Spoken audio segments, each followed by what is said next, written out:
you very much, and good morning. We're going to get started. I understand that the state law currently requires that the following announcement be made at the beginning of every remote public hearing as follows. Due to the current public health emergency, City Council committees are currently meeting remotely. We are using Microsoft Teams to make these remote hearings possible. Instructions for how the public may view and offer public testimony at public hearings of council committees are included in the public hearing notices that are published in the Daily News, Inquirer, and Legal Intelligencer prior to the hearing, and can also be found on phlcouncil.com. I now note that the hour has come. Mr. McDermott, will you please call the roll to take attendance? Members that are in attendance, please indicate by saying present and add a couple of words to ensure that your image is displayed on the screen. Mr. McDermott, please call the roll. Councilmember Bass.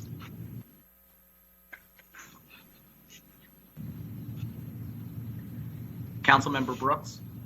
Good morning, Council President. Good morning, colleagues. I am present. Good morning, Councilman. Councilmember Dom. Good morning, Council President, colleagues, and everyone too. Good morning, Council. Councilmember Gautier. Good morning, Council President, colleagues in Philadelphia. Present. Good morning, Councilwoman. Councilmember Gilmore Richardson.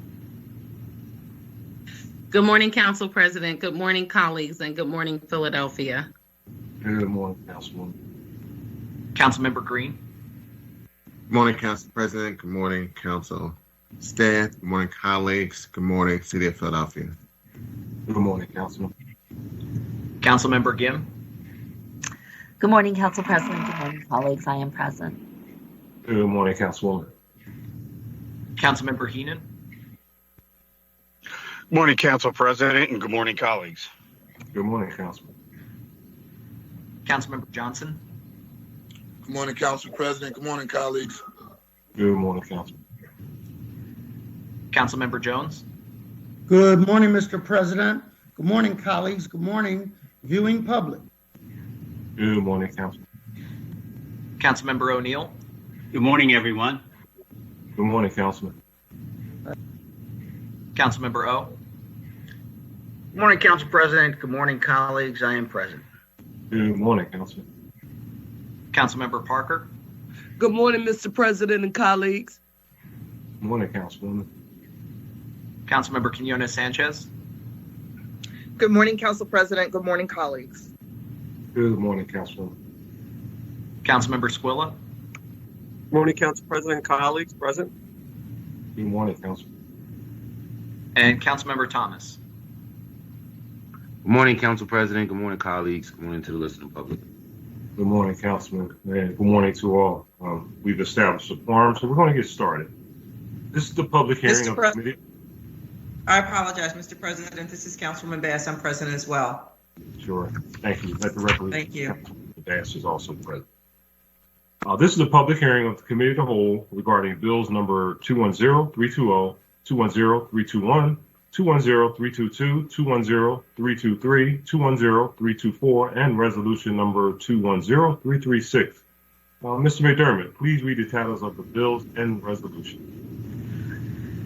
Bill number 210320, an ordinance to adopt a capital program for the 6 fiscal years 2022 to 2027 inclusive. Bill number 210321, an ordinance to adopt a fiscal year 2022 capital budget. Bill number 210322, an ordinance adopting the operating budget for fiscal year 2022. Bill number 210323, an ordinance amending Chapter 192600 of the Philadelphia Code entitled Business Income and Receipts Taxes by revising certain tax rates under certain terms and conditions. Bill number 210324, an ordinance amending Chapter 191500 of the Philadelphia Code entitled Wage and Net Profits Taxes by revising certain tax rates under certain terms and conditions. And resolution number 210336, resolution providing for the approval by the Council of the City of Philadelphia of a revised 5-year financial plan for the City of Philadelphia, covering fiscal years 2022 through 2026 and incorporating proposed changes with respects to fiscal year 2022, which is to be submitted by the mayor to the Pennsylvania Intergovernmental Cooperation Authority pursuant to the Intergovernmental Cooperation Agreement, authorized by an ordinance of this council approved by the mayor on January 3rd, 1992, by and between the city and the authority. Thank you, Mr. McDermott. Today, we continue the public hearing of the Committee of the Whole to consider bills read by the clerk that constitute proposed operating and capital spending measures for fiscal 2022, a capital program, and a forward-looking capital plan for fiscal 2022 through fiscal 2027. Before we begin to hear testimony from the witnesses we have for today, everyone who has been invited to the meeting to testify should be aware that this is a public hearing and is being recorded. Because the hearing is public, participants and viewers have no reasonable expectation of privacy. So by continuing to be in this meeting, you are consenting to being recorded. Additionally, prior to recognizing members for questions or comments they have for witnesses, I will note for the record at this time that we will use the chat feature available in Microsoft Teams to allow members to signify they wish to be recognized. In order to comply with the Sunshine Act, the chat feature must only be used for this particular purpose. Today, we will hear testimony from the Fire Department, Police Department, Prisons Department, and later on today, we will hear from Planning and Development. So we have a full day.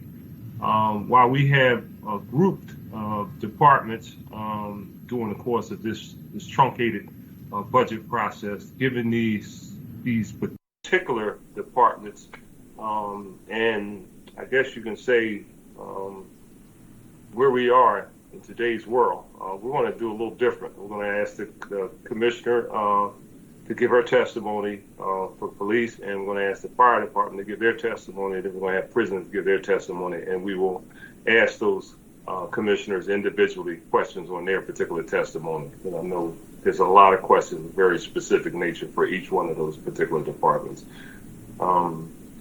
So first up, I think Mr. McDermott. The first person to testify is Police Commissioner Danielle Outlaw. Thank you very much, and good morning. Just state your name for the record, and please proceed with your testimony. Good morning, good morning. Good morning, Council President Clark and distinguished members of City Council. It is my honor to testify before you today. I am Danielle Outlaw, Police Commissioner. On behalf of the Philadelphia Police Department, thank you for this opportunity to discuss the FY22 budget requests and needs of our department. Joining me today is Deputy Commissioner Christine Coulter of Organizational Services, Deputy Commissioner Joel Dales of Patrol Operations, Deputy Commissioner Ben Nash of Investigations, Deputy Commissioner Robin Wimberly, Office of Professional Responsibility, Chief Strategy Officer Blake Norton, Director Mike Garvey of Forensics, and Inspector Fran Healy, Special Advisor to the Police Commissioner. We as a department continue to build our strategy as outlined in our action plan that was released last summer of 2020. The three pillars upon which the strategic plan was built are organizational excellence, crime prevention and reduction, and community engagement and inclusion. All three pillars are necessary to accomplish our goals of trust and legitimacy, which will result in safer communities for all people who live, work, and visit Philadelphia. Our formal budget testimony has been previously submitted for Council's review. Due to the limited time available for this hearing, I will forego further remarks. Council President Clark, myself, and my team are available for questions from Council at this time. Thank you. Thank you very much, Commissioner, for acknowledging the limited time frame. We appreciate you giving us an opportunity to ask questions and get into the meat of your budget. I know that during the course of the year, there will be a number of hearings led by our colleague, Councilman Kenyatta, who's the chair of the Special Committee on Gun Violence, and you've testified in a very significant way as a part of that panel to discuss issues of violence, but how it intersects with the budget and your budget is particularly interesting today. So we want to make sure that we get the nexus and the connection between funding and your ability to provide a safe environment in the city of Philadelphia. But the first thing I want to start out with something that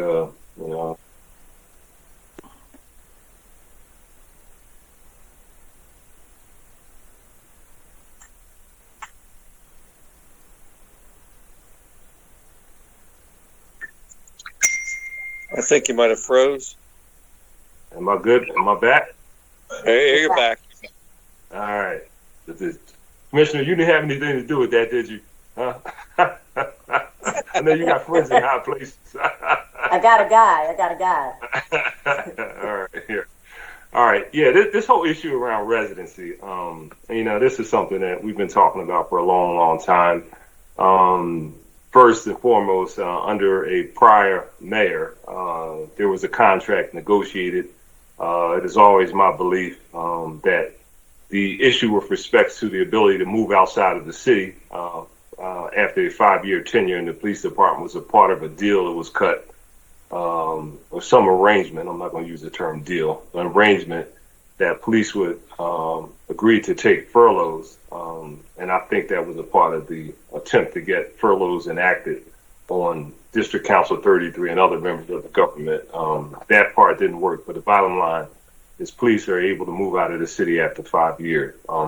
My personal perspective, I don't like that. I think that it's important for police officers to live in the city that they serve, particularly veteran police officers, because they have a clear understanding, both institutionally and of the city. As you move forward in your contract negotiation, what's going to be the position of the police department and the hierarchy in terms of, and I guess the administration in terms of that whole issue around being able to move out of the city after 5 years? Mr. President, to be honest with you, in our preparations, we haven't really discussed that at length. I will tell you that I've seen the pros and the cons of residency requirements.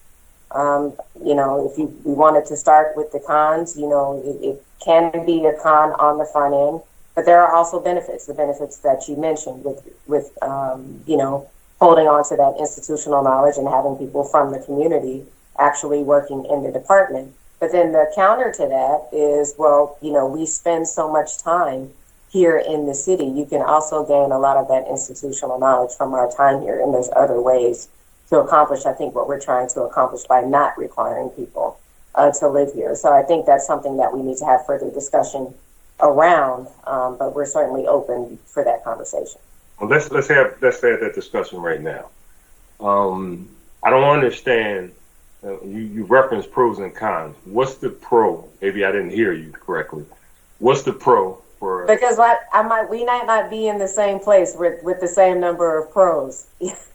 All right. What's the benefits? What's the benefits to the citizens? Because police officers, like all of us, serve the citizens. We're civil servants. We're elected officials, but we still are civil servants in that respect.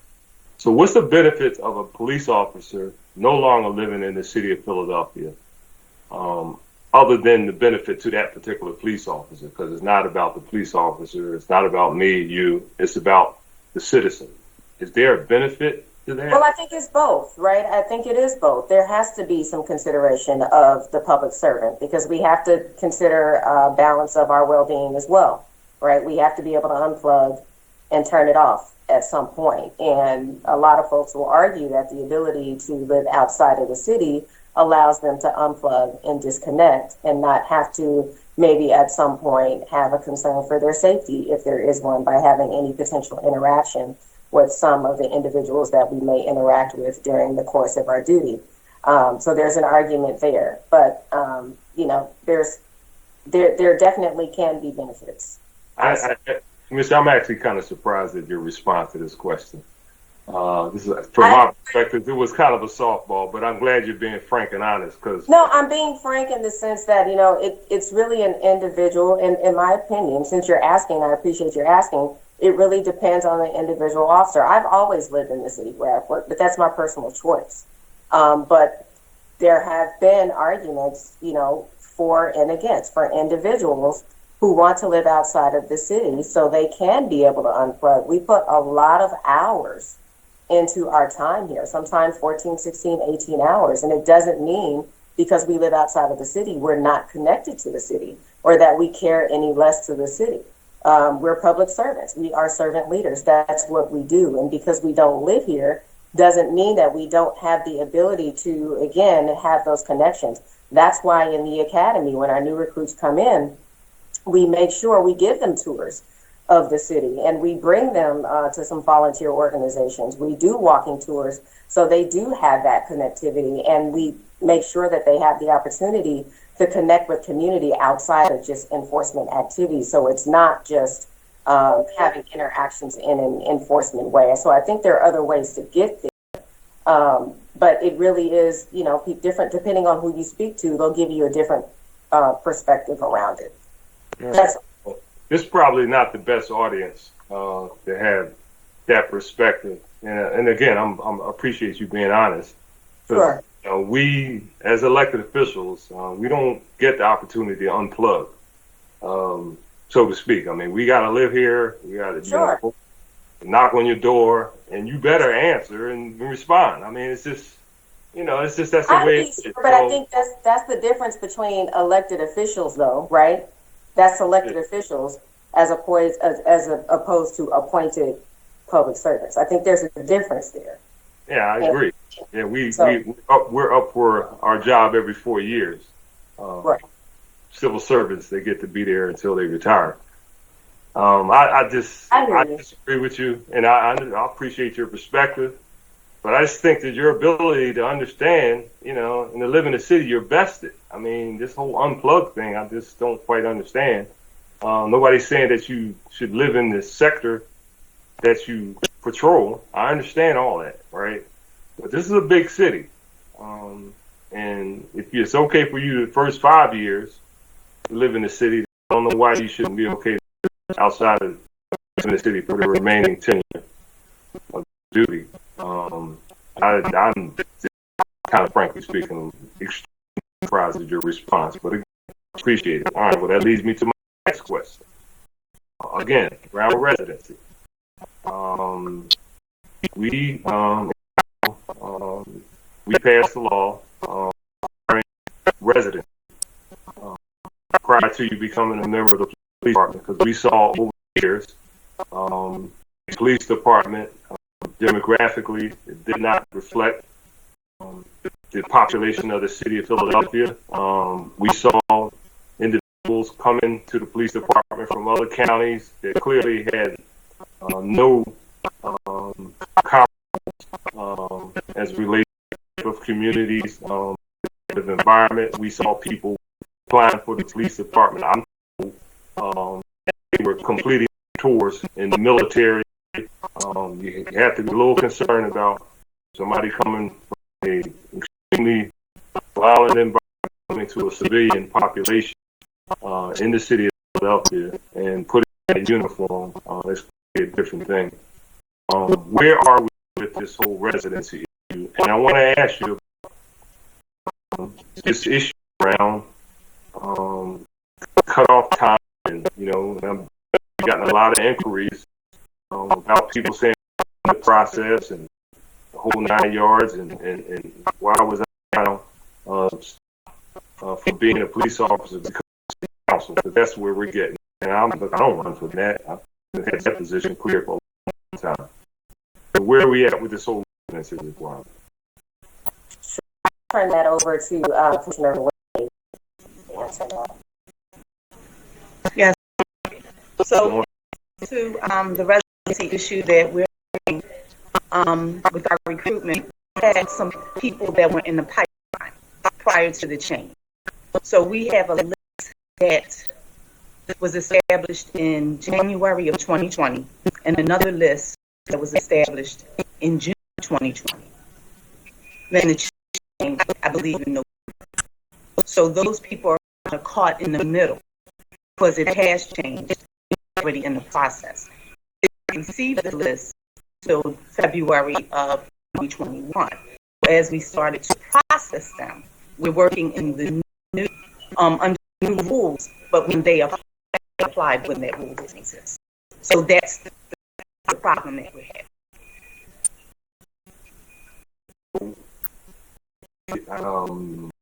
So how do we resolve? Well, the commissioner and I will be meeting with you and someone else from City Council next week, and we were hoping to find a solution. Okay. I wasn't bringing this up with that first question, kind of made me accelerate my.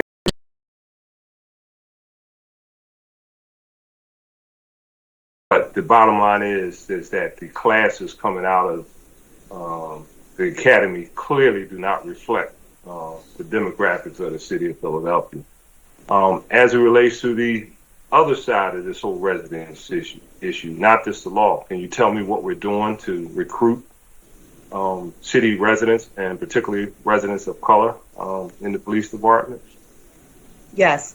So as you know, our application process opens in May 1st and is running through May 31st. We are, in this campaign, we're using social media and media outlets to get the word out. We are advertising on Urban One, which has the capacity of touching 100,000 impressions. We're advertising on WDAS and Word Radio. We're also partnering with our faith-based communities. We will be conducting virtual and on-site information sessions. And those sessions are to help prepare the candidates for success by explaining what is needed in the process. Oftentimes, paperwork that they need, their birth certificates, takes a lot of time. So they'll know ahead of time where they need to apply and what they need. We have identified the areas of concerns where the applicants are washing out, which is the reading test and the agility test. And to support these candidates in the reading test, with the assistance of the Police Foundation, we have been able to establish a partnership with Penn State University, the Abington campus. And they have agreed to create a curriculum to prepare candidates for the Nelson Denny Reading Comprehensive Test, an adult cohort model. They're also creating a guide on understanding standardized testing and creating an instructional video on the Nelson Denny assessment that will be given out to each candidate. Additionally, we are working with a representative from the Community College of Philadelphia to create an academic track for students who are interested in policing. To support the candidate with the agility test, we have partnered with the YMCA, 3 locations, the Columbia North location, the West Philadelphia location, and the South Philadelphia location. They will provide a boot camp style class focusing on overall conditioning and specifically preparation for the fitness pre-test. Our intention is to meet our potential recruits where they are and support them through the process to build a police department that is reflective of the community that we serve. Additionally, we're working with Human Resources to create a cadet program, like a GAP program, for our young people who are part of our Police Explorers program. We lose them between the ages of 18 and 22. And what that would look like if we can get it going is an opportunity to give them employment in that gap time. And then they would be ready to go into the academy when they turn 22. So those are the things that we are working on now to create a more diverse police department. Great. Glad to hear that. Commissioner, I'm getting way over my time, but I want to follow up real quick on my original question. Can you give me, obviously not by name, the demographics, the number, first of all, of the people that have opted to accept the 5-year release from the city or the unplugging of the city, as you referenced, the demographics of those individual officers that have moved out of the city. I know initially, when this first was enacted, we were told by the prior administration that the overwhelming majority of people that moved out of the city were officers of color. Don't know what that was about, but I'd like for you to please get me that information on what the demographics of for those members that have moved out of the city. Certainly, we will follow back with that. And please don't take offense by my term unplugging. I don't want it to be taken as us being intentionally disconnecting with the communities that we serve. When I say unplug, I mean the ability to be able to turn work off and be able to turn our personal lives on. So I don't mean disconnect from the community in that sense. I just mean the ability to have work-life balance. And I will definitely circle back with you on the demographics of that piece. Okay. No, I mean, police officers, like every other city employee, should be able to unplug. Elected officials, we don't get to do that. I understand that. We're very visible. People see us in the market. You got to reach you're an elected official. That's the difference. But I guess, I get you now. The unplugging issue kind of threw me off. But, all right. Okay, thank you. Thank you, Commissioner. Next up, the chair recognizes Councilwoman Parker. Thank you, Mr. President. And I'm going to, when I get to my line of questioning, I'm going to start where Council President Clark ended. But from a local perspective, I need to start by first acknowledging those folks within the department with whom my team and I communicate with, quite often and at the wee hours in the morning. And I want to publicly acknowledge them for the record because I think it's warranted. 2nd District Captain Matthew Deacon, Officer Miraz, Community Relations.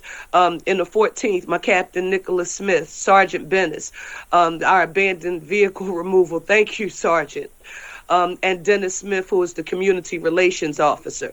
In our 35th, Captain Zimmerman. I'm about to chop this up. Lieutenant Warraday in the 35th district. Lieutenant Mike Harvey. He's the overnight guy, and he helps us shut down those illegally operating businesses.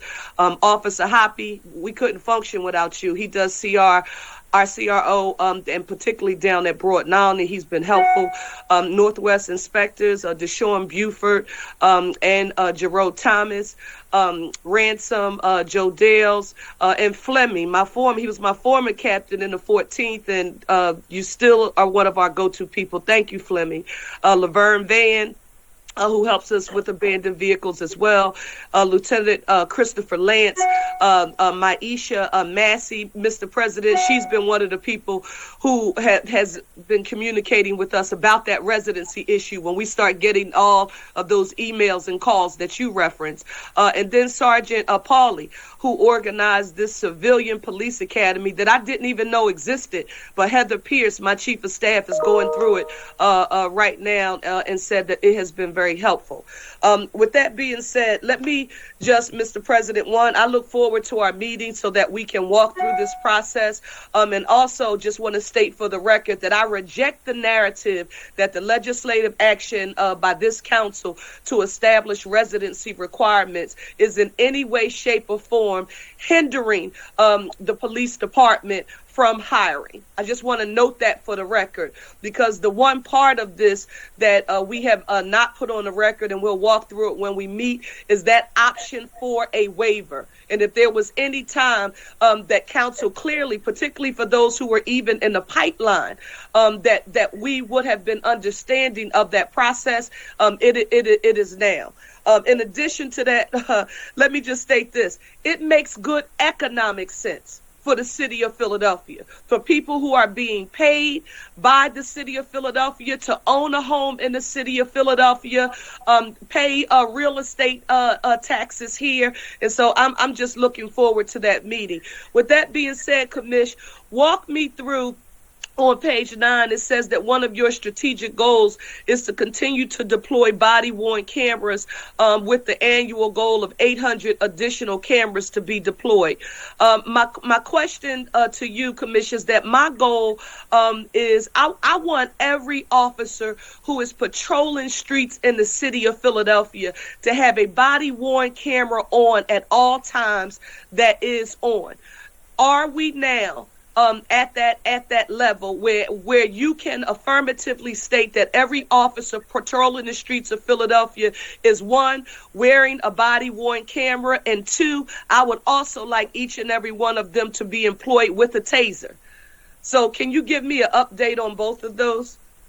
Certainly. And before I turn it over to Commissioner Coulter for an update on that, I am happy to report out that we can say we have officers in every district that have body-worn cameras at this point. So that's a big accomplishment.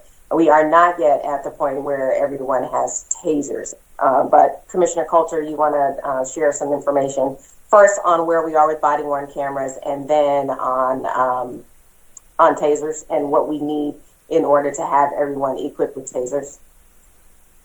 Yes, ma'am, and good morning, Council President, members of Council.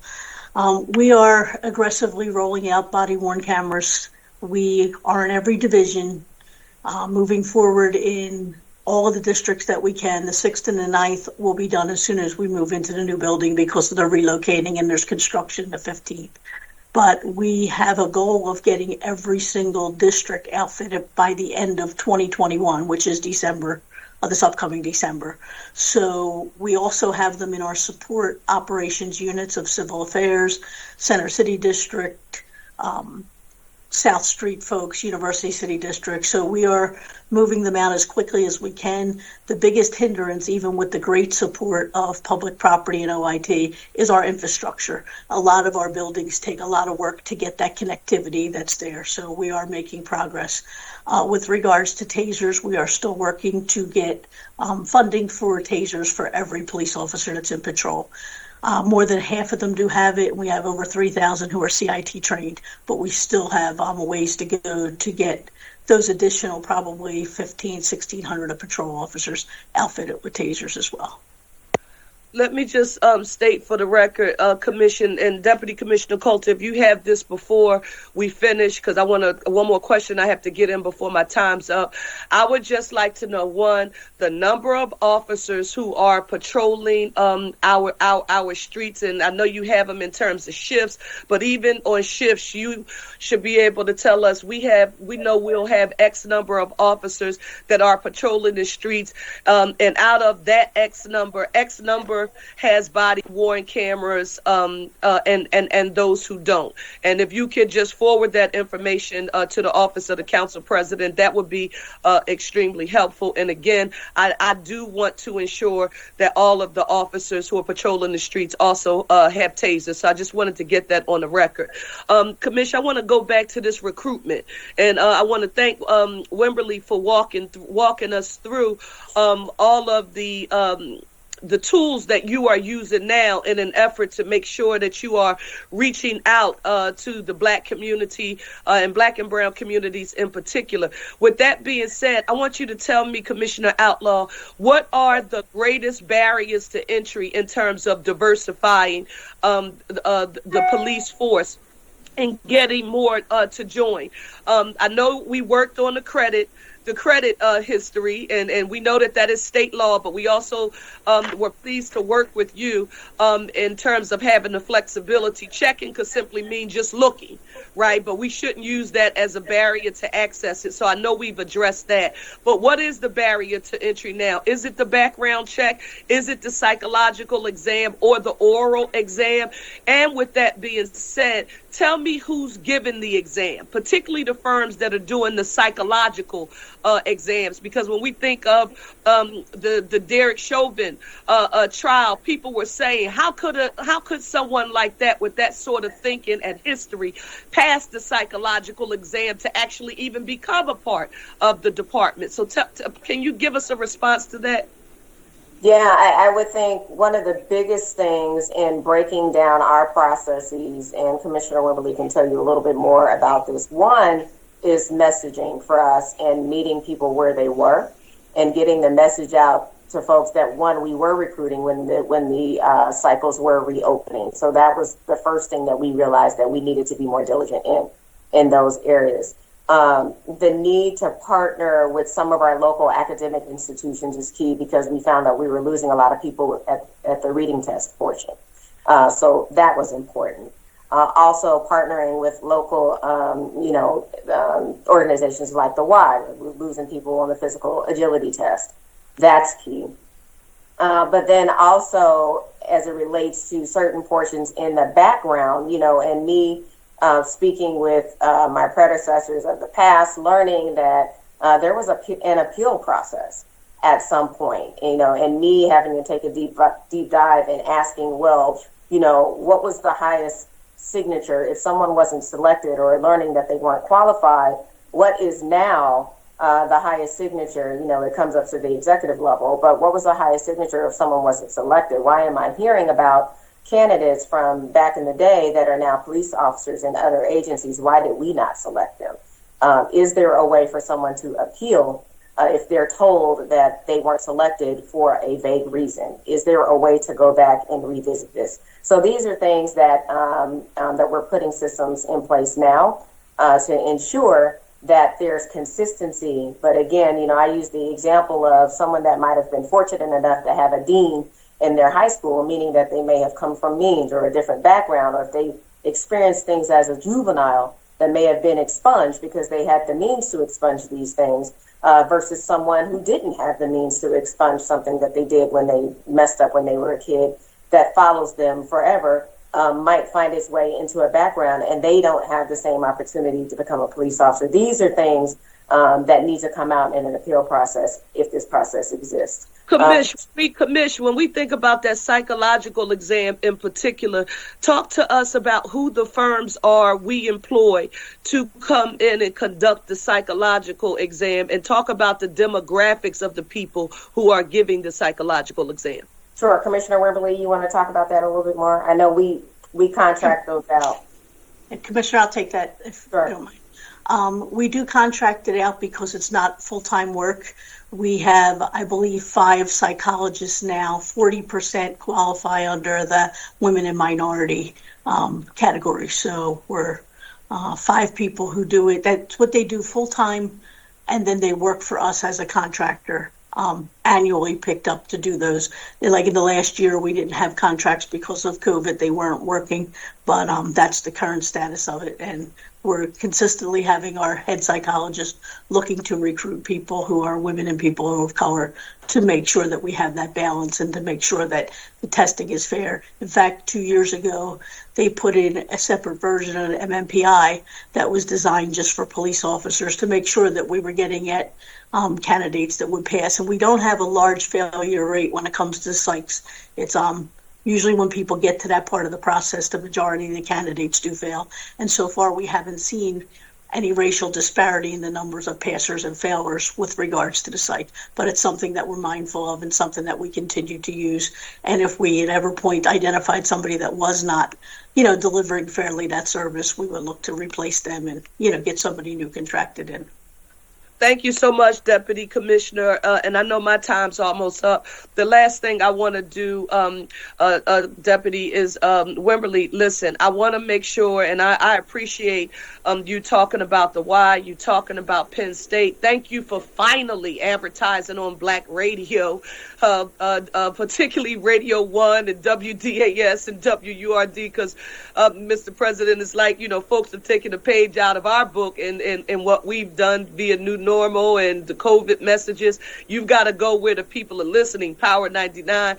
But Wimberly, listen, I am biased here, and I'm telling you in advance I'm biased when it comes to Lincoln University and Cheney University, right? And I want us to be very intentional about having relationships with those departments, because I can remember in undergrad people who majored in political science or criminal justice, when they came out, a lot of them are now in the fire department, and some of them are ranking officers, and they are in the police department as well. And so I want us to be intentional about having a direct relationship with those 2 institutions. And I should never hear Penn State and not hear Lincoln University and Cheney University at the same time. And if you need help getting connected to those entities, please let us know. Thank you so much, Mr. President. On mute, Mr. President. Thank you, Councilwoman. Chair recognizes Councilman Manoa. Thank you very much, Council President. Good morning, Police Commissioner. Thank you. I want to first just state that I'd like to thank all who serve in the Philadelphia Police Department. Policing is a noble profession and a tremendous service to all the people of our city to serve and protect.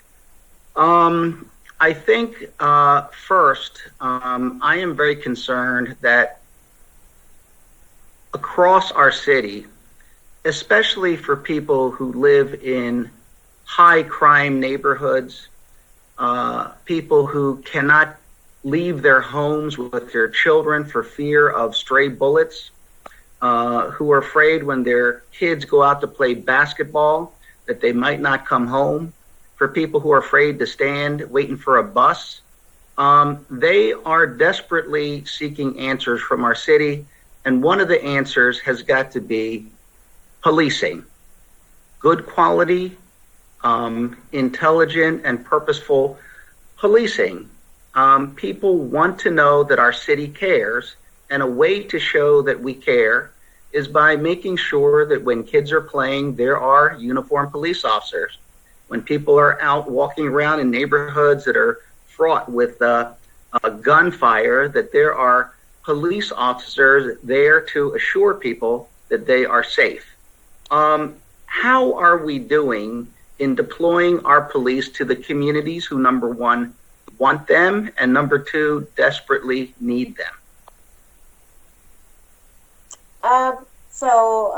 It's no secret that there are many portions of the city where the data takes us. These are our pinpoint grids where we've increased our visibility and our presence. And there may be some districts or some smaller areas within those districts that believe that they too need increased presence, but the data doesn't necessarily take us there. We know that we've also increased our presence in the anticipation of not just the summer, but as spring came upon us with the warmer days, we've increased our presence around certain recreational centers. We've enhanced or actually expanded our hours at certain PAL centers in some of these hotspot areas. And then we've also had to bolster our efforts in amongst certain business corridors in certain neighborhoods to address ATV and dirt bike issues as well. So we're doing what we can with the resources that we have, but we do know that there are going to be some neighborhoods and specifically some districts that believe that they still, even though there's been an increased presence in other portions of the city, that we can do better, or they want to see more in portions of their city as well. Commissioner Dales, given that you are operations, is there anything that you'd like to add to that? Yeah, you pretty much covered it all, Commissioner. I would just like to add, just to touch more, highlight more in reference to the youth. The Commissioner did mention that we are extending our PAL hours on Thursdays as well as Fridays. They're going to have 3-on-3 basketball tournaments just to keep the kids busy and off the streets. Also, too, I want to mention that the Community Relations Bureau, they also looking at starting a Dare and Great program in June. The location will be, one will be at the Kroc Center in Northwest Division, and the other one at the Lighthouse. So we are focusing on trying to put together as many programs as possible. And also for you, Mr. Chair, I'm sure you're fully aware of what's going on in North Philadelphia with the kids in reference to the Guns Down, Gloves Up program that is held by Captain Akil. I'm amazed with the turnout. You have 50 participants as part of this program. The ages are from 10 to 16. That's his targeted group. And again, I'm truly amazed at the reference to the turnout. So this is what we're trying to do to protect our kids. The Commissioner touched on our expanded patrol around the rec centers and pools. We actually have a list in reference to which pools will be covered with the officers' names assigned to those pools, and that was submitted to the Parks and Rec Center as well. Thank you very much. I have limited time, so I'm just going to Councilman O. Yeah. If it's okay, Council President, can I get a point of information, if that's okay, and not take away from David O's time, Councilman O's time? We'll try to do that. Yes, sir. It's just real quick and simple. Deputy Commissioner Dales, I know you said y'all are assigning individuals to swimming pools, but have y'all taken in consideration actually high peak times where individuals are actually playing basketball? But that's where the shootings happen. The shooting happens on the basketball courts, not around the swimming pool. So is that taken in consideration in terms of the strategy? That's all I have. Thank you, Council President. Thank you. Yes, I had the captains from each district across the city submit to me areas that were impacted by gun violence throughout the city, pertaining to rec centers, pools, basketball courts. So with that, we also utilizing a special unit outside of patrol to pretty much cover those areas during the most busiest time, which usually kids don't get up until 12 o'clock in the afternoon, and they'll last until probably like 8 or 9 o'clock at night. So those are the areas that we have been focusing on. But throughout 24/7, we do have the officers that are assigned within PSA's police service areas, making periodic checks of these locations just in case kids want to hang out during after hours, which they shouldn't during the evening. But we are monitoring those locations at night, but we are showing a heavy presence during the operation period and also during the time when it's really busy. All right. Thank you very much, Councilman Johnson, for that follow-up point. Because my time is limited, I'm going to make 2 points, and maybe we could go through it in the second or third round. But the first is I would like to see in the police budget a request for more technology and tools so that the police can be more effective and the public can be more assured about the accuracy and efficiency of the deployment of police, so that people can be assured that there are force multipliers that allow for more responsiveness, better tools, better technology. The other point I'd like to see in response to the concerns of citizens as a result of the murder of George Floyd and other types of, unintended and, shootings and actions is better training. I think that the training of police officers has to be an investment by the city. It simply cannot be that we train people to do a job, and if they don't do it correctly, we punish them. That is a good way to lose your workforce. I cannot train someone to do a job, and when they do it poorly, punish them. We have to train them properly, and for me, as the commissioner and I have discussed, it is minimum force training, which means that there has to be a course of study, a program, an approved program. There has to be a way to compensate the officers for their training, an incentive for them to train to use no force or minimum force as a situation requires. And for my colleagues in the public, I'm just going to explain that when people are trained to do something, they do it that way under stress. They do have to be trained under stress to respond in an appropriate manner. And there are psychological and physiological reasons why people under stress perform in a robotic manner according to how they're trained. I tell my kids, if you goof around and play the piano wrong and you keep doing it, when you have to perform, you will revert to how you are playing it wrong. And so I hope there will be a discussion of minimum force training, the ability to analyze a situation properly, decide quickly and appropriately on no use of force or the minimum use of force.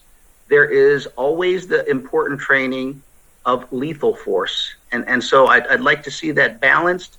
And I believe that is a better way to gain the trust of the public and the support of the public, because we need police and we need them to do a great job for us. Thank you very much, Chairman, Council President. Thank you. Thank you, Councilman. Deputy Dale, real quick, the Guns Down, Gloves Up, Guns Down program. I know Captain soon-to-be Inspector Akil is moving. Will we continue to have the program under the new captain? I mean, he's not promoted yet, but if he gets promoted, we will. The program will continue. Okay. As a matter of fact, if and when he does get promoted, I thought it was. He want to expand the program to other parts of the city. That's his goal. He want to expand it across the city. Okay, good. All right, yeah, no, I agree. I've gone by there a couple of times, and I was very impressed with the work that they were doing out there, blocking off the street and having those young folks out there doing something productive. Thank you. You're welcome, sir. Did the Kill pay you to say that? Sorry if I put information out there that I wasn't supposed to put out there. Did the captain pay you to say that? You can tell me. Sorry about that. Chair recognizes Councilwoman Gauthier. Thank you, Council President. Good morning, Commissioner Outlaw, and to the whole team here today from PPD. I wanted to talk a little bit about clearance rates. For the record, can you state the homicide clearance rate, the shootings clearance rate, and the percentage change in number of shootings across the city as a whole and in pinpoint areas? And can you also expound on the adjustments that PPD will make over the next year to improve clearance rates? Certainly. So Commissioner Nash, I'll have you address, please, where we currently are with clearance rates, and then where we are with pinpoint percentages. Commissioner Dales, I'll turn that over to you. Thank you, Commissioner, and thank you, Councilmember Gauthier, for that question. At the moment, clearance rate for our homicide is 45% at this moment. But I do want to point something out when it comes to a clearance rate, because I know there's concerns about where are we with investigations. And there are a large number of investigations that we have arrest warrants for. We have actually 11 warrants for additional cases just from this year, which are not included in that clearance rate. So that would bring us up higher. We're actively searching for those individuals who are in fugitive status.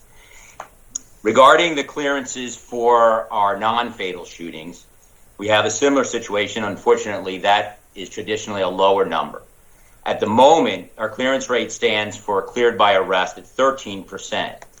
As I mentioned, we also have a strong number, 16 warrants for people who we've obtained probable cause and gotten a warrant for non-fatal shootings. That is an additional 3%.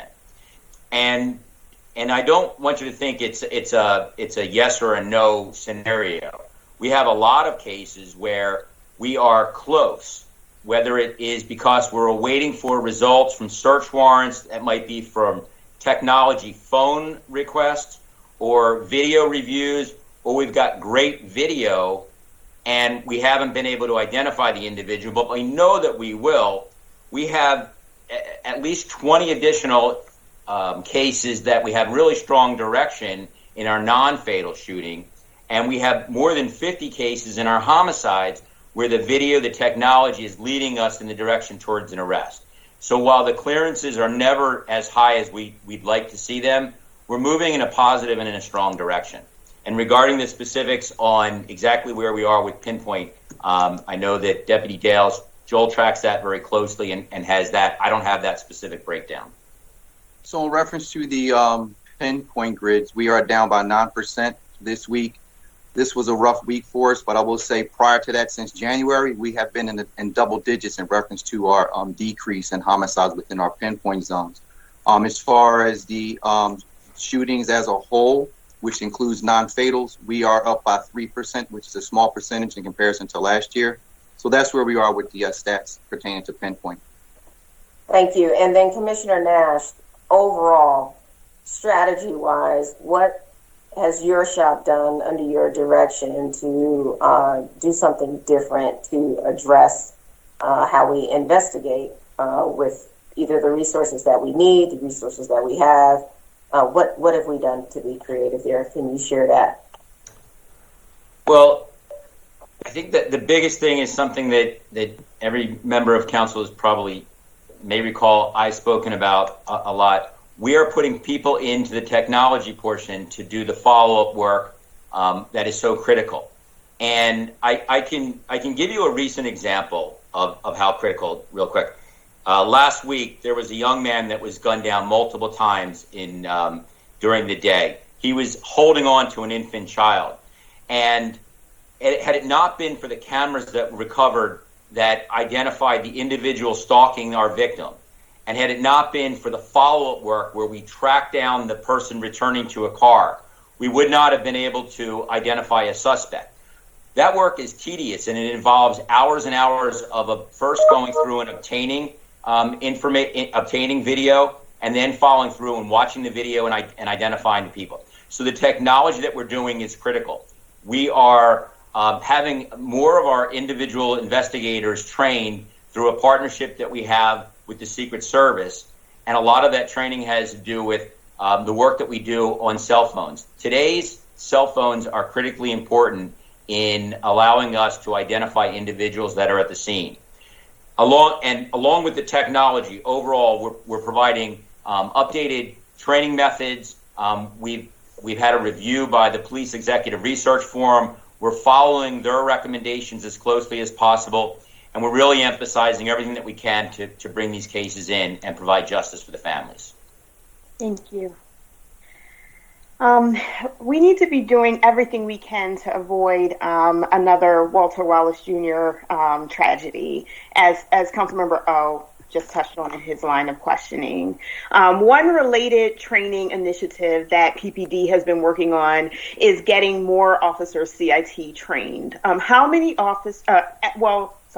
as of November 2020, we saw that 3,100 officers were CIT trained. How many officers are currently CIT trained as of today, and how many officers should we expect to be trained in over the next year?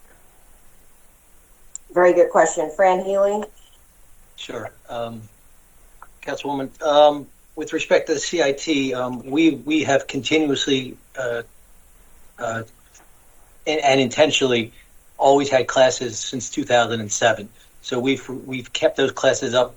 But the numbers that they are right now is we have in total since 2007 we have trained 3,489 officers.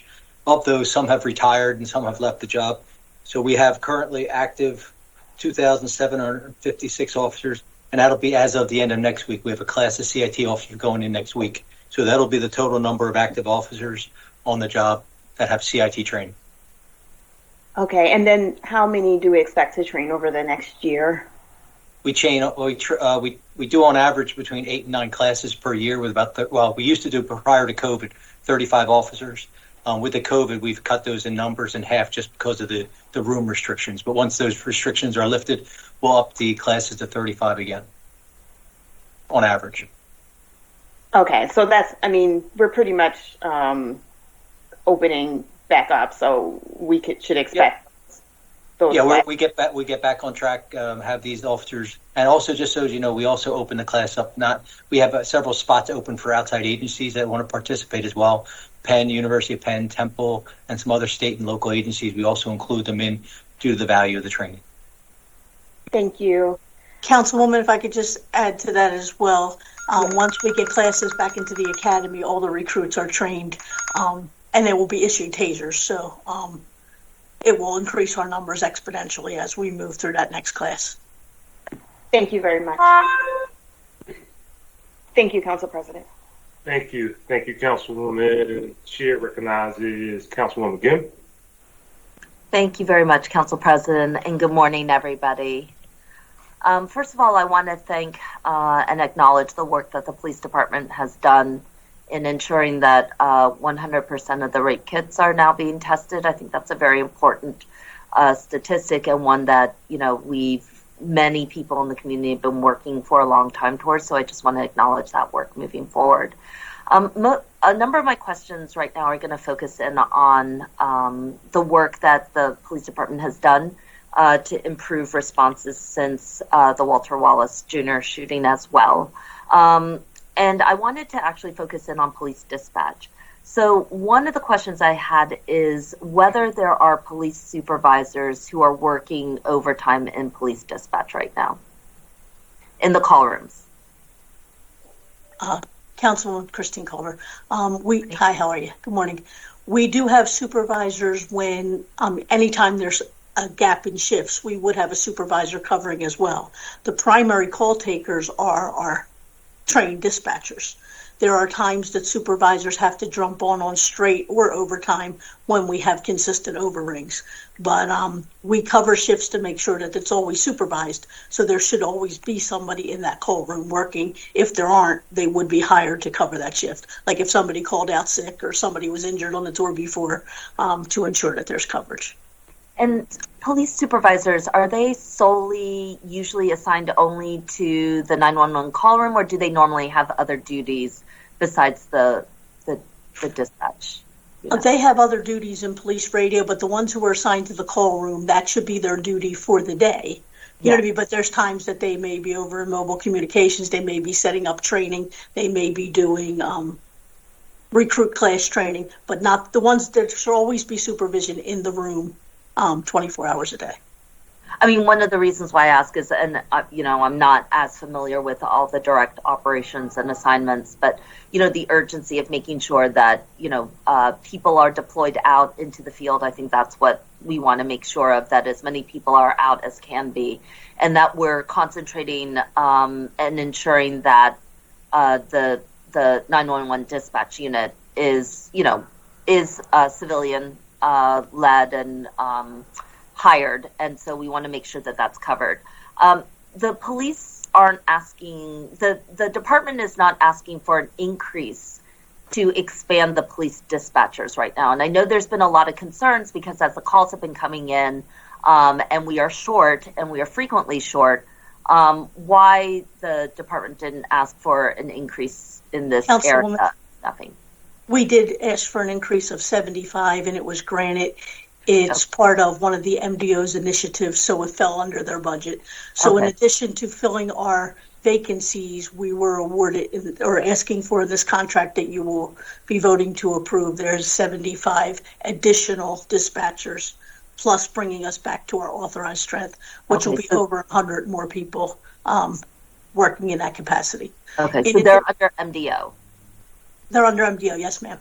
Okay. And in addition, we have a meeting next week. We've been working on a pay reeval to make sure that folks there are paid what we believe that they're worth and give them an opportunity to advance as telecommunicators and work into a training officer role, which would also be more responsibility and additional pay for the folks that are really excelling in the room. So we are trying to make strides, not only to improve our numbers, but also retain our great employees that we have there. Yep. And I appreciate that because, you know, it's important that we want to ensure that, you know, the focus is on serious gun violence, and we really want to make sure that people are deployed appropriately. And so often we ask to see our police members stretching to performing duties that are sort of beyond what they're supposed to be doing. And so to the extent that, you know, we're focusing and ensuring that civilians are leading on dispatch, and that our police officers are actually focused in on addressing gun violence. I think that's our top priority right now. But I'm glad to hear about the additional dispatchers and also about the importance of the pay raise. I think those are two really critically important efforts because we're going to be actually asking a lot of our police dispatch unit and our 911 dispatchers. And that leads me to my second questions, a little bit about how the department is looking to evaluate, you know, the co-responder model, you know, I'm trying to understand a little bit about how funds are being provided to the department via the co-responder model or a similar program to that.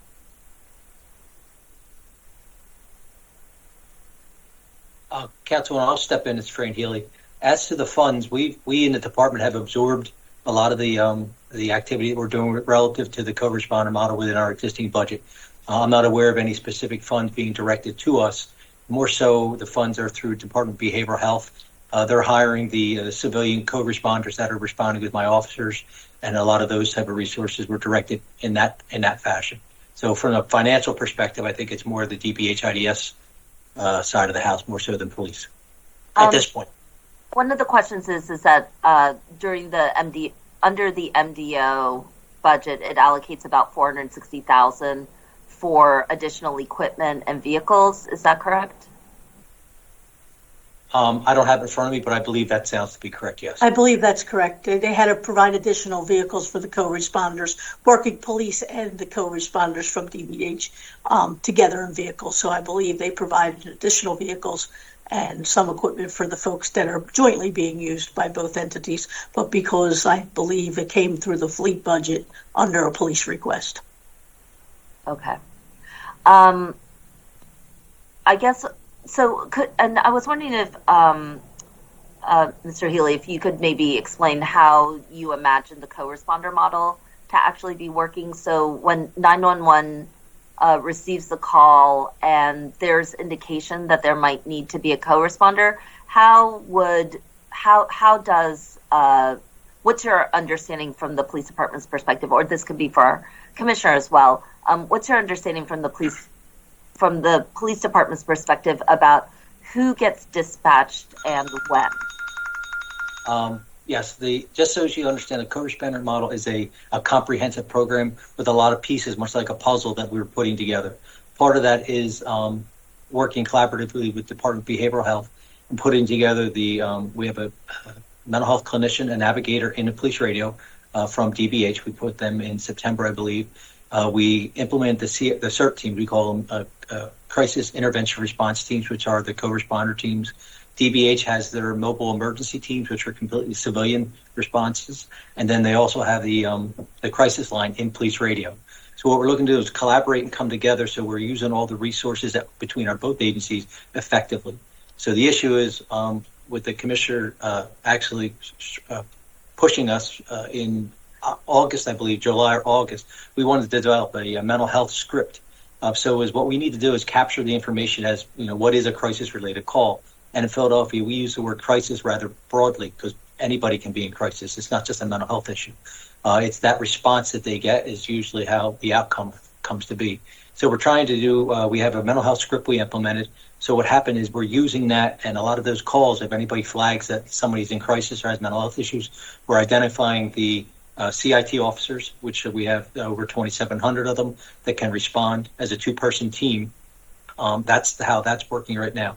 We're working with the mental health or the navigator, mental health clinician or navigator in police radio to see whether or not any of these calls coming in can be diverted out of a police response altogether. We're still in our infancy there. We're trying to see how we can actually but push these type of assignments where they really don't want a police response. They want a mental health response that we can either give them to the crisis line, or we can direct them or we can dispatch a mobile emergency team. Now we're working, that's in its infancy. That's on the planning. DBH IDS has to talk about their resources, but that's the plan. How we identify the calls, like I said, the call script is the number one indicator right now. We're sending CIT officers to more assignments than we ever have from that script alone. Now, how the CERT teams respond to that, right now you have to understand there's one police officer and a civilian in the car. So we have to be cautious as to what calls they're directly sent to at this point in time. Because today we sent 2 officers to the assignment. I can't just unilaterally say I'm going to send one officer to this assignment with a civilian. That officer with the co-responder also has to ensure the safety of the civilian when they're out there. So we want to make sure that they have a safe environment. But like I said, the good thing is CIT officers are responding first. They have all the de-escalation skills, just as the officer in the CERT team. But the CERT teams right now, they're in East Division and in Central. And we have them piggybacked onto our service details just so we get them out the door at this point. But they're rolling in on a lot of assignments and then resuming the CIT officers so they can go back and answer 911 calls. But that's how it's working right now. Yep, I understand, and I know my time is up. I just wanted to clarify a little bit that, I want to understand that, I'm interested in the co part. So I'm definitely hearing that CIT trained officers are being dispatched. I'm not quite hearing how the co-responder is going to respond. Although I hear you say that there's in a co-responder model, there's one police officer plus a civilian who I assume is from DBH, but there's not clarity about whether or how that's going to happen. Is that right? They're on the street and they're actively monitoring police radio and responding to assignments that are CIT related. We are in the process with DBH trying to identify how we can do a direct dispatch. That part hasn't really been worked out yet because the calls come in person screaming, all that. So it's a little hard to identify where we can safely send the one officer, which is the CERT team, to be the first responding officer. But that is what we are in the process of working with through DBH IDS. Okay, well, but they're out in the field responding now. So I would love to just have any data that you can share about the volume of calls that would be directed to the co-response versus the mobile crisis response versus the CIT trained officers and how they're being dispatched. That would be really helpful. Thank you very much, Council President. Thank you. Council Member, this is Rachel Eisenberg from the Managing Director's Office. I just wanted to respond to your question about the budget. As Inspector Healy mentioned, that the budget request that was submitted really provides resources for the behavioral health side, in addition to some equipment and vehicles. But as Inspector Healy referenced, the police department is the staffing associated with that is not part of the budget request because it's drawing on resources that the department already has. So the funding submitted in the budget really goes towards funding the behavioral health components. I understand the program, but I think what I'm hearing, for Council President, but just for clarity, what I'm hearing is that I'm not hearing that DBH is being dispatched. I'm hearing that $460,000 is going over to the police department for vehicles and equipment, but we don't have clarity about DBH's role in being inside those vehicles and as part of that equipment. So I think we need some clarity on that on MPOs. Can we just answer the question and we got to move on? Thank you. If you do. Thank you. Very quickly, the plan is to actually, from DBH's perspective, to expand their role so that they can be a direct dispatch at some point in the future. So yes. Thank you. Chair recognizes Councilman Johnson. Thank you, Council President. I want to thank Commissioner Outlaw and her team at Philadelphia Police Department for their work here in the city of Philadelphia, trying to keep our city safe. Always give a special shout out to Deputy Commissioner Dales, who I call probably too much throughout the week, as well as the work that Francis Healy helped my team with regarding addressing the issue of 3D printing and ghost guns. But overall, Philadelphia Police Department for the work that y'all have done to keep our city safe. A couple things I just want to ask, particularly around the victims of gun violence in the advocacy community. One of the frequent topics that's always asked is similar to what Councilman Gauthier talked about in her question, is addressing the issue of unsolved homicides. And so some time ago, the Police Executive Research Forum made a number of recommendations for improving our homicide clearance rate. So can you just give me an update on what recommendations have been fully implemented, on the status of those recommendations, and provide council a copy of that actual report? And I remember also on our special committee on gun violence hearing, there was testimony about dedicated staff to address cold case investigations. If you can give us a brief update on that. And then last, and it's all around a homicide issue, there is a proposed increase in the mayor's budget for the homicide unit, which I super support. I want to get an idea of how those funds will be used. Will there be additional detectives assigned? I know we talked about technology some time ago, but anything that we can do to make that particular unit supported, because I believe they're probably overworked right now as well because of all the gun violence and the shootings and the homicides that we are seeing. And then last, Commissioner, give me an update on the task force that you and District Attorney Larry Krasner has been working on. I know it has been established since December the 7th when y'all meet on a weekly basis to address the gun violence that we're seeing here in the city of Philadelphia. Also, a shout out to Benjamin Nash. Thank you, sir, as well. So, go ahead. Yeah, so before I turn it over to you, Commissioner Nash, thank you. So there's 4 things that I'm hearing. Update on the PERF recommendations, where we are, the task force, all this stuff falls under Commissioner Nash's shop. So I'll turn it over to you. But Commissioner Nash, if you could just provide, as it relates to the funding that was earmarked for your shop, as it relates to the things that we specifically requested for around the technology and some of the things that we needed. If you have that available, that's what's being asked. Okay, thank you, Commissioner. Thank you, Councilmember Johnson. I appreciate your support. I'll work from the last thing that the Commissioner touched on. The request for technology amounts to over $150,000, specifically so that we can enhance our ability to do the video recovery that I talk about all the time and the cell phone work. There's computers that we need and a number of items like that. Let me touch backwards again, starting with the task force. I don't have the particular results to quantify, but what I can tell you is that on a weekly basis, myself, all the commanders from the detective divisions, and a group of experienced district attorneys, assistant district attorneys from the DA's office. We meet every Wednesday, and what we do is we pull the previous week's arrests that are focused on specifically non-fatal shootings first, and also all of our VUFA arrests, our violation of the Uniform Firearms Act arrests that are on the most egregious offenders, and those are people who are considered felons in possessions. So we focus on those cases, and then we also target a number of people who don't meet the criteria for what we recognize as those felon in possessions. They're not 6105s as we call them.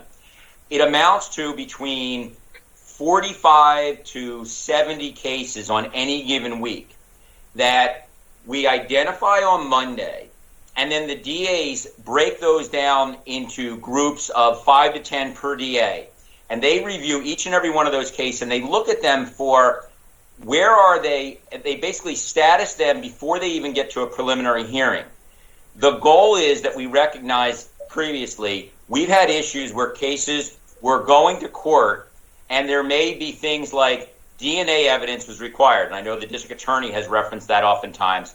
But what we also have identified is that on some of these cases, there are issues where there may ultimately be some suppression hearings because of changes in the courts, changes in the case law. Where we have those, and I'll say specifically, when it comes to vehicles and a gun being recovered inside of a vehicle, there are sometimes cases where in the past, prior to a specific court case in December, we had a... Yep. Excuse me, just 1 second, because I know I'm under I'm very short time. Taking up all of your time, sir. So all I really want to get down to be quite frank with you, is there progress being made? And I need to see numbers. Like, I remember this task force started on December the 7th, and I think what everybody wants to really get an understanding of, are we making progress with the DA's office and the Philadelphia Police Department and this task force? Are we just meeting to meet, which I don't think is the case, but no, we want to see some measurables. Like, I'll give you the measurables, but remember something. The cases aren't going to be measurable until they make it through some of the court proceedings. So over 85% of the cases have made it through the preliminary hearing stage. Those cases are primed for hearings. Let me go back to a couple of your other questions. The perf issues we have, we're very close. I don't have this. I'll give you the specific number, but there were 72 recommendations. We have a vast majority of those that have been fulfilled based on the recommendations from the Police Executive Research Forum, and one of them is something that the commissioner was when Member Gautier was asking about what are we doing to enhance our investigations. Part of it is the collaboration that we're doing with our other agencies in law enforcement. The Attorney General's office first has been amazing in the way they've stepped up, and you know very well how much they've done for the ghost guns. The ATF, they're stepping up on our homicide investigation specifically, and we work with the FBI. Regarding the cold case is something that right now, because we have such a high level of homicides, our number is we're 38% above where we were last year. Some of the investigators that would have been doing cold case investigations have had to go into the line. So if we can get more detectives, I could put more detectives in homicide, we can go back to doing the cold case. So I'm sorry for being all over. No, that's okay. And I'll have a chance to come back in the second round. And no, you're not all over the place. You answered key parts of the questions that I've asked you. And again, just want to go on the record and saying, hey, if the Philadelphia Police Department needs more support to expand, the homicide unit with detectives, Commissioner Outlaw, I publicly would support that. When I'm dealing with mothers and fathers who have lost their kids to gun violence, and we know from a resource standpoint, we want to address what's immediately happening in the here and the now, which is a very reasonable thing to do. But I'm also an advocate of making sure there's some closure, right? Because I'm one of those individuals that believe that in the midst of everything else that we're doing, family members deserve justice. It's just real simple at the end of the day. That's not all in the Philadelphia Police Department, but I recognize, working with the district attorney's office and the homicide unit, right, and other law enforcement agencies, that we can actually get to the bottom of bringing those families a sense of closure, so they feel like justice is being served. And so with that being said, if you could provide that report, though, the Police Executive Research Forum, to myself and members of the committee, that would be helpful as well. I will, Councilmember. Thank you. Thank you, Council President. Thank you, Councilman. Chair recognizes Councilman Thomas. Thank you, Council President, and good morning, everybody. First of all, I want to start by thanking Commissioner Outlaw because, I just want to be honest, you've been extremely helpful to me as it relates to not just the motor vehicle code legislation and trying to figure that out, but also, like many of my colleagues, trying to wrap our hands, arms, and minds around this gun violence issue and figure out what can we do in our different roles to try to address it. I do want to go on the record and say some of the residency issues that was discussed with the council president earlier. Some on a certain level they are concerning, but just being fully honest, we have to do something about the issues that you communicated to me around staffing in the forensics and science department. So I'm not quite sure where we go and how we handle that, but I would like to see something from the department as well as the administration on some of the issues that we have there and what do we do to address those issues. With that being said, I want to start with some of the issues that's been communicated in the press. We talk a lot about the fiscal stuff and budget stuff and cost and things like that. In this year alone, we've seen a little less than a dozen officers who've already been charged with something, including one officer who cost the city nearly $250,000, and it took other authorities outside of our local means of accountability to address some of the issues that we've seen. And all this is reported to us through the press. So I'm wondering, briefly, what are we doing about some of the internal issues that exist? I can't believe that it's normal for the number of people that we've just seen charged in 2021 alone, the amount of money it's costing the city. And I guess the issues it deals with as far as the morale of the department. I mean, what are we doing about some of these issues as far as holding folks accountable and putting us in a position where we can get rid of bad actors? Thank you for that question. And depending on which cases you're talking about, there have been some cases where individuals have been charged criminally and they've already been handled administratively, actually prior to my arrival here, meaning that they've either been terminated from their employment or they've been handled administratively in other ways through suspensions or other ways. And then sometimes it happens vice versa, where they're placed on restricted duty pending the outcome of criminal charges.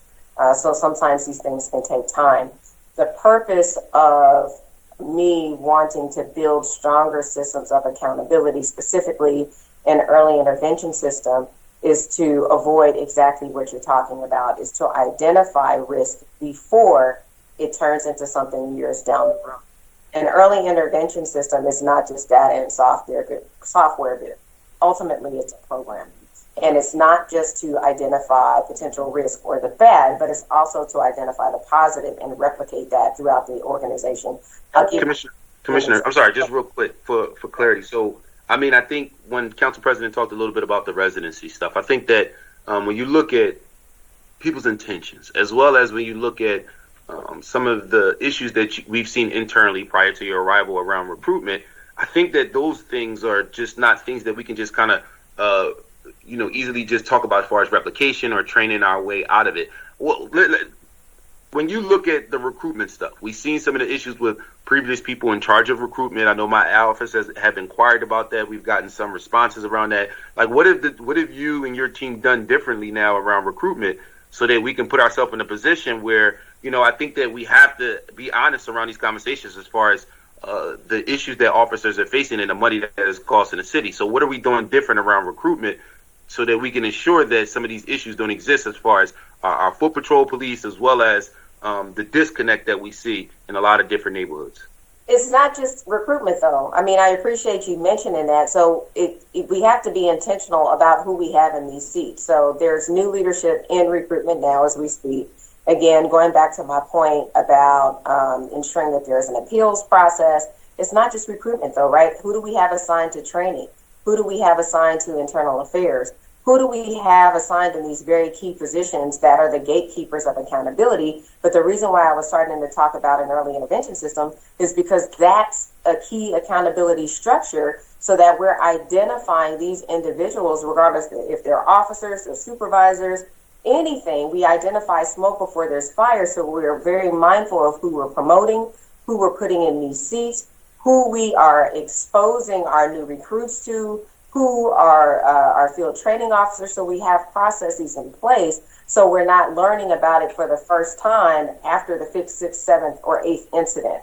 So it's more than just any one key position. It's systems of accountability that we have to put in place. But again, you're right. It starts at the very beginning, at the entryway, and who we're recruiting, how we're recruiting, but also who are we putting in our forward-facing positions.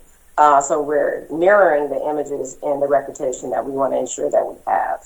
I completely understand, and I would also throw in some of the advocacy level that's happening around Act 111 as well too, to put us in a position to be able to have more flexibility when these situations present themselves. I want to move a little bit to a different hat that I wear as far as being a member of the Appropriations Committee, recognizing that PICA has really pushed the police department as well as the fire department as it relates to the issue around overtime and overtime spending. This is something else that has kind of ballooned out of control for the entire city, but specifically for the police department. Can you just take 30 seconds to talk about what can you do to assure that when we have our appropriations committee in the fall, that we're not in a position where people are asking us to vote for a transfer of money that's already ever seen rookie? Yes. I didn't hear the last thing you said, Councilmember Thomas. I heard 30 seconds. Oh, I was saying if you could just take 30 seconds to just help us explain what you and the department are doing to put us in a position where we do not have a situation where you're asking us to vote for, a $15-20 million transfer ordinance on money that's already been spent because of overtime issues. Sure. Commissioner Coulter, you want to just tell us where we are and how we've done with our overtime? Yes, so we do have a lot of accountability measures, and in the 6 years that I've been doing the budget, we have had one time, which was last year, that we had to come to council, and quite frankly, a lot of that resulted from the First Amendment and protest activities concerning George Floyd. So it cost us a lot of overtime that was in the very last month of the fiscal year, where normally if we have something that happens early in the year, we make those cuts in some other key areas to make sure that we do not exceed our Class 100 budget. So we do make efforts in every layer of our work, whether it's court overtime or crime plan overtime or violence. There are controls in place, supervisors who are needed to authorize it. So we normally try to stay. In fact, we always try to stay within it, but we did get hit with unusual circumstances last year. And if you look at this year, a lot of the money that we thought we'd save with court was really spent in overtimes. Like protest this year alone was over $22 million, which was from July 1 to the present. Some of that was Trump related. Most of it was related to issues that were happening in other parts of the country. So it's things that are hard for us to predict. The cost of not policing those events, I think, would be a tremendous negative impact on our city. So sometimes we're forced to make those tough choices when we have intelligence saying that there could be large groups of people coming here to do destruction, such as Antifa or groups that want to do harm to Philadelphia. So it's always a balance, but we make every effort to not come to council with those. Sometimes it's a transfer ordinance from one fund to another, but we always make an effort to stay within our Class 100 budget. Thank you, Council President. If I can close out, a lot of council members have been complaining about 911 calls, and not just the dispatchers, but just people calling 911, and there not being a person who answers the phone on the receiving end. If we can just speak to that, and then, Council President, I want to say thank you. I appreciate the opportunity to ask questions. Thank you, Councilman. Councilman, I'd like to take that as well. Every day I look at what our time range is for calls that we take, and I certainly agree that no amount of time that anybody waits is a reasonable amount of time when you need 911. I mean, when you're calling, it's because you have an emergency and you need somebody. Some of the challenges that we face is that we are understaffed with our call takers. We have been working diligently to try to hire, and we have a class going in again this month. We had one graduating last month, but it is a challenge. Added to that is we spend additional time on every call now because we go through that checklist to make sure we're not missing any mental health questions. All of that takes that call taker a little bit of additional time, which delays, again, some of our response. But if I could use 10 seconds of your moment to educate our listening Hold on, public. Council President. I'm sorry, just for clarity, and I won't come back a second time around, just so I can get clarity on this one right here. I'm not saying that people are being delayed picking up the phone. I'm saying someone calls 911 and no one ever answers the phone. Not a delay. Like, I called 911 and no one picked up the phone. That is the issue that myself and a number of my colleagues have received from constituents across the city, and we're just pushing to have a plan to be able to address that. I know that we have staffing issues and delays. I've been in those hearings, and we have some champions on council around those issues, but I'm talking about when someone calls 911 and nobody picks up the phone. That specifically. Thank you, Council President. Councilman, we get that same complaint, and it's extremely serious, and when we get it, we investigate every one of those.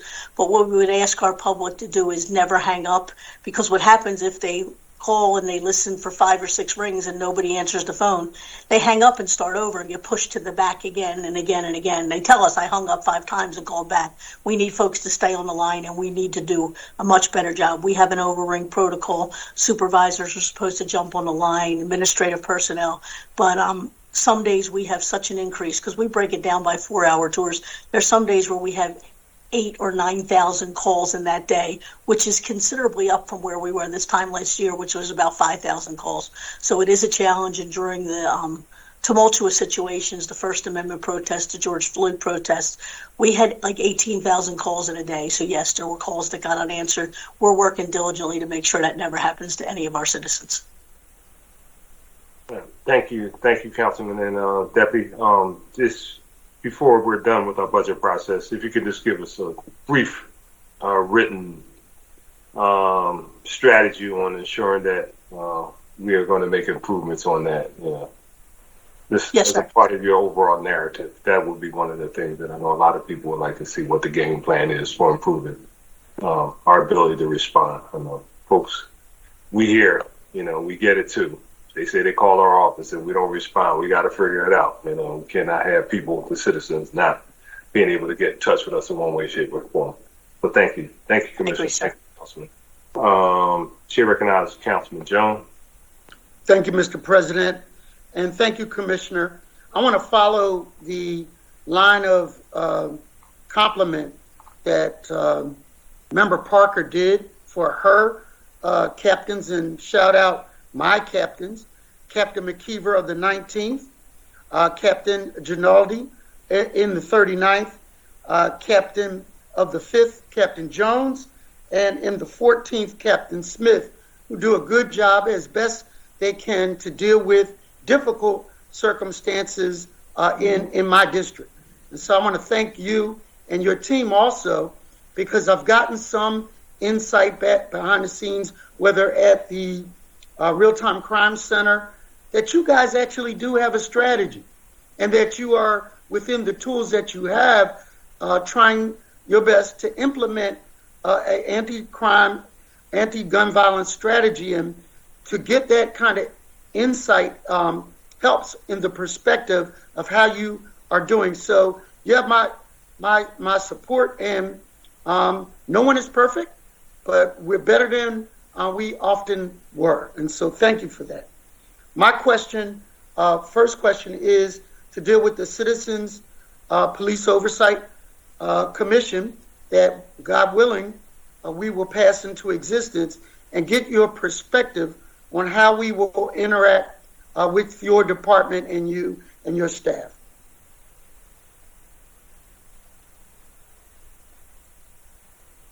That is a broad question, sir. Is there anything specific? Yes. Are there any concerns that you may have that you'd like to raise?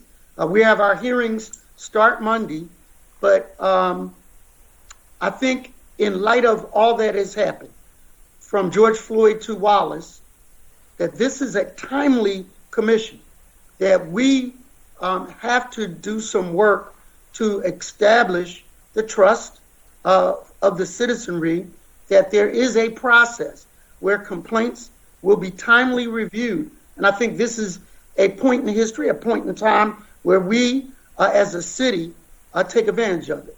One question I already get is, how much does a commission like this cost? And so I guess I'll reverse the question and say, how much would not doing a commission like this cost? And so the direct question is, how much have we paid annually to people who have filed complaints against the police department by way of court-mandated concessions? Before, I think Commissioner Coulter has that number. We talked about it yesterday. But just to generally answer your question, I do want to acknowledge that civilian oversight is a thing of, it's contemporary policing. So we in policing expect it, and we know that's what the citizens want. I know that we are currently working with you and your colleagues in your shop to work on details. I know there are some things that need to be ironed out. There are certainly some contractual implications there. And I'm hoping and I'm looking forward to that we can work out any operational issues or any contractual issues. But with that said, Commissioner Coulter, what's the number that was paid out last year? In 2020, it was over 16 million in indemnities regarding police lawsuits. We don't have 2021's figures yet. We'll have them at the end of this fiscal year. So at $60 million, 16 million, sir. 16. At Yes. $16 million, is it safe that over the last 4 years that number has been consistent, give or take $1 million? I really couldn't answer that. I mean, I know some years are higher and lower than others. The law department does track that annually, but just asking them for this year's, they gave us last year's. But I know that there have been quite a lot of cases that were settled or paid out that were very, very high. So my guess is some years were higher and some lower. Well, thank you for that insight. I'd like you to provide to the president the numbers over the last 4 years so that we can get a sense of what, if we can avoid some of that, what we might stand to gain as opposed to what a commission costs. My second and final question on this round is, can you give us some perspective of how cameras, cell phones, and the real-time crime center can be utilized to put eyes in the sky, coordinate with boots on the ground to kind of stem some of the hot spots and violence in areas within the communities that we serve? The cameras are extremely helpful. And, I don't want to speak for Commissioner Nash and his folks. He'll chime in very succinctly. But, we often know and we hear that for various reasons that we need assistance with witnesses coming forward, and often in the absence of witnesses coming forward. And I don't want to say that we don't have work to do. We know that there's some trust issues there, and there's other reasons why witnesses don't come forward. But there's also reasons of fear or other reasons why witnesses don't come forward, or maybe sometimes there aren't witnesses. Cameras help us solve a lot of these cases in the absence of that. So, Commissioner Nash. Yeah, thanks, Councilmember Jones. I know you're a big advocate for the cameras, and we talk about that frequently. The president made me do it. But your question really touches on two elements of cameras. I mean, one are the police cameras that are set up at areas that we've identified throughout the city where there is a higher number of violent crimes that are occurring, and those cameras are monitored on a constant basis from our real-time crime center. And those cameras, I think to your point about how can we utilize cameras to stop crime, those are the cameras that we have, along with the cameras that we interface with from anyone that's on the in the program where they allow us to watch their cameras live, but especially the SEPTA cameras and traffic cameras. Those cameras can stop crimes from occurring before they do, or lead investigators or lead patrol officers to identify people with a gun or people that are apt to commit crimes. Back to the commissioner's point, so many cases. And if you really want a number, I mean, I've talked to the homicide captain numerous times about this, and I said to Jason, Captain Smith, what would you say is the number of cases that we receive assistance from with cameras? And we're talking about Ring cameras, shop cameras from grocery stores, and he puts it at probably closer to 90%. And without those cameras, the amount of investigations that would be able to bring to a successful conclusion and provide justice for the families would be significantly, dramatically lower. So, great points. More cameras, better.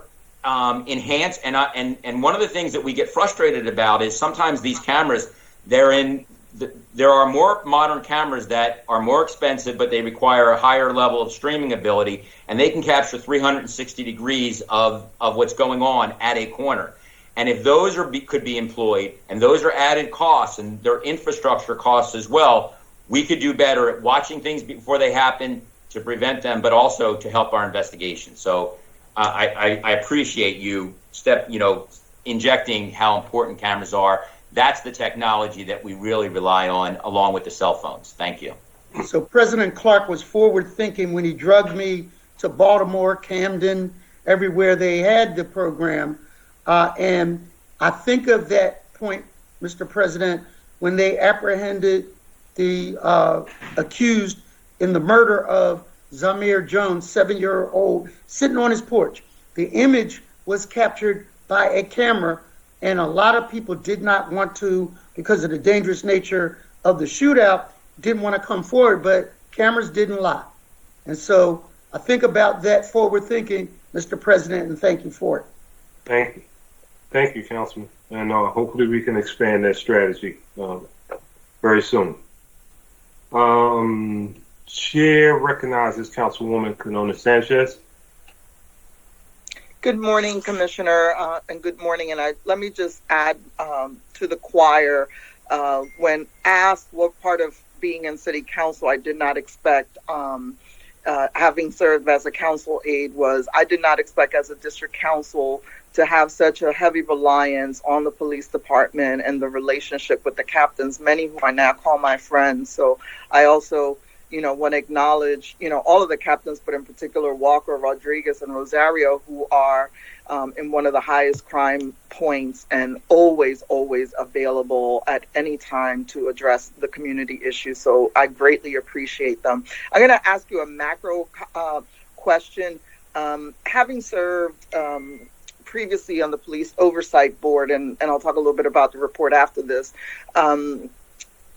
we've had a lot of conversations about reimagining the role of police officers. We ask police to do a whole lot. And in Kensington is a perfect example of overburdening and making the police be the first responders to everything. And I know years ago, Council President Clark and actually Councilman Jones talked about, transit officers so that police could go back to doing policing, right? I know last year we talked about moving crossing guards over to the managing director's office. We have police officers babysitting construction sites, and I know we get reimbursed for that.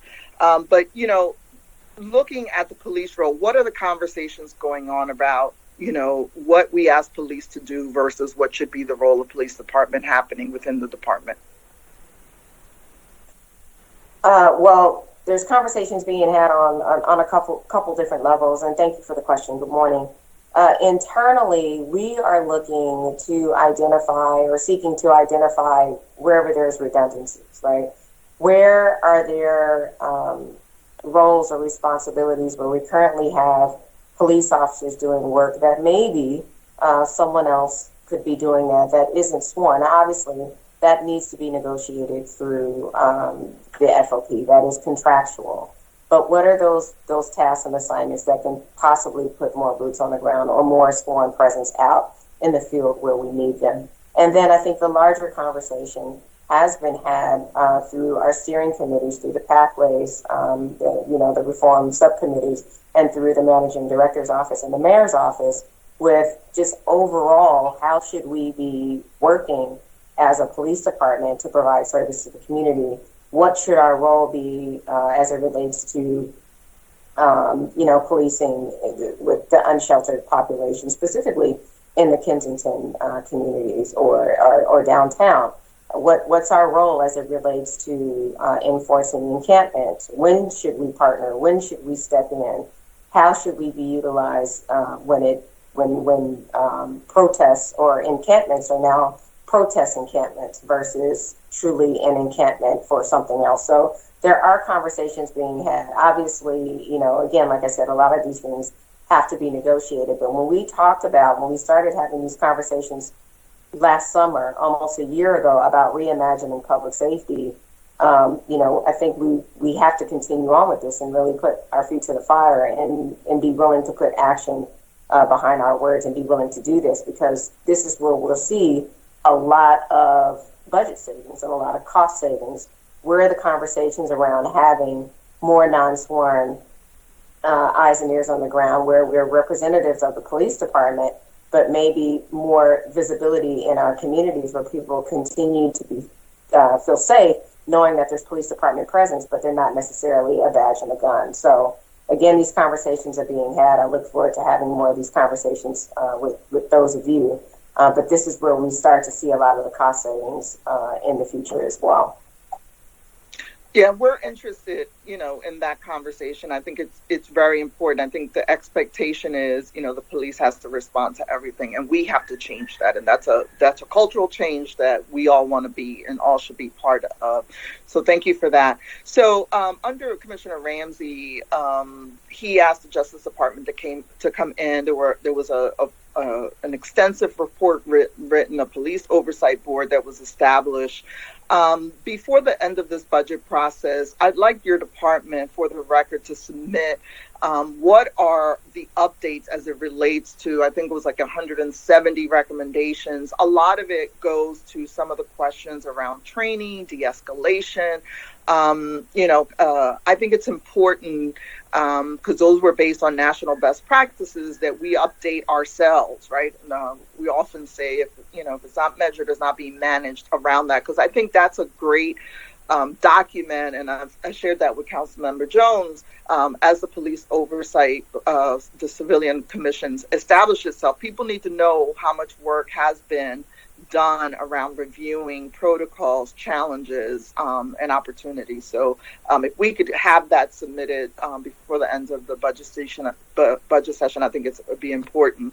And then lastly, as it relates to investments, I know in the conversations around clearance rate, technology, and access to equipment and technology was part of it. Does this budget, because I believe there's a couple $1 million around some of the technology and DNA stuff, is this budget reflective, has enough investment in that area that is needed, or is this something that you're phasing in? I believe in our GVI conversations with the DA's office and the police department, we were looking at $7-10 million, and so I didn't see that here. So you want to talk a little bit about that? So are you asking, so GVI is in ours, are you asking if we're okay with what we're getting as it relates to what we asked for forensics? Yeah, forensics, DNA, all of that, because it didn't seem like the numbers in this budget didn't seem to be the ones we talked about needing. So I want to make sure that we're planning for what we need, not what we have. Right. So I want to provide some clarity on the forensics piece. So there are two schools of thought. There was some information put out there that, and Mike Garvey, I want you to chime in on this. There was conversation around expansion of DNA analysis, which would require expansion of our existing facilities. Our position, my position, has been that we need to get our staffing and just our current capacity up to snuff with what we currently have. Director Garvey, you want to speak to that and what the mayor's proposed budget will get you today? Yes, I absolutely can. So we are looking at 5.3 million. This will, in about the first 2 million, bring us up to the same capabilities we have had, which over the last couple of years went a little bit down. With the extra 3 million, we will be adding capabilities. We will be adding capabilities to the field of DNA, which will be DNA testing focusing on crime guns, focusing on those crime cases right now that we have a great question for, right? How can we make more information for DNA cases to say who is present at this shooting after shooting after shooting? We are also looking at adding capabilities into our chemistry area. We're looking at adding capabilities into prints.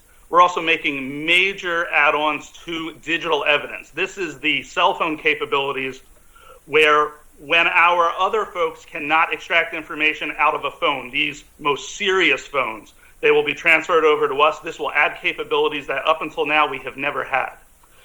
All of these capabilities are actually the maximum capabilities that we can do under our current building. We have a building that is about 46,000 square feet. This extra 5.3 million will absolutely maximize our capabilities. In order to go beyond that, to actually say what would we need to do to work every case as quickly as possible, we would be really needing to look at long term. And long term would be, according to the National Institutes of Justice, based on our crime rate, based on our population, the size of a crime lab that we would need would be approximately 150,000 square feet to 200,000 square feet with more personnel. That would come at a cost of about 60 million. That was not something we could do with 1 year. So what we looked at is, for the 5.3 million, what are the maximum capabilities we could do to bring us back to what our normal capabilities were, but enhance them to the maximum capability for what we have. And that's what we will be able to do by the end of the year. Hopefully that answered your question. Thank you, Mr. President. Yeah, we'll continue that line of questioning. I think it's important. We want to make sure we have the latest technology and we're working efficiently. And so I understand the upfront cost of this, but we want to get to a place where, we are doing 21st century public safety. Thank you. Thank you, Mr. President. Thank you, Councilwoman. And Councilwoman, thank you for bringing up the issue about reimagining policing. You referenced a couple of issues, a couple of positions, and I think, Commissioner, you said you all are looking at that, where we clearly should have, at a minimum, public safety officers doing that work. Obviously, traffic control issues with respects to, as was referenced, babysitting construction sites, also guiding wide load vehicles through the city of Philadelphia. There's no reason why we should have sworn police officers who are responsible for dealing with the real public safety and not have public safety officers. So hopefully the administration's commitment for moving forward on that issue will materialize in this fiscal year, so we can get police in places where they need to be. And I don't know, what the FOP's position will be on, but we did, in fact, have the charter changed to authorize that, and we should proceed as soon as possible. So thank you. Chair recognizes Councilman Green. Thank you, Council President, and thank you, Commissioner Outlaw and your staff for the vital work that you do. Having family members who have been, former members of this department, definitely have a perspective on the challenges that you have on a daily basis. And as Councilmember Sanchez, as well as Council President Clark have stated, we definitely put a number of tasks on your plate that we should be reimagining to have other individuals to do some of that work. In that regard, I know the administration is discussing, as part of this budget proposal, a co-responder model. And I'm following with some questions that Councilmember Gim asked regarding the tragic incident with Walter Wallace Jr. And one of the questions I have in reference to training for those who have a behavioral health or on the autism spectrum. In years past, when they've had budget hearings and testimony, I was informed about levels of training that was happening at the academy, and also for more seasoned officers being trained at that time, as well as 911 operators. I want to get some perspective on that, even though we're looking at adding additional type of support with this co-responder model. But what specifically is the type of training that's currently happening? And also, what's the communication that's occurring between shifts? Because having had a chance to view the video, there seemed to be a miscommunication from the first shift to the second shift, what was happening with the Wallace family at the time of the incident.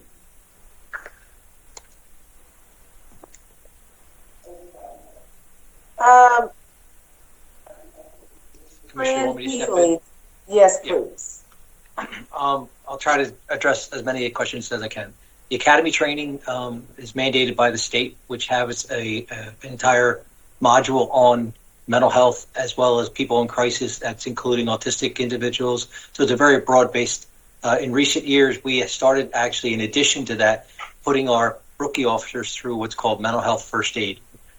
We were able to convince the state licensing commission basically to include that in the overall curriculum. So that is now actually included into the module for all officers in the state of Pennsylvania. So that's the initial training the officers are getting out. So they're well versed in recognizing individuals in crisis and mental health issues and responding accordingly.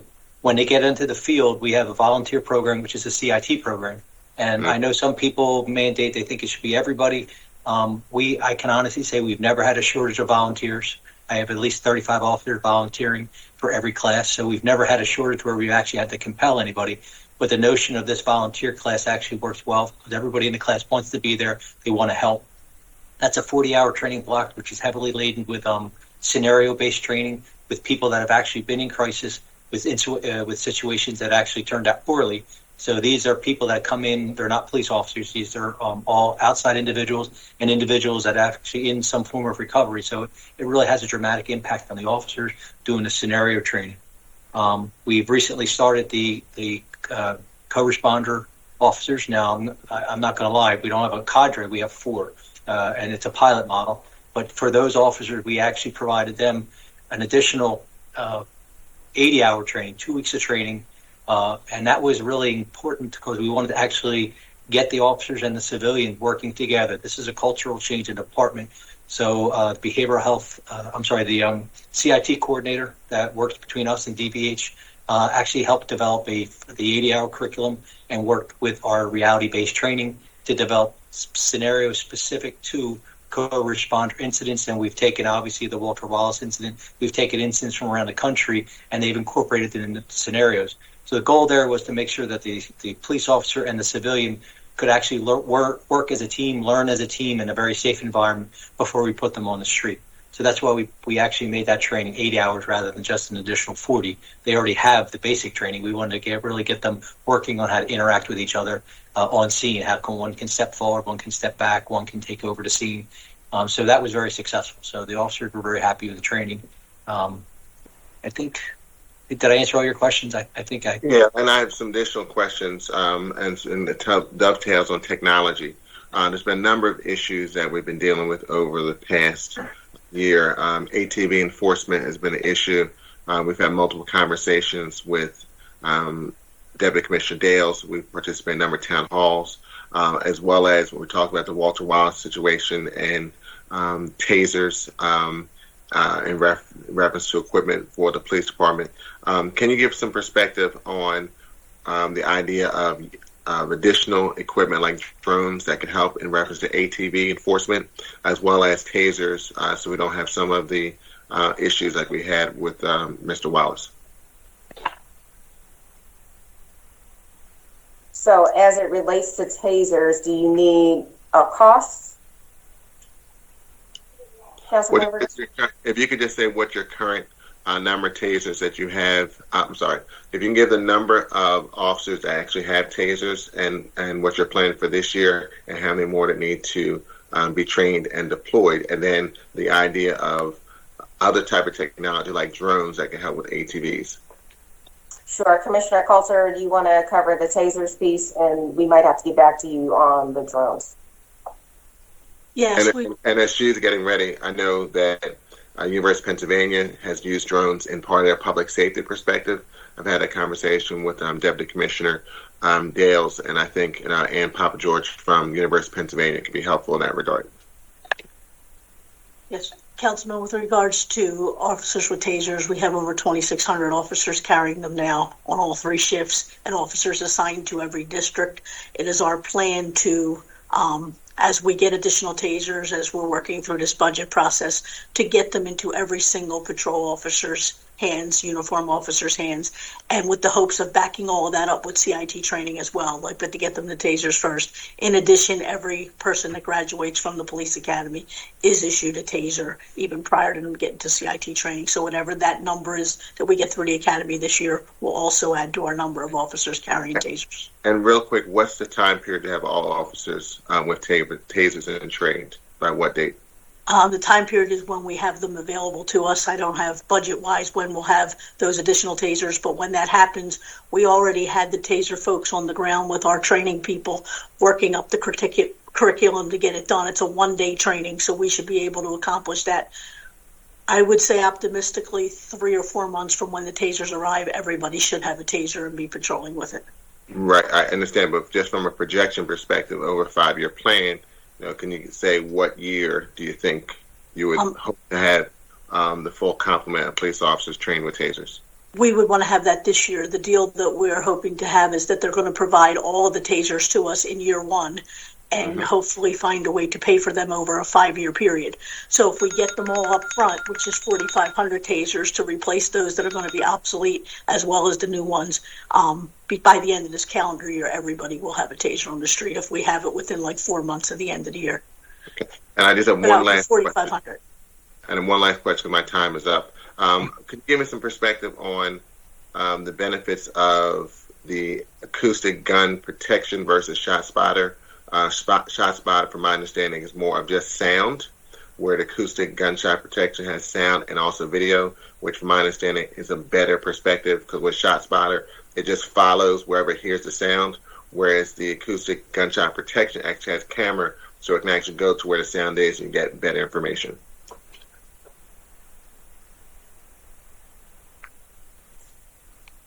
Mighty. Yeah, I think we'll have to circle back to you on that one. Okay. Yeah. Thank you, Council President. Hey, Councilman. Yeah, I know that Councilman Jones referenced our visit to Camden last year, well, the year prior to it, with the now retired mayor.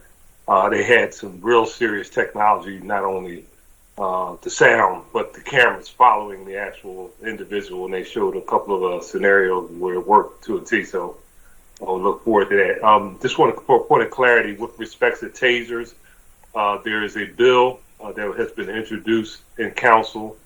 When we get a perspective of council members, we'd be moving forward with that legislation. It is a little different arrangement than we normally have in terms of upfront purchasing, but a payout over a period of time. So we'll be briefing all the members of council coming up in a minute.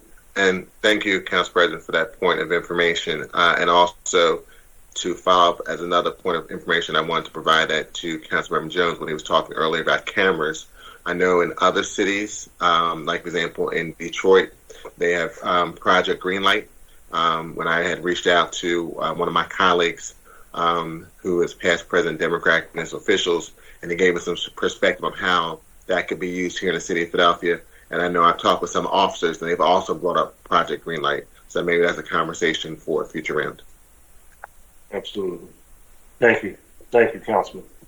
And thank you for your work National League of Cities, municipal. I know you're in like so many different groups. You see this hair? I don't have it anymore, right?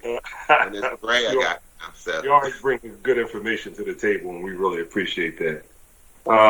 Chair recognizes Councilwoman Gilmore Richardson.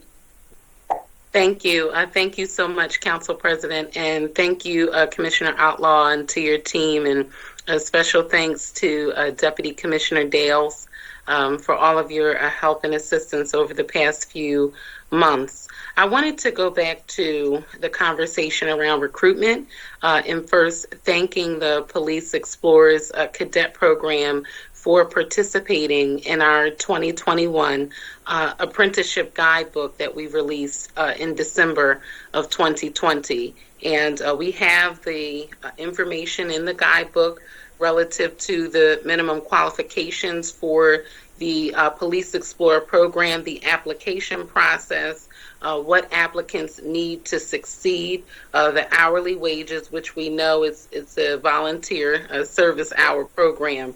and the contact information at the police department. So I wanted to start there.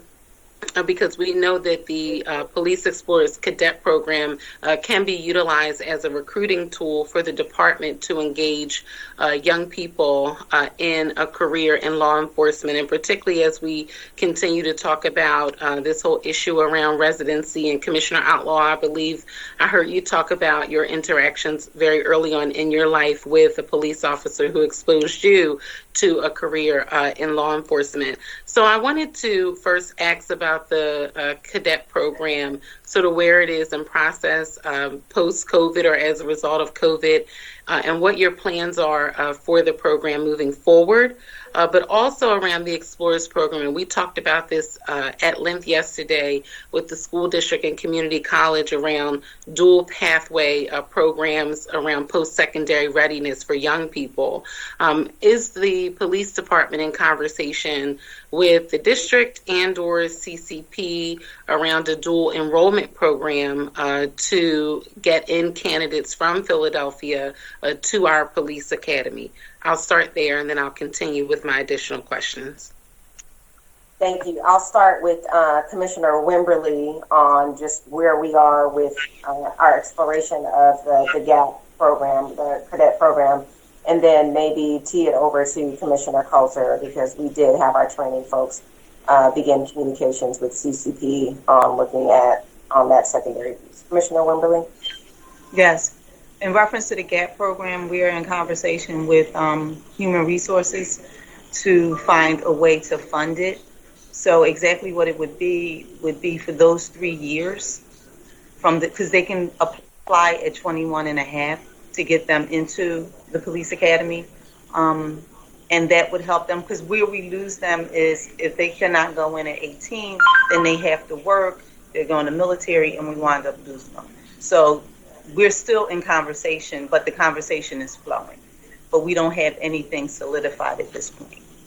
Okay, so I've talked to the representative that we work with from the Police Explorer Cadet Program, but I definitely want to be involved with that, because I think there's an opportunity for us to create a dual degree or certification program, and then look into those 3 gap years and figure out some type of entry level or civilian type position within the department, and then transfer those young people over to the application process for the police academy. But I think there's real opportunity there. So if you could give me the numbers for the young people who are participating in the program currently, or either the year before COVID, and then your plans for the upcoming year. And then another thing we heard in speaking to some of the young people who had interest in the program but did not participate was that the program is too far.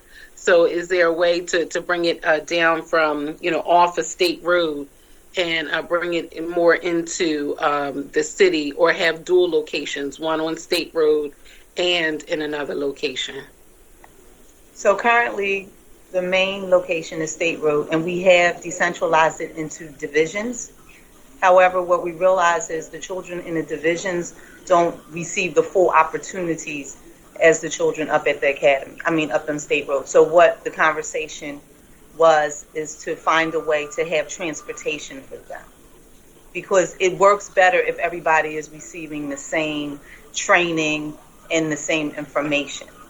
So, and this, of course, these conversations were pre-COVID. I don't have any numbers on how many participants we had. 98 pre-COVID. We're going to get up and running again this month. Okay, that's excellent. I know we were waiting to hear back regarding the post-COVID strategy for the program.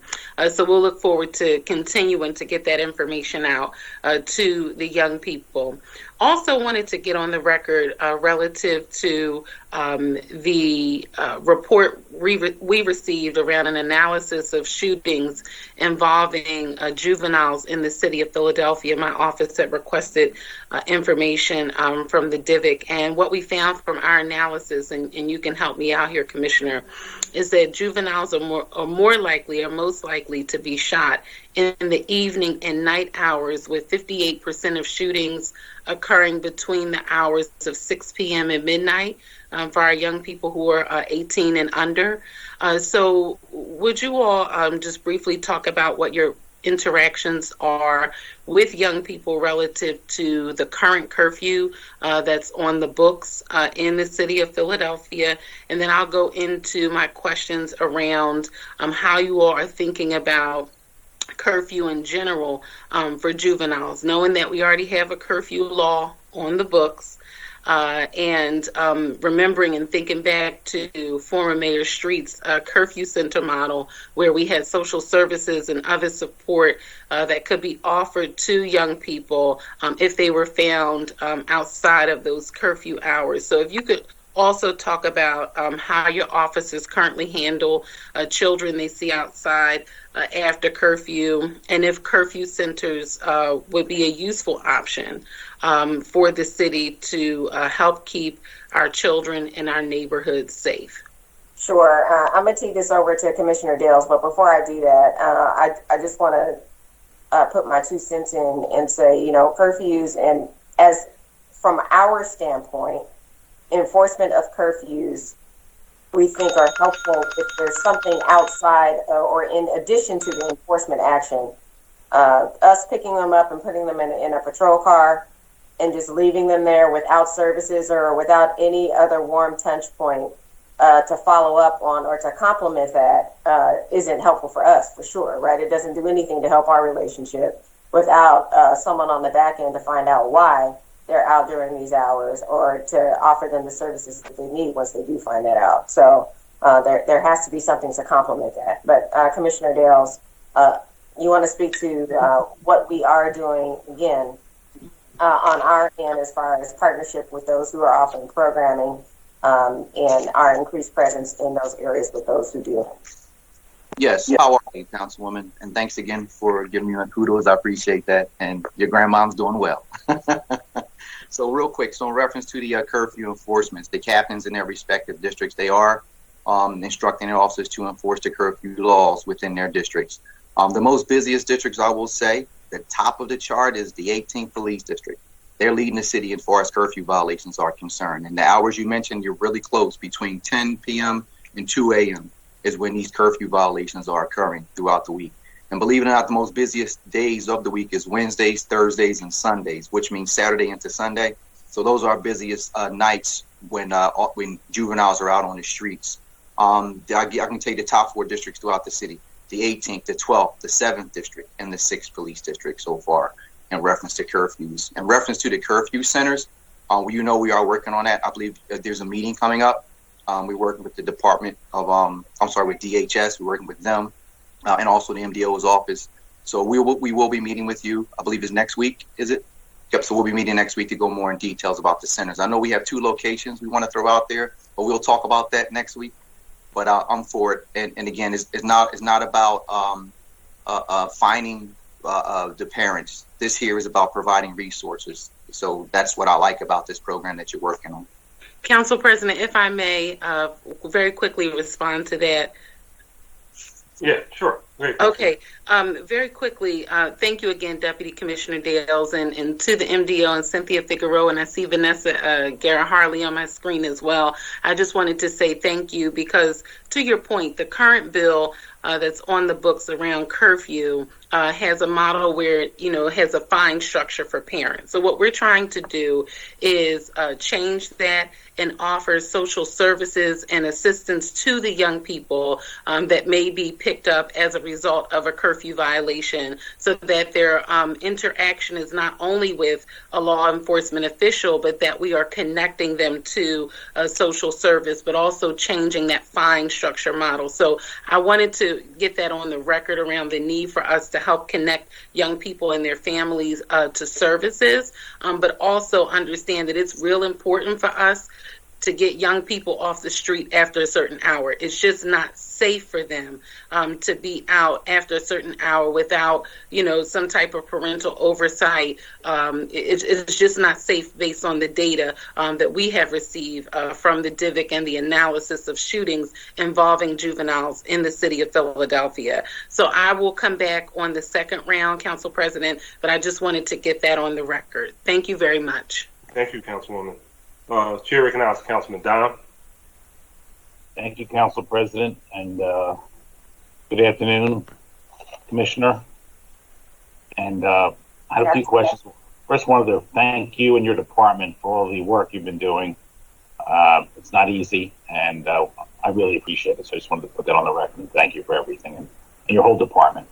And I just want to mention also the Deputy Commissioner Dales and many others in the ATV division. We've had several conversations with them, and they've had some great ideas on how to deal with these issues. And I'm impressed with the ideas that the officers have. When you actually ask the officers on how to solve problems, they have some really good ideas. So I think that's really good.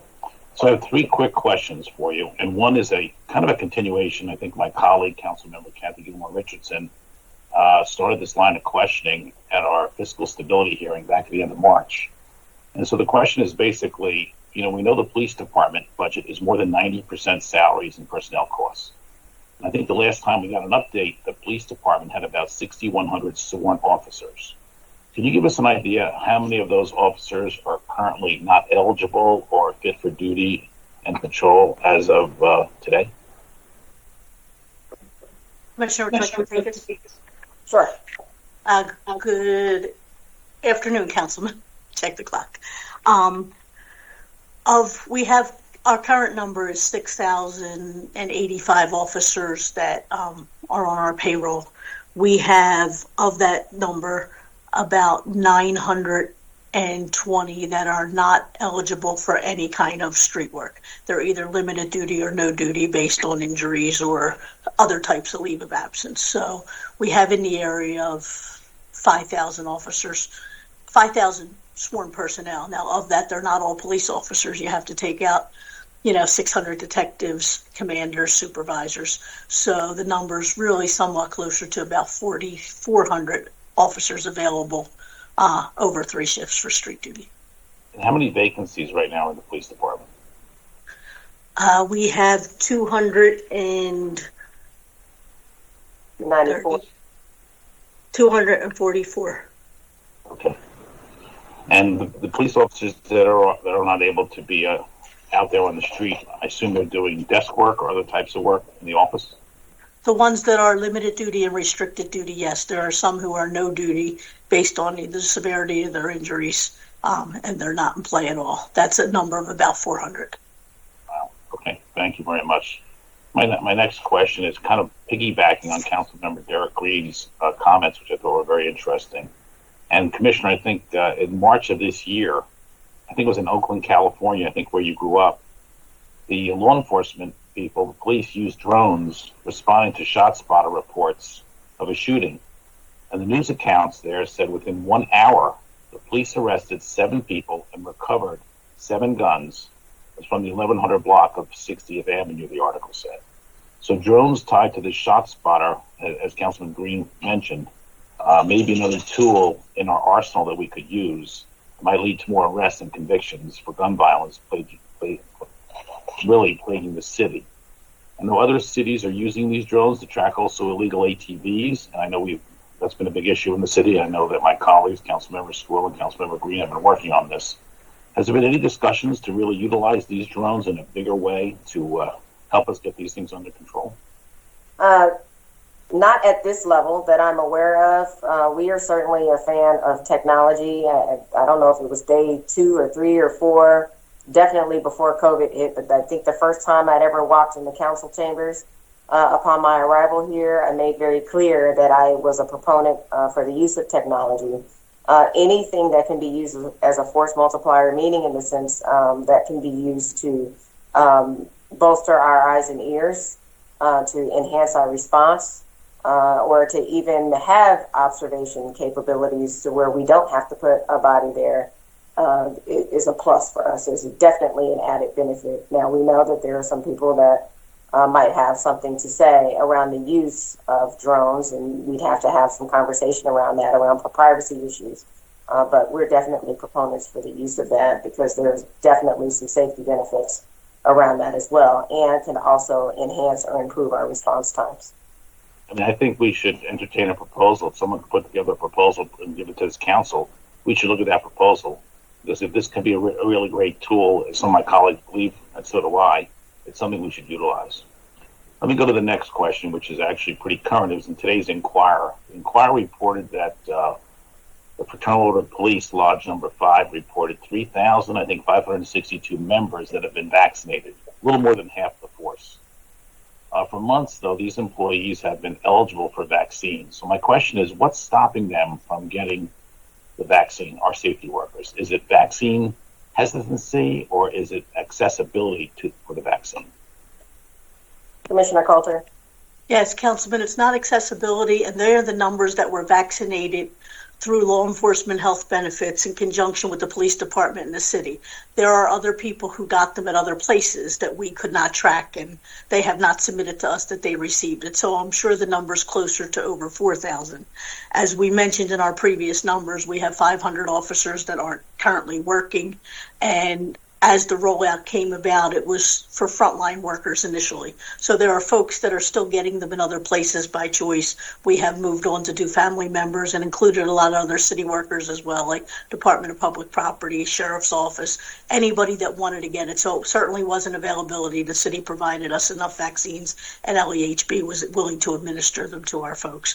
So we can't track the folks that got it on their own based on, their family worked at a hospital, there were other opportunities, or any other way. But I believe the number is probably closer to 4,000 of our maybe 5,000 active people. Some have their reservations, they're skeptical for whatever reason. And what we found a lot was in our younger population of officers, because early on I think there was questions concerning fertility and would this affect them, and there wasn't enough known.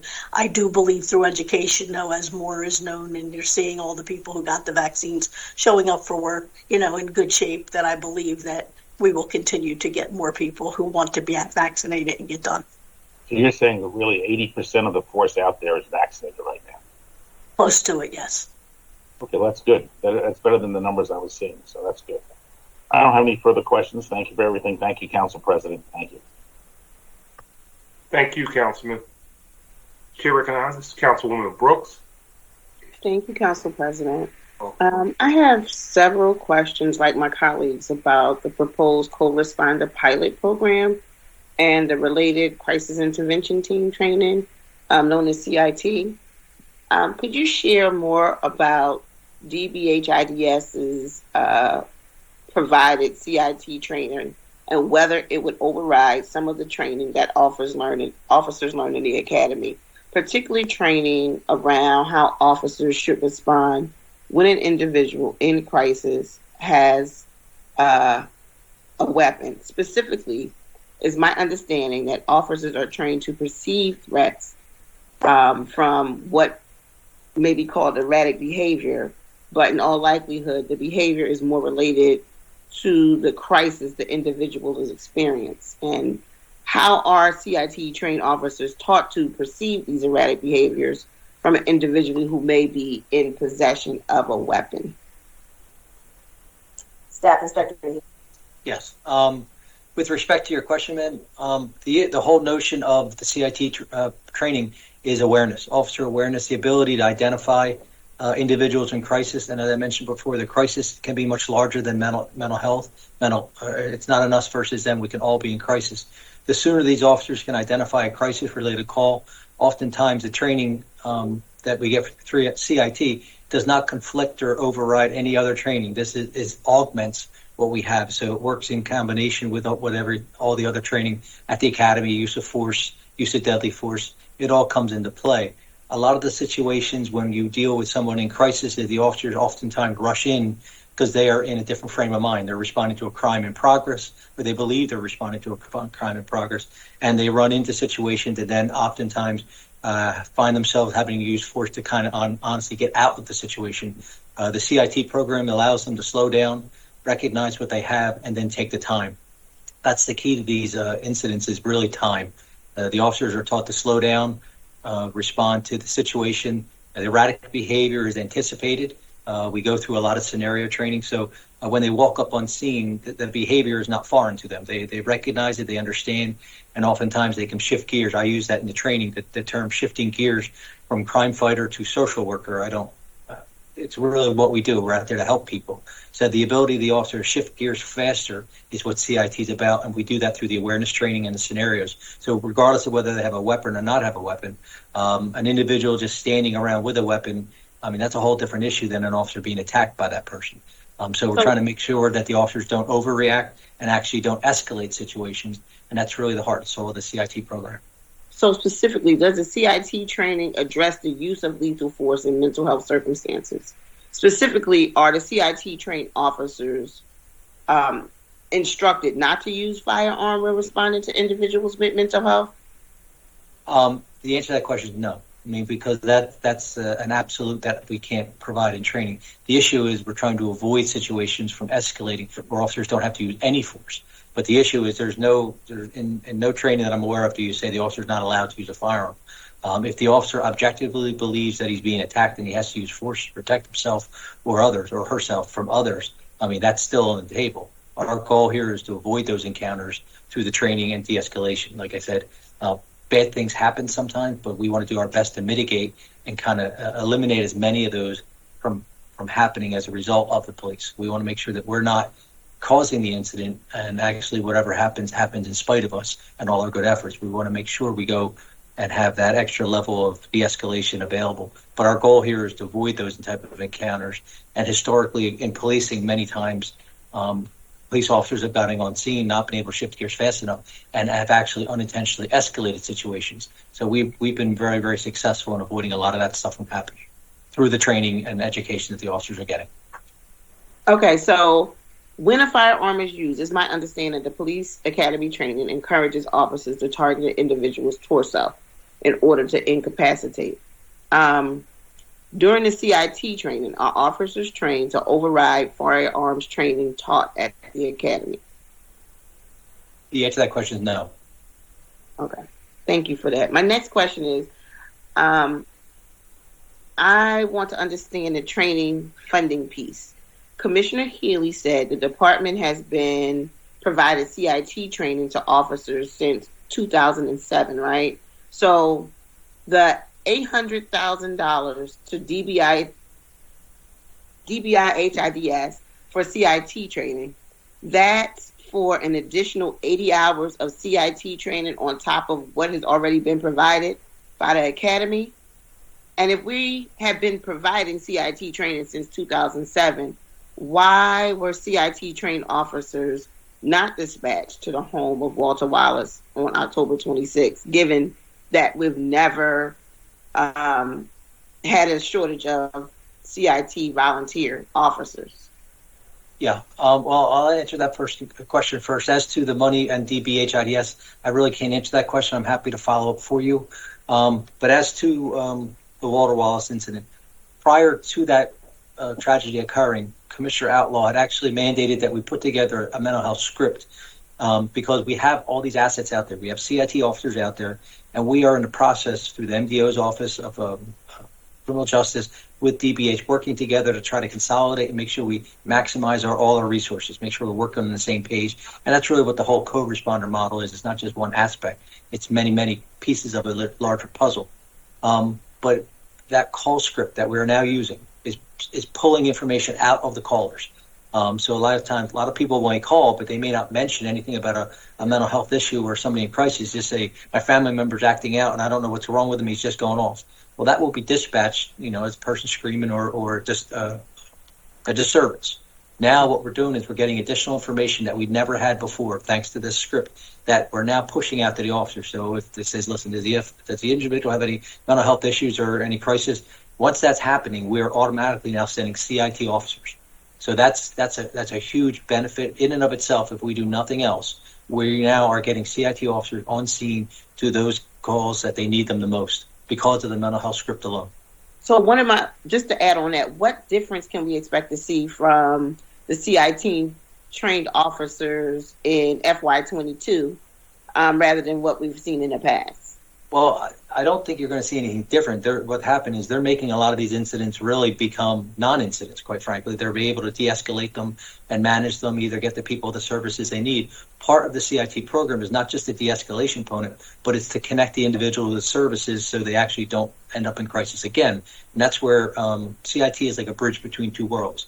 We do the de-escalation, we do the initial contacts, but my officers then follow with the CIT coordinator, Erin O'Donnell, who's an employee from Department of Behavioral Health, and then she actively tries to get these individuals into the services or the litany of services that's available.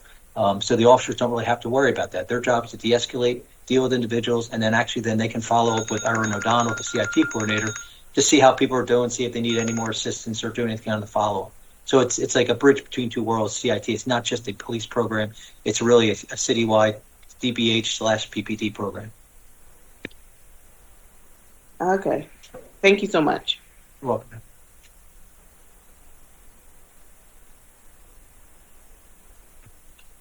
Thank you, Councilwoman. Chair recognizes Councilman Squilla. Thank you, Mr. President. Appreciate it. Thank you, Commissioners Outlaw and Dales and Brand, everybody else on their folder.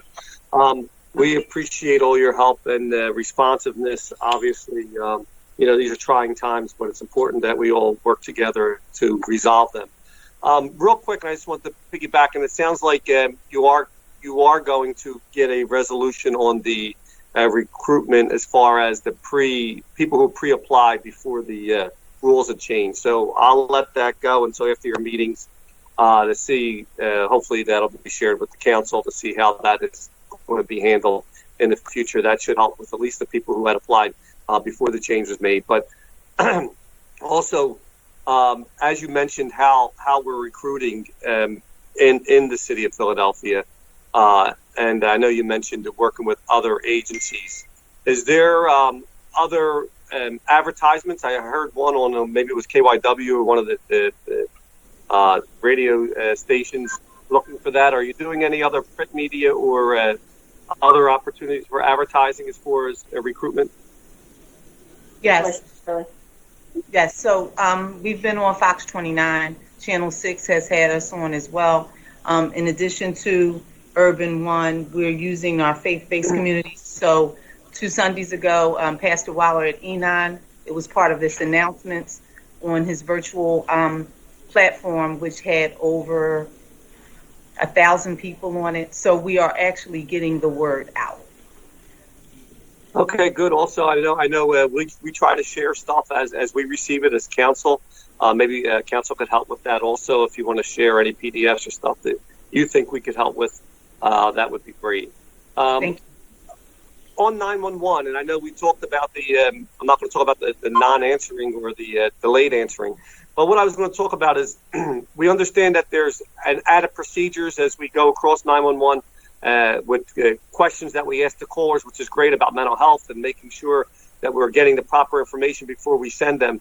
So as those calls are longer, and as we look at to promote co-responders, or I know with I think it was that I heard at one of the hearings that unless it's a suicide attempt or something like that, you send it to a crisis center. Is there going to be a method of training where the 911 calls would be able to dispatch? Right now, it seems like the majority, everything still goes to the police and then goes out. Is there going to be a way to dispatch, whether it's co-responders, single responders, or just police responders? I'm sorry, Commissioner, go ahead. I'm sorry. We're certainly working to get to that point. I think the fact that not only are our officers being CIT trained, we developed a course for our dispatchers as well. So they are also being trained in CIT to be able to recognize readily some of the areas that may require that co-responder immediate dispatch. We don't have it in place yet, basically based on the sheer numbers that we only have this pilot in place with a small number of folks there. But obviously, as we build this out, we would love to turn over mental health issues to the mental health professionals and just assist them in any way we can to ensure there's a successful outcome. And also, also the reason why we put someone in there for triage. Fran, you want to talk about that really quickly? Yes, very quickly. Councilman, as you know, we have a behavioral health, intellectual disabilities individual at Police Radio. The goal there is to actually spread that out as well. It's only one person now, but the goal eventually is, like I said, we have a bucket of resources available, and one of the resources is the crisis line, and the other one is the mobile emergency teams, which are civilian responders. We're looking to actually tie them in to our police radio system so as we can add them to our overall arsenal. I mean, that's on the table. That's what we're planning to do. There's limited resources that DBH has right now, but the plan is definitely from police radio to see how we can get the right people on the right calls as soon as possible. That's definitely what we're all been working on. All right, so you said limited resources from DBH. Is that something that needs to be addressed through them in order to have availability for those folks to partner on this? Like I said, I can't speak for them, but I know they're aggressively looking at this issue and trying to find ways to make it happen as soon as possible. That's all part of the overall co-responder model. I get that the co-responder is really a misnomer. I mean, that's only one piece of the bigger puzzle. We're trying to augment all our resources, collaborate, put them together, so we can effectively get the right people to the right locations as soon as possible. Yes. Yeah, I mean, obviously these things do take time. Change comes slowly, but I think the excitement is that it is in place, and I think that we're going in that direction, and it'd be great to get a report on that to see how that plays out. As far as forensics, and we heard about the resources that in the potential budget for that. As we look into solving the crimes and the issues, do you believe that this additional resources within the forensics will then allow us to increase our numbers as far as convictions or as enough evidence to be able to bring these to trial? Director Garvey? Yes. So really, the answer there is yes. What we are looking at is changing the way a crime lab works. Years past, most crime labs throughout the whole country were actually created to work evidence for trial. Work evidence after everything had already been closed. What we're pushing for is work evidence as early in the process as possible to generate actionable information to give to the folks to solve cases earlier. And if you solve cases earlier, you arguably get someone off of the street before they commit the crime the second time, the third time, the fourth time. So the whole point of this is doing what all of the TV shows already do, right? Is you work a case early and you solve it quickly.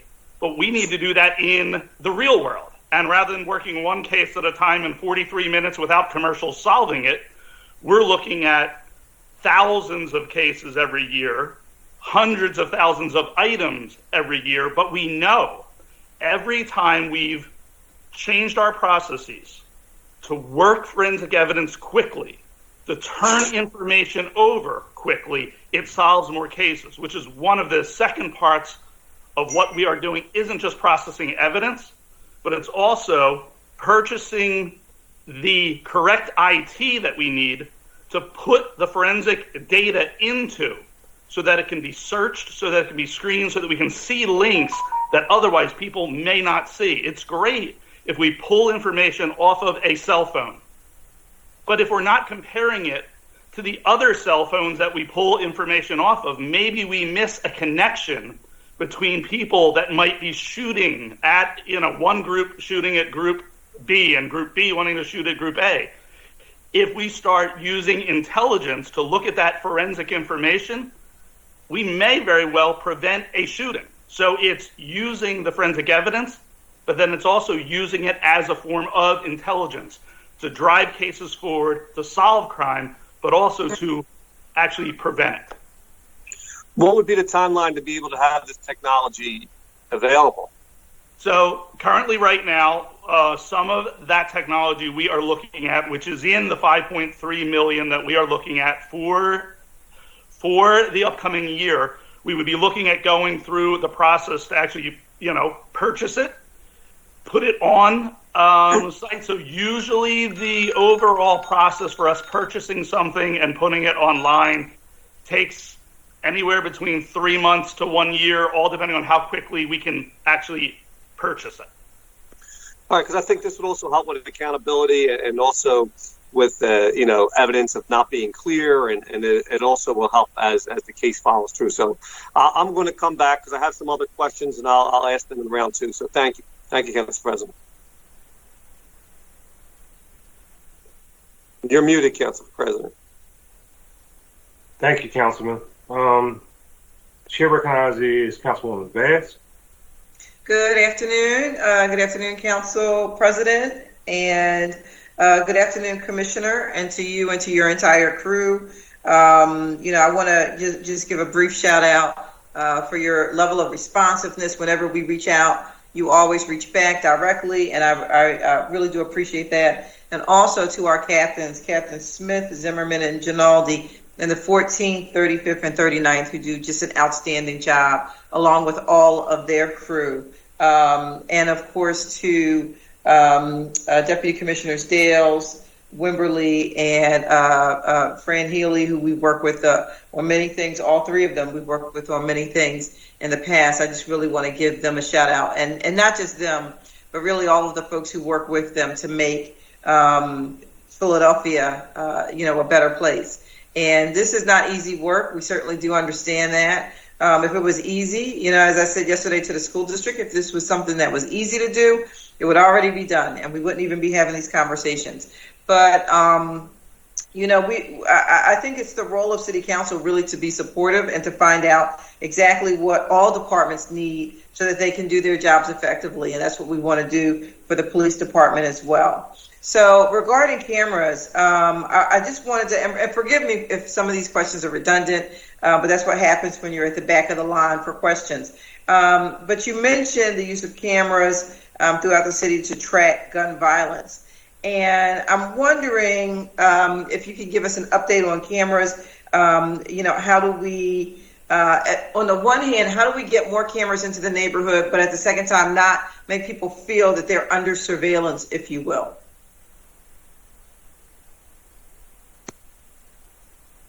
You know what?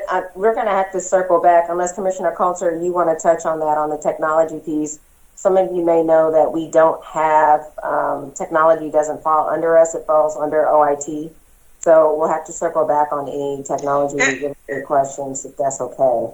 Yeah, that's fine. If you want to circle back after checking in with them, but also if you could check in to see, what the. Because they operate based on your direction. So if you give them direction in terms of what it is that you want and where you want it and how just what your needs are, then they respond accordingly. So if you could also give us some sense of what requests have gone in terms of camera needs throughout the city of Philadelphia, I think that would be very helpful. Sure. Okay. Also, I wanted to ask you about overtime. And I know that this has been addressed many times by a number of my colleagues in the past. And can you talk about what's been done to address the overtime issues, which often spill over in the budget? We understand that some of these things just can't be helped with court dates and with other things, but it is somewhat disconcerting when you're trying to budget. Can you talk to us about overtime? Yeah, Commissioner Coulter, you want to talk about that again? Yes, Councilwoman. Overtime is always a challenge, and it's that trying to find the balance. But there's a couple things that drive overtime. Some are the events that are not within our control. Some are the things that are going to be upcoming, like we're going to go back to having special events again, and that requires policing, like we've been in a shutdown. But there's also an issue of finding the balance based on the number of officers we have, plus the needs of the rest of the city. And as we talked about, we're 295 officers down right now from our last authorized strength, over 500 down from our authorized strength from 2 years ago. So in that balance, we have to be able to find a way to police our neighborhoods as well as to cover events and situations and circumstances that are happening. So it's never easy. Our goal is always to stay within our Class 100 funding, which is our personnel, which includes overtime, because we realize we have to make up the balance of the deficit of officers in covering some events that we are required to do, and all the initiatives that are all important, like the ATV initiative and some of our gun buybacks and all the things that we're participating in, all do come at a cost. And we try to find that balance of what is really needed and only spend the money that we absolutely need to spend, recognizing that there's a lot of city needs and we want to make sure that, we do the best we can to manage it. But the last couple of years, actually the last 4 years, like we never imagined with the presidential election in 97, what we would be dealing with, the millions of dollars in protests and some of the things that led from it going all the way through to this year. And some of it is stuff that happens here, but some of it, quite frankly, could happen 2,000 miles away. And it results in us needing to police and save our city. So there's a lot of challenges, but we do our best to make sure that we spend only what we need to. Sure. And I know that it's hard to manage sometimes, and who would have ever thought that some of the things that happened last year, which increased the amount of overtime that was spent, who would have thought it? Nobody thought it. And so some of it is quite unpredictable. I certainly do understand that. So. But I just wanted to hear your response on the record on that. Another quick question for you around essentially sensitivity training and some of the issues in terms of police connecting with neighborhoods and communities. Can you talk a little bit about how you're working through and with community organizations that really are best equipped to sort of bridge that gap? What kind of work is the police department doing to make that happen? Yeah, so I'll start from the training piece, and then I can turn it over to Commissioner Dales to just kind of talk about what the community relations folks do. But in our budget, so when we rolled out our plan last summer, it was a pretty lofty plan, but none of it was funded. So with the exception, I should say, of the implicit bias training, there was funding for that. But the procedural justice framework, or the training, or the the active bystandership for law enforcement training, none of these initiatives were funded. So a lot of the funding that's proposed for training in the mayor's proposed budget covers that. That brings in a lot of our community partners with that piece. Community relations does a lot of bringing our community groups in and making sure that we stay connected. And I am personally making sure that I stay connected with those folks who do boots on the ground work or do a lot of the community outreach boots on the ground work, and also in partnership with the folks in the managing director's office. I know I hear the bell buzzing, so we'll try to be really quick with our response on this one. But Joel, do you want to talk about the work that community relations is doing as well? Because I don't want to shortchange them. No, you pretty much covered the majority of it, but just to add to that, since due to the pandemic, we have been doing a lot of virtual meetings, several workshops, several seminars in the community, especially that pertains to crime, reducing gun violence. Recently we had a 4-day domestic violence seminar. I think it was last month, and now as a matter of fact, tonight from 3 to 4. We're running the Accumulations Bureau. They're actually running a lost my chain of thought. We have a seminar tonight in reference to the since majority of the motive is a result of arguments, conflict resolution seminar we're running tonight from 3 to 4. So that's some of the things. Those are some of the things that we are doing in the Community Relations Bureau. Okay, very good. All right. Well, thank you very much. I'll come back around on my second round, Mr. President. Thank you so much for the answers. Thank you. Thank you, Councilwoman. Got a couple quick questions. So, Commissioner, gun violence is, and the level of violence in the city is to some degree unprecedented in recent years. But unlike prior years, there's no specific cause. Like before, when we did Operation Safe Streets, Mayor Street, it was primarily focused because of the drug trade had basically taken over all the corners. So it was a little easier to identify the strategy to alleviate that challenge. This is kind of all over the place. Arguments, social media, just people generally being pissed off about who knows what. All of the issues with respects to the responses based on all of us, government, the pandemic, and the issue with respect to the social justice. I mean, just you name it. So I want to ask you a question. We found out that as a result of that, there are a lot of different approaches that we have to take to kind of turn this around. Council, we laid out our agenda, our anti-violence or violence prevention and opportunities agenda.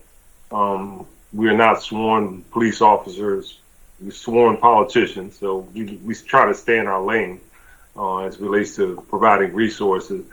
But the bottom line is the ability for all parties involved, and not just individuals from the government, including, we need to include people who are out on the street every day, and I know you know them, they talk about meeting with you on a consistent basis, all that stuff. What's the coordination, and how do you fit in the coordination of all of the stakeholders to try to get our arms around this very, very challenging issue?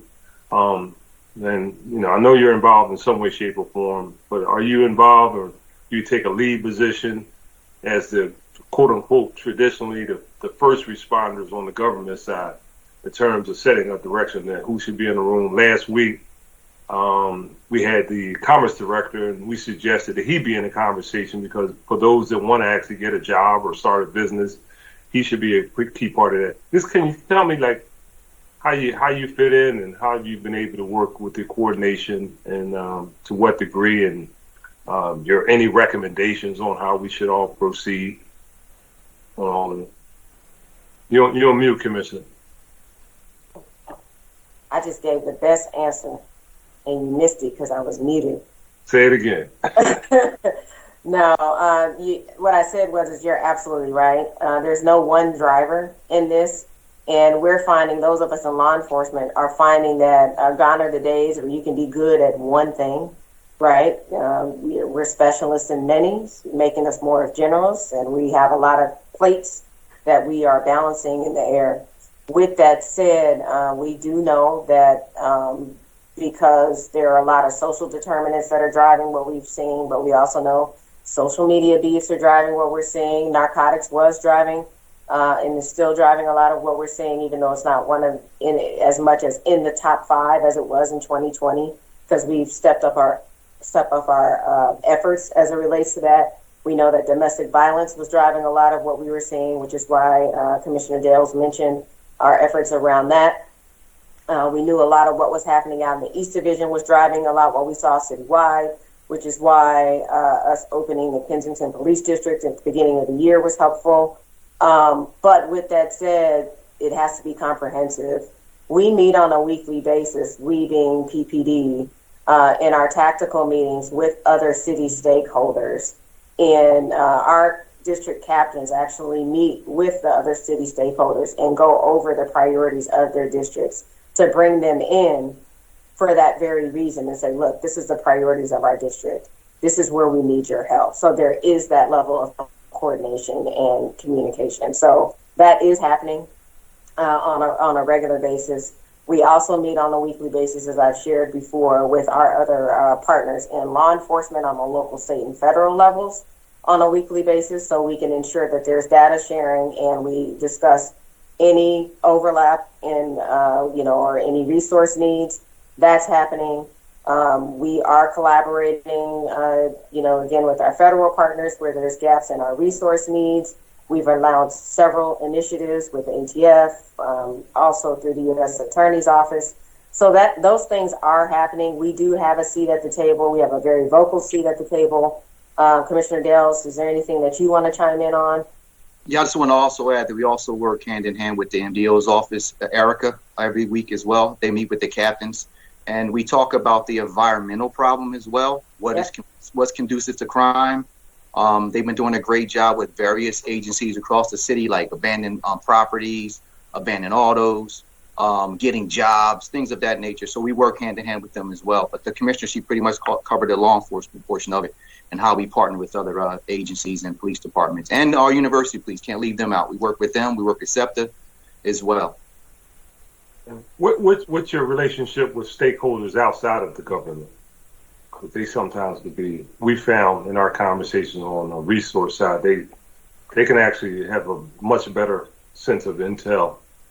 So you all have a formalized relationship. I know they all know you, you know, and they reference all of you and having, I guess, informal conversation, but is there some sort of formalized kind of interaction? So that's what we're working on. I'm trying to want to be more consistent with meeting with these groups. And of course, you know exactly two of the individuals who we meet with and who are really very instrumental as far as reducing gun violence in our city. So we are working on a plan to meet monthly and stay consistent. We're also working on pulling together what they call the OGs. They call themselves the old heads, the old gangsters, so the original gangsters. So they want to also be a part of this as well. They believe that they can pretty much come across to some of these young men and women on the streets who are out there doing things they shouldn't be doing. So those are some of the things we're working with outside of government. Yeah, that's important. Commissioner, I actually was almost an OG, but I can play sports, so I didn't have to get into that, you know. Yeah, I mean, we found them to be very, very helpful on a whole lot of different things, and I'd like to see us, you know, when you are at a point, not just you, but all members of the government, to have a formalized relationship, because it's all hands on deck. We actually talked about the other day having them being engaged in government in its operation from a structural perspective, not just simply every year they got to compete for a grant and they can't build capacity, you know, because they don't know if they're going to be successful next year getting a grant. We spend a lot of money in the city of Philadelphia, and as you all interact in this process, we want to make sure that we're all on board if we start trying to get them embedded into our government operation. Obviously, there has to be measurables, just like there have to be measurables with you guys and us as elected officials. But we have to figure this out, and I know you all concur. But this is just an unprecedented challenge in my political lifetime in terms of the way this is happening and how. So I want to thank you very much. To the colleagues, gotta say we're moving along, you know, in a good clip as it relates to everybody participating. But I do want to acknowledge the fact that we still have fire,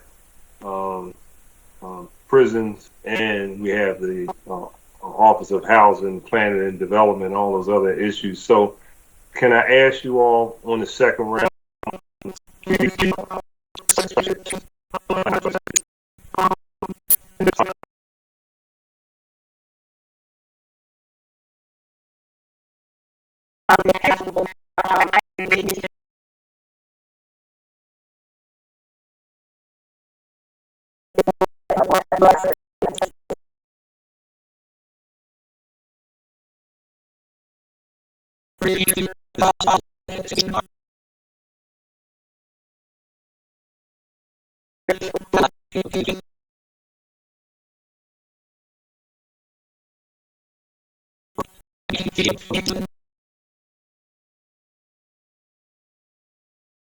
Captain Van and Lieutenant Lance of Neighborhood Services on this problem. And at some point, this might fall into that bucket of how we reimagine policing. But right now, we have the system that we have. And I want to hear a little bit more about how we're dealing with this persistent problem. So can you tell me how many officers and how much money PPD devotes to removing abandoned cars citywide and what we can expect on this in FY22? Commissioner Dales, is that something we can answer today? So as far as the cost, I can't answer that today, but I will say we are running initiatives. As a matter of fact, we have one up and coming in your division. So we will be out there. I know exactly what you're talking about. So it's gonna take a whole day. It's gonna be on a Saturday. So we're working on that. We appreciate the residents of the 3rd District appreciate you. And we'd love to, hear you get back to us with the specific figures on that. Yep. Thank you.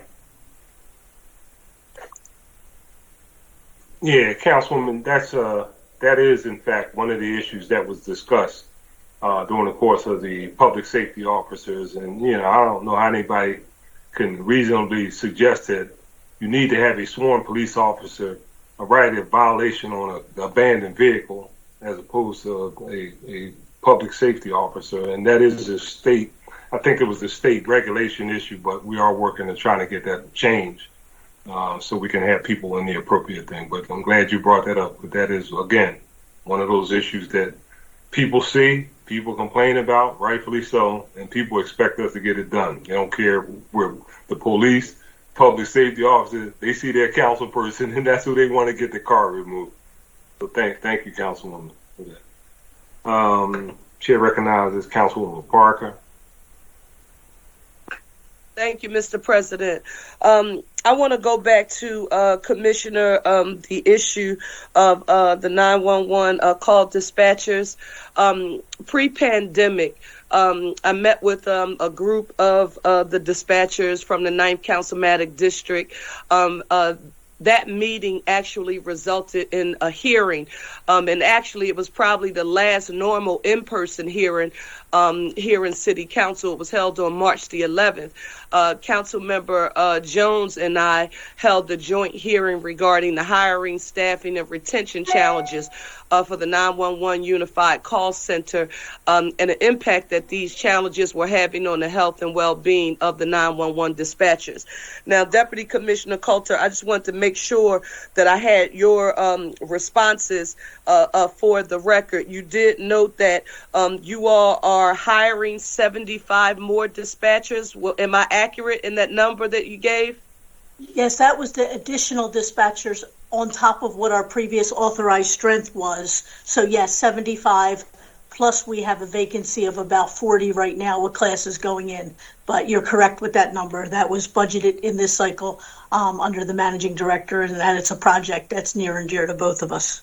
Okay, so again, and that was going to be my question right now, and I think we're about 50 employees short. That's the data that I have. So you're telling me that's 75 additional dispatchers on top of filling those 50 vacancies. Yes, ma'am. Our vacancy number right now is 41. We just had a class graduated last month that added to that number. So we have 41 plus the ability for the new hire of 75 additional. Okay, in addition to that, in your response, I think it was to Councilmember Squilla, I heard you mention this dispatcher's course training, right? So that they are trained in knowing where and to who they should be referring different cases to. And with that being said, it is already a very stressful decision, right? Even with all of the new processes and procedures that we are put in place, even prior to that, highly that department and that constituency filled with women, primarily Black women, women of color, many of whom are heads of households. So with that being said, I want you to talk to me.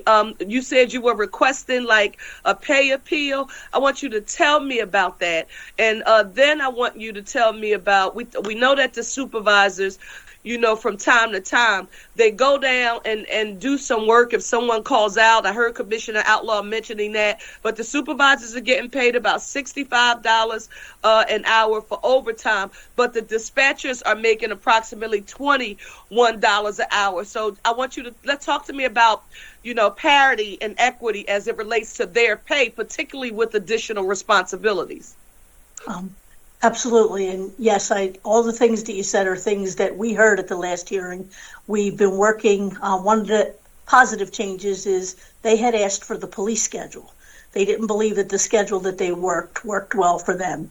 So we're in the process of finalizing that now. All we need to do is tweak some things in One Philly to make sure that their time can be accounted for.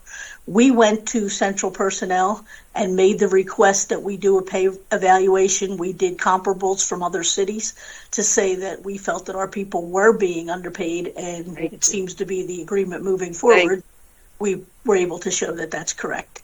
And in addition, a lot of the concerns that they had about, things in the room, like their comfort, the things that we needed to do, like mandatory overtime was a big issue. We were able to eliminate that with the exception of the weekend and go with volunteers. But when we use supervisors to work in the room, it is merely because somebody called in at the last minute. Right. We have overringing going on. It's not the plan. We obviously would like to have, our trained call takers and dispatchers. And with probably by the end of the summer, they will all have the additional training in CIT, which will just make them know when they have somebody embedded in the room at the earliest point to involve behavioral health people and hopefully the co-responder model. Well, Coulter, listen, let me say this to you. Thank you so very much for acknowledging on the record. I know this is music to my ears. I'm sure it will be for Councilmember Jones, that you did pay attention to the responses and the information that was a result, of that public hearing. When council holds hearings, it is our hope that we will that is on the record and find a way to remedy those issues. So, I appreciate that. And to the men and women who are in Local 1637, who are our dispatchers, you are not nameless and faceless people, answering those calls. And I hope you are pleased to hear that many of those issues regarding staffing challenges, burnout, that mandated overtime that you put on the record during that hearing are being addressed, and we will monitor it going forward. Thank you, Mr. President. Thank you, Councilwoman. Chair recognizes Councilman Johnson. Thank you, Council President. Just some follow-up questions on Commissioner Outlaw, and I also want to follow up with Councilman Curtis Jones and my Majority Leader Parker in expressing support for my captain in 17th Police District, Captain O'Donnell, as well as Captain Driscoll in the 12th. Officer Mitchell in the 12th is like an super outstanding community engagement officer. And also Inspector Derek Woods. I just want to give them special shout outs because I've been doing Peace Not Guns call to actions where we're organizing in the community and making sure there's a partnership there as we address gun violence. And all those individuals I've mentioned are always on the front line on being supportive of my efforts. A quick question in regards to the forensic lab that the federal government recently loaned to us.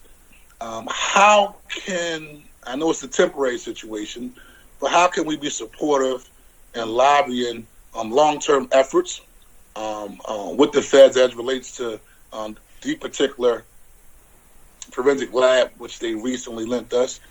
That's something I have an interest in. And then also the meetings in which your team, the district attorney meets to review gun cases, is there an effort to bring to the table probation and parole and a representative from the courts so we can have a multi-pronged coordinated approach where all law enforcement agencies are talking to one another specifically around gun violence and zeroing on that small percentage of individuals who are wreaking havoc on our city? Yes, so they are at the table with us every week, probation, parole, every week. And, obviously we, well, not so obvious, we participate in CJAB, so that's when we are in the meetings with the courts on a monthly basis. So we do communicate in that way. And in answer to your question about what can be done on your end to advocate, I would say just that. A lot of the resources that we get are through the relationships that we have here with our partners, and and us asking and being the squeaky wheel and saying, hey, can you help us out with X, Y, and Z? So I think from your standpoint, from a legislative standpoint, or doing what you can in the rooms that you're in the seats at the tables that you occupy to lobby either at the state level and even at the state level, at the federal level through the current administration, it would be very helpful to ask for federal resources here, because we also know that a lot of those seats are changing under the current administration. So it would be very helpful for you to utilize your voice as well. And one last small follow-up. When you are meeting with the other law enforcement agencies, is there file sharing? Like, in other words, these are the top 100 individuals that we know are most likely to kill or be killed, and on probation and parole is saying, here's an update on where we're at with these particular individuals, and, Philadelphia Police Department is saying, well, hey, by the way, we see these individuals making this type of movement. Is it that level of deep, detailed conversation? Yes. So every week again, I don't want to sound dismissive of it. So, you know, hopefully, as the city and the county opens up and with these COVID restrictions slowly being relaxed, ultimately, what we hope to do is to plan for what's called a call-in. So, under Project Safe Neighborhoods, the federal umbrella, right? I'm very familiar with call-ins. Okay, good. Participated with several of them. Right, right. So hopefully we can get back to that, right? But what we're doing on a weekly basis are identifying those individuals or those groups who are most at risk of either being a shooter or being a potential victim, right? But we're also identifying, and Commissioner Darrows, you can chime in too, we're identifying those individuals who might need, you know, they could be on parole or probation.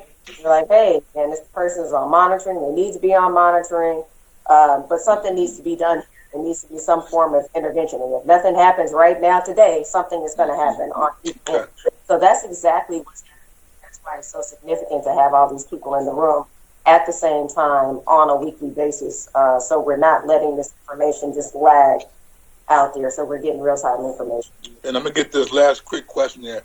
What's our efforts, and I penned a letter with my colleagues in council to alcohol, tobacco, and firearm, just way before the feds came in the city of Philadelphia, to really provide data on what's their overall strategy about finding out where the guns are coming from, right? And then my office did a follow-up that had some additional conversation with state police that kind of reverted us back to the city of Philadelphia Police Department. So what are those efforts looking like?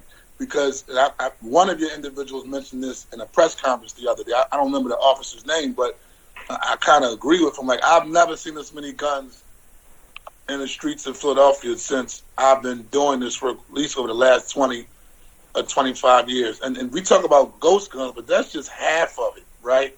There's a whole still, you know, areas of gun distribution that we see. Like, can you give us the update just to say, here's where we're at around this, finding out where they're coming from? Well, I mean, when we've asked, and Director Garvey, you may want to chime in on this, when we've asked for this information, they've been willing to present out and provide us with this information, but we know that the majority of the guns are coming from here, from the state or from the Philadelphia or from this region. So with the few exceptions of maybe Atlanta or you know, somewhere close, but they're coming from here. Director Garvey, anything else really quickly you want to add to that? Really quickly, you've pretty much have it on point. We pretty much see over 80%, roughly between 80 and 85% of all crime guns any given year come from Pennsylvania. And the crackdown is solely responsible through the Office of Gun Violence, the Gun Violence Task Force, the Attorney General's Office, the police, and the DA. Is their sole responsibility to track where they're coming from?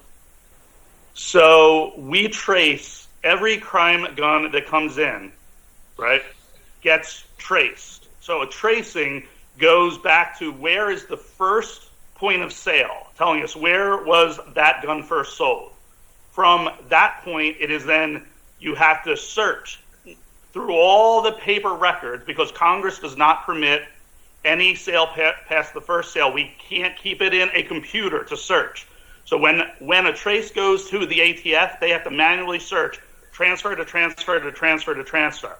So we can say for sure 80 to 85% of all those are coming from Commonwealth first sales. And then after that, it begins to get harder, because that's when people then say, I lost it. It was stolen from me, but no one needs to report that.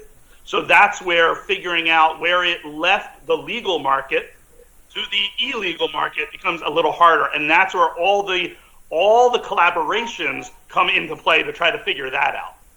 Okay, thank you. And Council President, I know you introduced a lawsuit in Harrisburg. Hopefully we'll have one day the responsibility to report lost and stolen guns. And I'll wrap up on this in terms of how hard our fight is. Council President, the legislation I introduced to ban ghost guns in the city of Philadelphia, and Francis Healy, you came and testified at the hearing earlier on. Now we have a lawsuit from some gun owner groups challenging that piece of legislation. And so it's always an uphill battle when individuals talking about the Second Amendment rights, but we want to focus on making sure individuals are safe here in the city of Philadelphia. So thank you, Council President, for your leadership, and thank you, Commissioner, for your responses. Thank you, Councilman. And we're focused on human rights, being able to stay alive. And by the way, our Attorney General was testifying in Washington at a hearing in the legislature about ghost guns yesterday.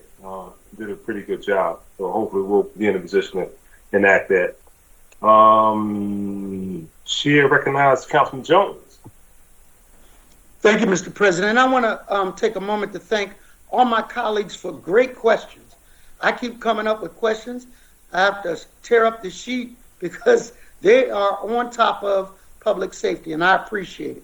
What I'd like to talk about real quick in the second round, Commissioner, is what was the impact of COVID on your workforce, and on your workforce planning, what degree do you anticipate retirees in the force? Because I've come across a number of good, solid, experienced police officers that due to COVID, due to some other external pressures, that they've decided to take the retirement route. How has your planning on your workforce been impacted by COVID and by keeping the ranks replenished? So I will in general speak to just how COVID impacted what we do. And then Commissioner Coulter, I'll ask you to talk about our authorized strength, how it was impacted by our budget cuts last year and how that impacted, and I might as well just say it myself, but you have all the numbers right there in front of you. I guess I do too. But how our reduced authorized strength has impacted our ability to recruit for diversity, the number of folks in the drop, and just overall what our numbers are. And we're still dealing with regular attrition on top of that. But COVID, just in general, we had to rethink how we did policing, right? So then you add on top of that the overall narrative, everything that we were dealing with. We're all human beings. And, not only did we have to rethink how we did our jobs, what we were trained to do, it just has a mental impact. And so those folks who had the ability to say, you know what, I think I'm done. And I'm going to take this opportunity to be done. I'm going to retire. They did that. And, no fault to them. And so we saw an increased number of people taking the opportunity to either to retire or apply to put themselves in the drop. As you all may recall, as soon as I got here, it was budget time. And then as soon as I got here, it was also the pandemic. But we had to identify cuts. Our authorized strength as a result of last year's budget was reduced. And so now we're working under a lessened authorized strength. And I will turn it over to you, Commissioner Coulter, to take it from there. Yes, just to complete the information that the Commissioner gave you, we are, and just to put it into context, at given times throughout the pandemic, and not saying all these folks had COVID, but we had upwards at times of 1,000 of our members quarantined because they were either exposed to somebody who had COVID or had COVID themselves. And not to understate that we lost 6 of our officers to COVID. So that has factors not only tremendously on the loss of them to us and their families, but also to other police officers who may be nearing retirement and saying to themselves, like, is it really now my time to go? So we are down, like I said, we're down 295 from our current authorized strength and 490 from our previous authorized strength. And in addition, which is something that worries us, and I know Deputy Wimberly is working so hard to try to get people into the academy to make sure we have folks who are diverse, but we know these are just the people we know of, that in the next 4 years, we have over 900 of our members in the drop. So the drop was designed, obviously, to help us plan for the future, and we know what we're leaving. But in addition, there's times weekly that we lose people who are not in the drop, that either for circumstances or factors that everybody else in society is also dealing with, but we didn't get COVID days, so to speak. People couldn't necessarily work from home. And honestly, they're impacted by the same things that everybody else is impacted. When schools were closed, some of them are single parents. They had children who were now at home. They had work. So there was a lot of decision making that our folks had to make. And unfortunately, it's putting us in a position where we really have to expedite getting the right people in the seats at the academy to make sure that at least the ones that we know are leaving will be replaced at or around that timeline so that we have that level of safety that we really need in our city. So attrition naturally is a challenge for any department, but you throw COVID on there and you throw some of the other factors on there. I'm wondering, how do you adjust recruitment? How do you adjust retention? Do you ask some people to stay a little longer just to make sure you refill the ranks? What is the strategy there? It's something that we're definitely going to have to consider. It's something that we'd have to, I know there's a process for that. Those who are in the, currently in the job, if we were to ask them to extend it by a year or so, we know that there's an administrative process for that. Currently, with the requirements the way it stands, we wouldn't be able to take laterals from other agencies if they don't live in the city. But, I think we're not hurting in the sense, right? This isn't something new in the sense where we haven't experienced it before. Whenever there's a lull in hiring, you're going to receive it, or a big drop off in the end with retirements, there's going to be a gap. And, we have to be mindful of mass hirings. We don't want to cut corners or rush, because there could be some accountability issues down the road. So I want to be mindful of that. But the good news is that people still want to be police officers. With all of this, when it's all said and done, people still want to be police officers. So I think for us, we want to make sure that we're getting the list from HR, that we are maintaining people's interests. Those folks who maybe even 2 years ago or longer that wanted to be police officers, that we reach back out to them, that they still have an interest. We continuously engage them, and we move in an expeditious way to stay engaged with them and get them involved in these processes. So all hope is not lost there. And we'll work within the pool that we have. The other issue is that we're all fishing from the same pond, right? So we're competing up and down the state with the same candidates. So we're all dealing with the same issues. But again, all hope is not lost. I'm very excited about our ability to be able to hire. We'll be okay. Well, thank you, Mr. President, and thank you, Commissioner. If you could go back in time and talk to your former self and say, do I take this Philadelphia job? Well, we don't want to answer, but I'm glad you decided to do it. So thank you. I am too, because I'm not where I was. So it's all good. This is my home. This is my home, and I'm glad I made the decision. Thank you. Thank you, Mr. President. Thank you, Councilman. A great answer. Chair recognizes Councilwoman Gilmore Richardson.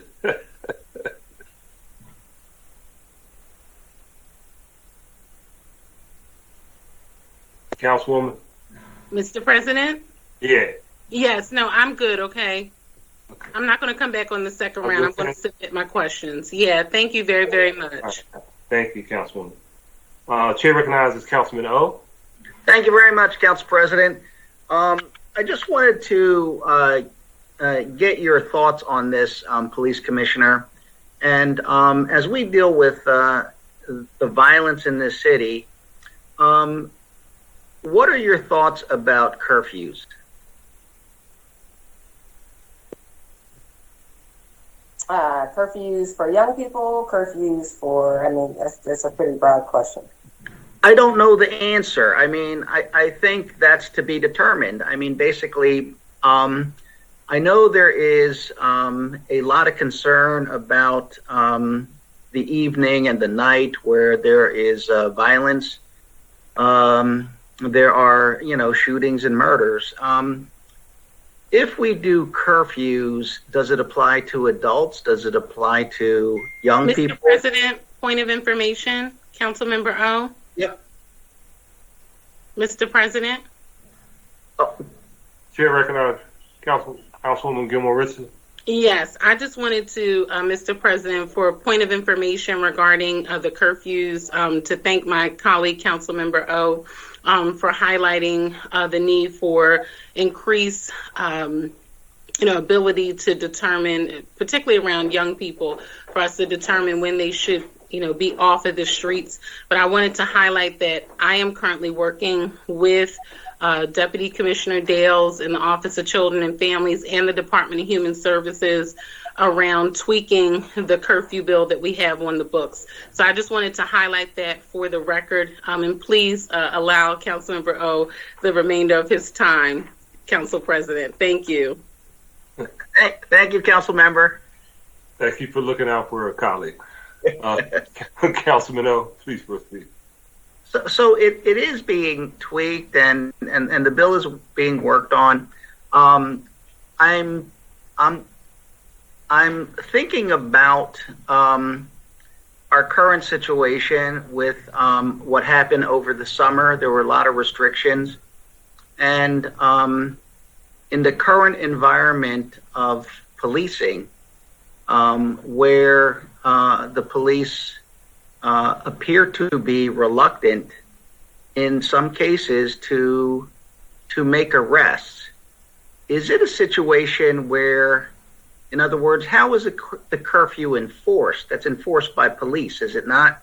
And if a juvenile is not committing a crime, but they are in violation of curfew, do the police enforce that? If that turns into a deadly confrontation for some reason, that would be majorly problematic. I'm not against the curfew. What I'm asking is, are the police actually going to enforce the curfew? I mean, it just seems to me that under today's circumstances where it's difficult to get the police to engage in even enforcing some of our minor crime laws, that trying to enforce a curfew against juveniles who are committing no crimes but are in violation of a civil curfew, how does that work? Okay, I think I'm following, and I actually appreciate the question. And going back to my point that I made earlier, I think our involvement in this is most helpful because obviously we're out there, right? We're there, we're around 24/7, and we would probably be some of the first ones to see this. We would be the first ones to see the violation. Our involvement in this would be the most helpful when there's something on the back end, right? So we would be moving with intention and purpose. So our purpose would to not only be to gather the young person from wherever they are because they're in violation of the curfew, but our purpose would be to relocate them, to get them to the services, to get them to this provider or whatever it is. So there's something else added to this. That's what I think curfews would be helpful. What about the idea, and I know all the logistical problems with this, but is that not something in an ideal world where someone other than police officers would enforce curfew? It's a civil violation. There are public safety officers. Police officers come out. Do we want police officers with firearms and handcuffs to engage with young people who obviously probably know about the curfew and are not going to comply? And now this becomes a confrontation between uniformed officers, young people who don't want to comply. And is that the kind of thing we're going to do in a city that is already dealing with, community relations problems with police officers? I'm just getting your thoughts. How would you structure something that could be effective, enforce the bill, save lives, help the young people, but at the same time not subject our city to more, needless violence and aggression and put police officers in a no-win situation? That's a very good point. And I think that's why these conversations and these meetings to build out whatever this program looks like, that's where these conversations are to be had, right? When do we disengage? At what point do we disengage? How far do we take it? And those are the details that would need to be worked out. All right. Thank you very much, Commissioner. Mm-hmm. Thank you, Councilman. Chair recognizes Councilwoman Brooks. Thank you so much, Council President. My next set of questions is about the department's use of quality of life stops and motor vehicle stops and the efficacy of these practices for crime prevention. And I did send some questions over in advance, and I hope you have some questions ready for me, Commissioner Outlaw. My first question is, could the department please provide a breakdown of how much time field officers spend on pedestrian stops, including the amount of time spent pursuing quality of life stops? And Councilmember Brooks, I do want to thank you for sending those over in advance. I don't have an answer for you today, but we are working with our data folks to see if we can even track that or quantify that for you, and we'll be able to respond back. Okay, because many of the criminal justice partners have raised that quality of life stops perpetuate racial disparities in policing and result in lower rates of arrest and contraband recovery than stops for more serious offenses. And yet the department has continued to defend these discretionary stops and have even gone out of the way to solicit affidavits in support of these stops. PPD officials have also used internal documents to encourage increased motor vehicle stops in order to avoid court order agreements that seek to lessen the illegal targeting of Black citizens by PPD. And how do these actions align with the department's goals of rebuilding the trust in communities that the PPD serves, particularly marginalized communities? And why does the police plan to continue these practices in light of the complaints that no one is answering the 911 calls? And I'm not seeing the urgency from the department to shift resources away from these racialized practices towards measures of public safety. And also, can the department also provide data with the total number of VUFA arrests and the numbers that have been found to be without reasonable suspicion under the Fourth Amendment? I know I just said a mouthful. You did. So I'll address the last part about the VUFA arrest. So the answer to that is we don't get, so, and I remember you asking us, I don't know if it was the last budget hearing, I think you asked this question before, and my response might have been you had to ask the DA's office for that. We are currently seeking if we can break that information down. When the cases are declined, we don't necessarily get that specific reason. It's a more broad reason. So I asked Commissioner Nass yesterday when we got the questions if there's a way for us to break it down to see if there's a specific reason given us under that. We might not be able to answer that. I don't know, but we'll provide a response to you in writing as it relates to the VUFA arrest. Going back to the other questions that you asked, I wouldn't say that's entirely accurate as it relates to the pushing out of the affidavits. It was done in a poor manner, which is why I sent out the apology that I did. The whole reason for pushing out the letters or the affidavits was to get those individuals who we knew wanted us to enforce quality of life issues to basically have support or their voices heard or written documentation when we went to court. It wasn't done in the best way, and we acknowledge that, and we're hoping to be able to move forward in a different way. We went to court not last Friday before.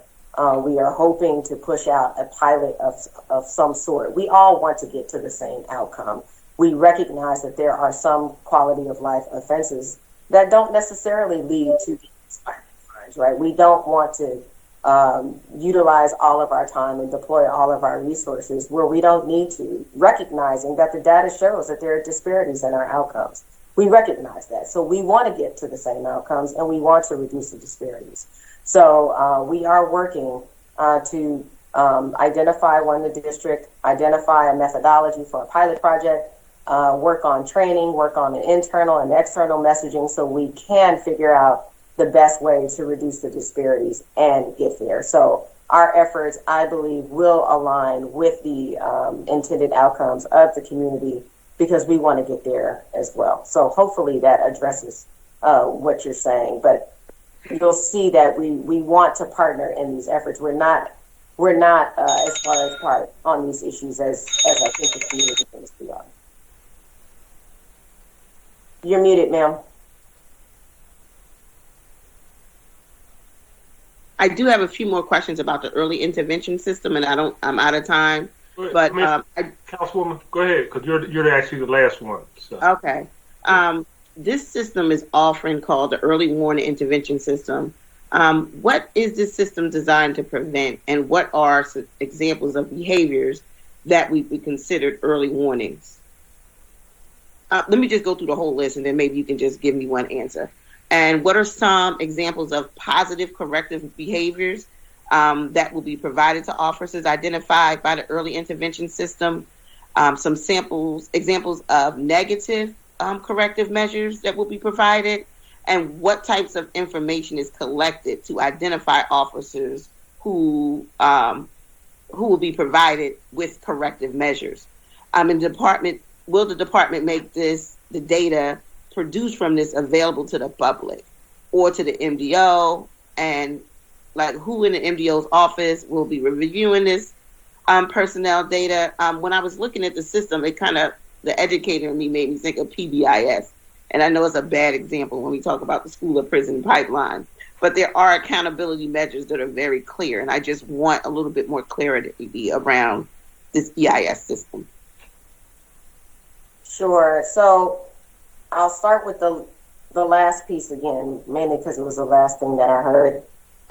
Whether or not it would remain public or made public, I think that's something that would probably have to be negotiated, because essentially it's personnel information. And the sole purpose of it centers around health and wellness. Health and wellness in the sense that it focuses on risk, right? And there's a lot of benchmarks out there for the departments that do use this sort of system. The benchmarks vary. Typically, you see these types of systems used in departments that were under consent decrees because they had to use them. And then there's some departments that use them because they were forward thinking. Chicago has one, Detroit has one, Portland, Oakland, LA, for example.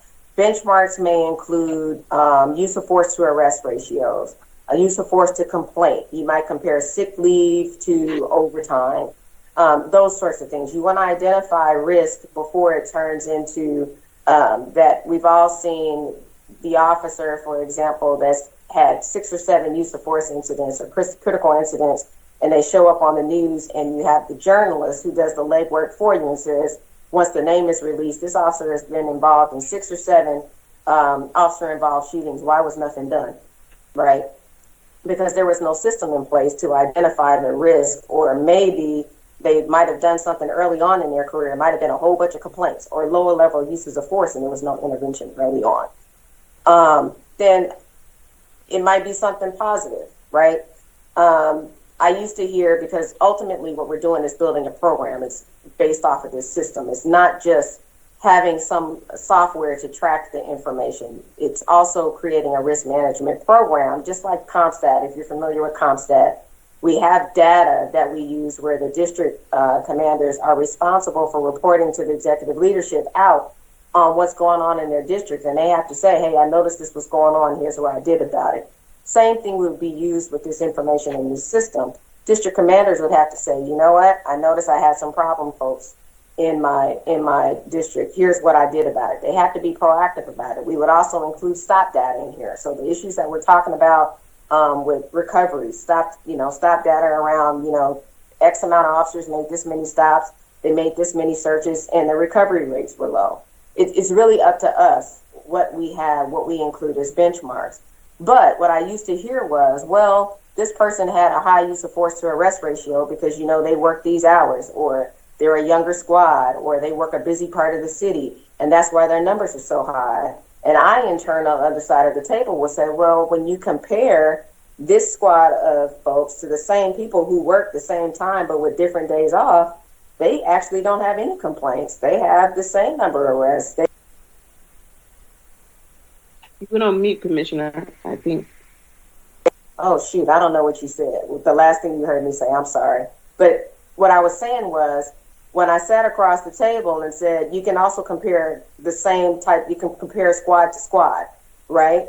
And folks used to say, well, they have a high number of complaints or a high number of uses of force because of the hours that they work or the types of neighborhoods they work in or the exposure that they had. And so I used to, in turn, say, well, I got the same type of folks. They work the same neighborhood, just different days, right? And they have commendations, no complaints, no uses of force. They make arrests. They do great work. What's the difference here?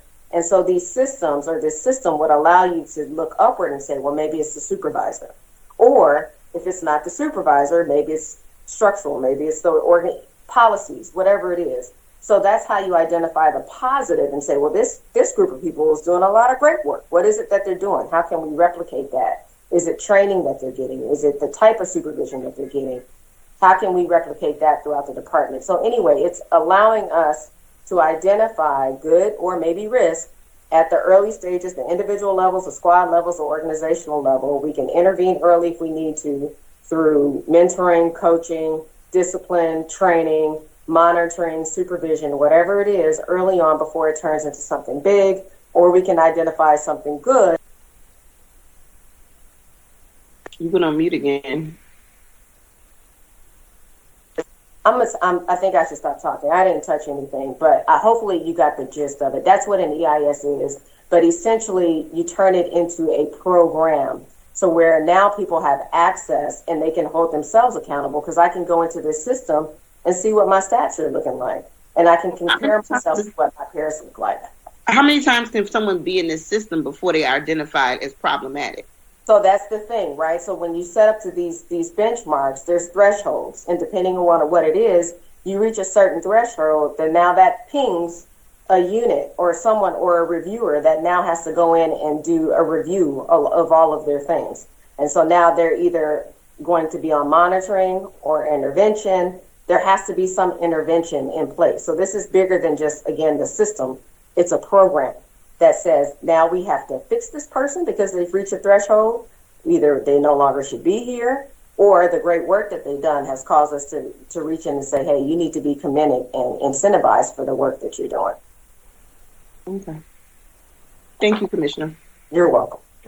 Right. Thank you, Councilwoman. We actually now have two more members. My mistake, Councilwoman Bass and then Councilman Squilla will finish out this round. Then we will have to move on to the fire department. Thank you, Mr. President. I just had a really quick question around tasers. So my question is that we've dedicated enough funding to add 200 tasers to the force annually. And is it accurate that 2,000 officers have yet not been trained or equipped with a taser? Is that accurate? And forgive me if I'm asking something that's already been asked before, if I'm being redundant. No, it's okay. Commissioner Coulter? Yeah, Councilwoman, the number for 200 a year is not correct. There's a budget each year for tasers, and that number is higher. Sometimes it's not only tasers, though, it's the equipment that goes with it, the holsters, the batteries, all the things, the ammunition that has to be purchased. But in each year... So it's a taser plus? Yes. Okay. And each year we need different amounts of different things. But okay. But we've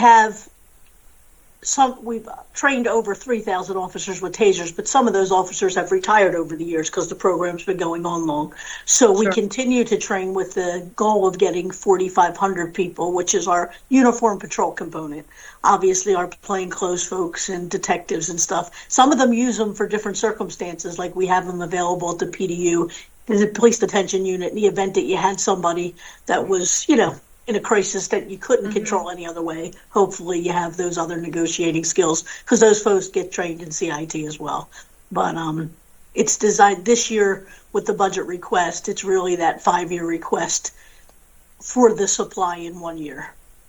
Okay. Is taser training and use required? If you have a taser, you absolutely must be trained. So it's required if you have a device, which makes sense. I mean, yes. So, but once you come online, you immediately receive training and along with your taser and the understanding that it is required. Yes, and you have a refresher course where when you go to the range each year, you get recertified with the use of your taser too, because we recognize that it's a perishable skill. Some people may not use their taser all year, just to make sure they have that muscle memory, make sure you don't have a tragedy where people draw from the wrong side and draw a firearm like we saw, tragically happen. So our officers are recertified annually, the ones with tasers as well. Okay, thank you very much. Okay, thank you, Mr. President. That answers my question. Chair recognizes Councilman Squilla.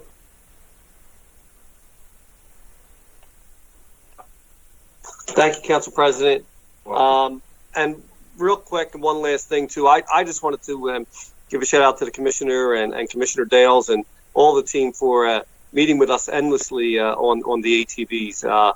The community and the people who are being affected by it, along with even the riders and the people who are engaging in it. Really appreciate the time and effort that you guys have given us.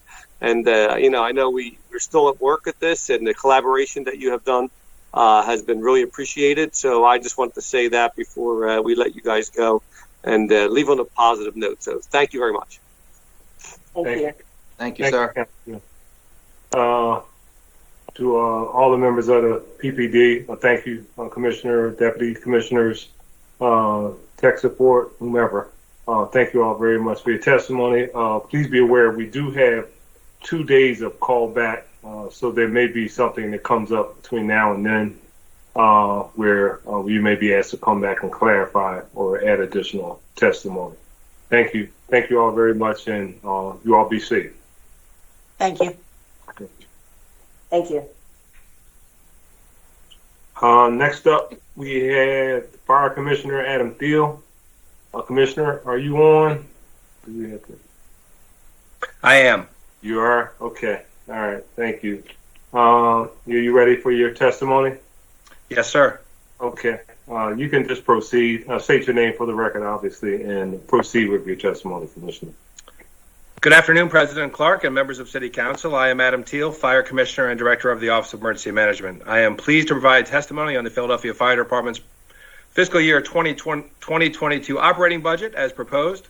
The FY2022 proposed general fund request for the Philadelphia Fire Department is $361,066,229. This past year has been, in a word, inspiring. I've been humbled to see the dedication and service of our women and men as they have accomplished missions ranging from dealing with the daily disasters that unfortunately affect all of our neighborhoods to the ongoing COVID-19 pandemic, hurricane, et cetera, et cetera. With these funds in FY22, the Philadelphia Fire Department plans to continue delivering its core mission of providing high quality and responsive fire suppression and emergency medical services to the city of Philadelphia, continuing to support the citywide response to COVID-19 and vaccination efforts, and any other disasters that might arise. Thank you for your continued support and consideration of this request. I'm happy to take any questions. Thank you, Commissioner. Thank you for your brief testimony. We appreciate it. Chris had just a couple of questions. First, I'd like to thank you and your team so much for your response to this COVID-19. Your people were everywhere. You were helping individuals stand up. Folks really like seeing you all, particularly at the city-sponsored clinics. See your people over on CCB Moore at the Older Adult Center. And, they were there not to fight fires, but to accommodate those senior citizens coming in. And I think that people really like seeing you all there with the uniforms on and being able to provide assistance. I saw a couple of your folks kind of walk in as senior citizen and had some real challenges and had them sit down and made sure that they were called on in the appropriate time. So your response along OEM has been really, really appreciated by all of us. Hopefully, we will be at some point having you all in a position where your primary focus will be fighting fires, not having to deal with this COVID-19. Look, hopefully we're still on our track. Because I had a couple of questions. In your budget proposal, you have a $2 million increase in emergency medical supplies. Represents a 20% increase in your supplies. My question is that related to the response to COVID? Not really. I think a lot of it is and again, I think everybody's seen this at the macro level, the cost of those medical supplies are used on patients that we treat and transport. More than 180,000 patients are transported every year.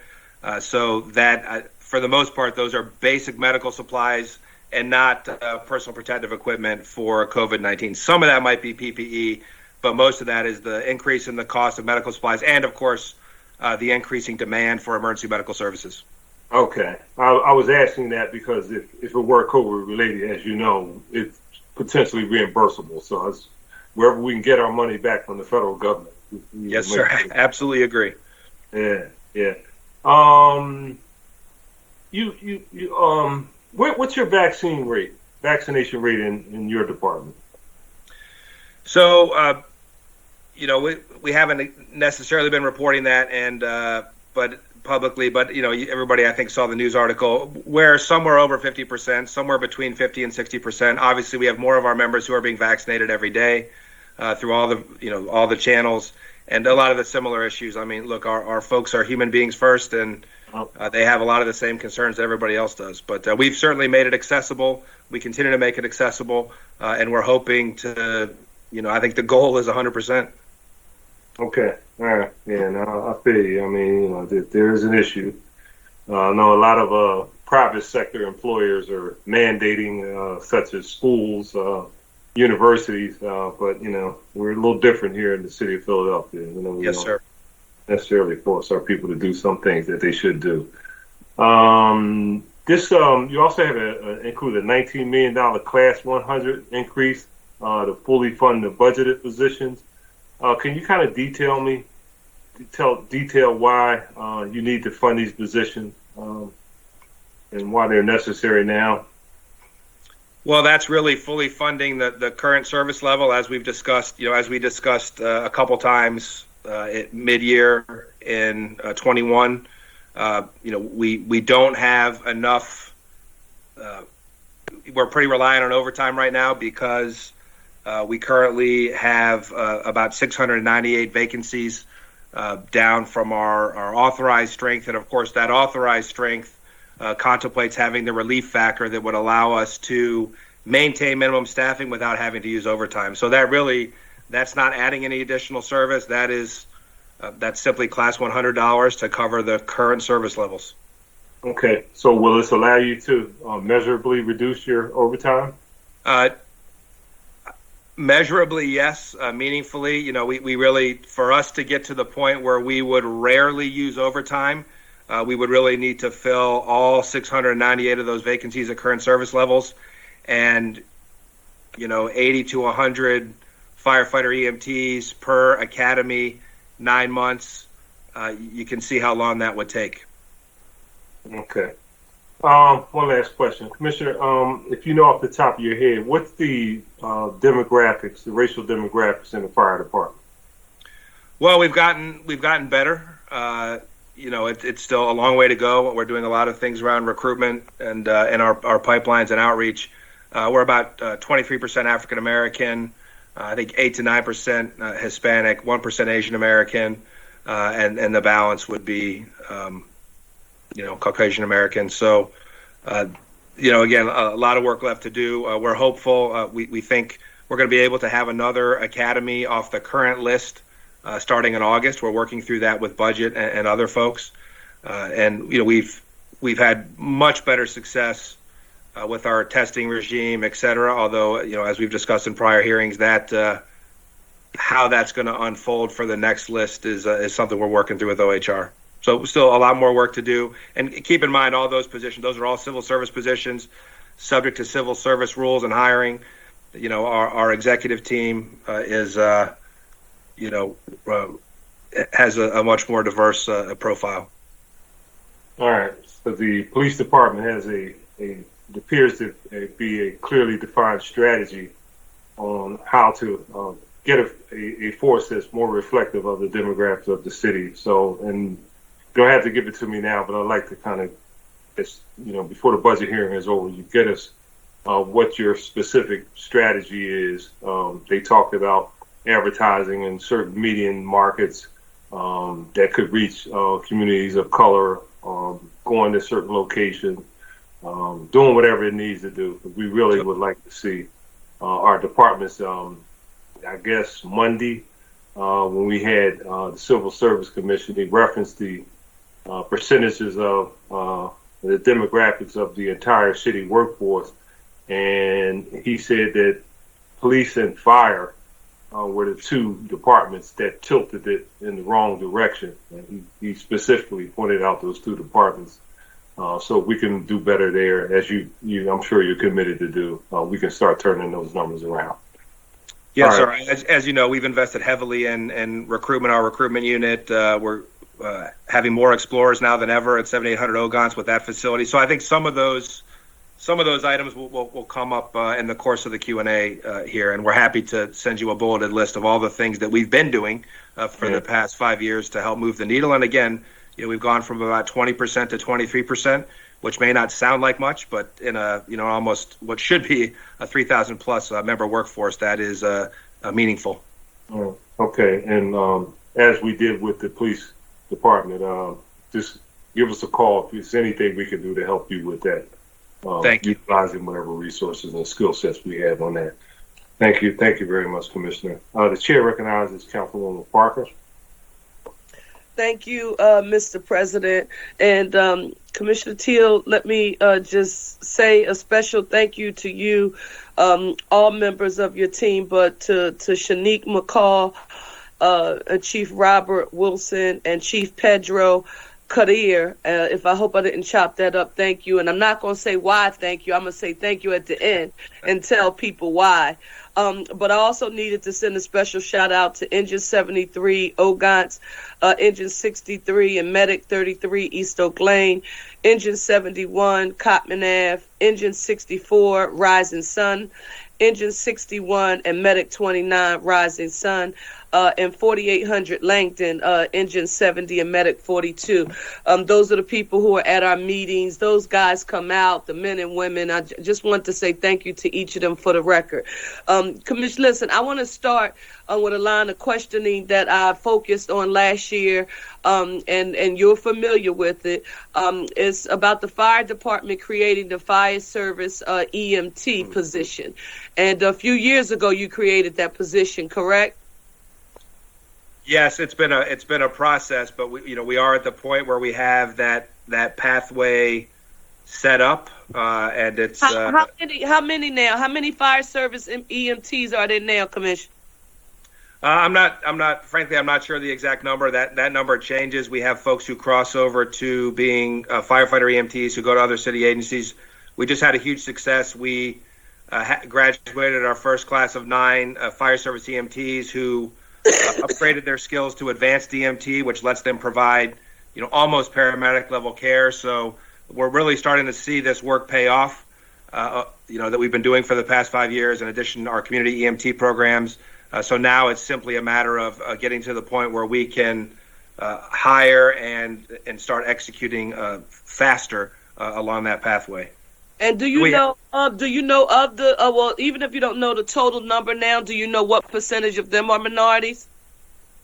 I don't know the percentage of minorities. We have 99 fire service EMTs who are left from that hiring of roughly 200, actually before I got here. And we just, again, as I mentioned, upgraded a number of those to advanced EMT.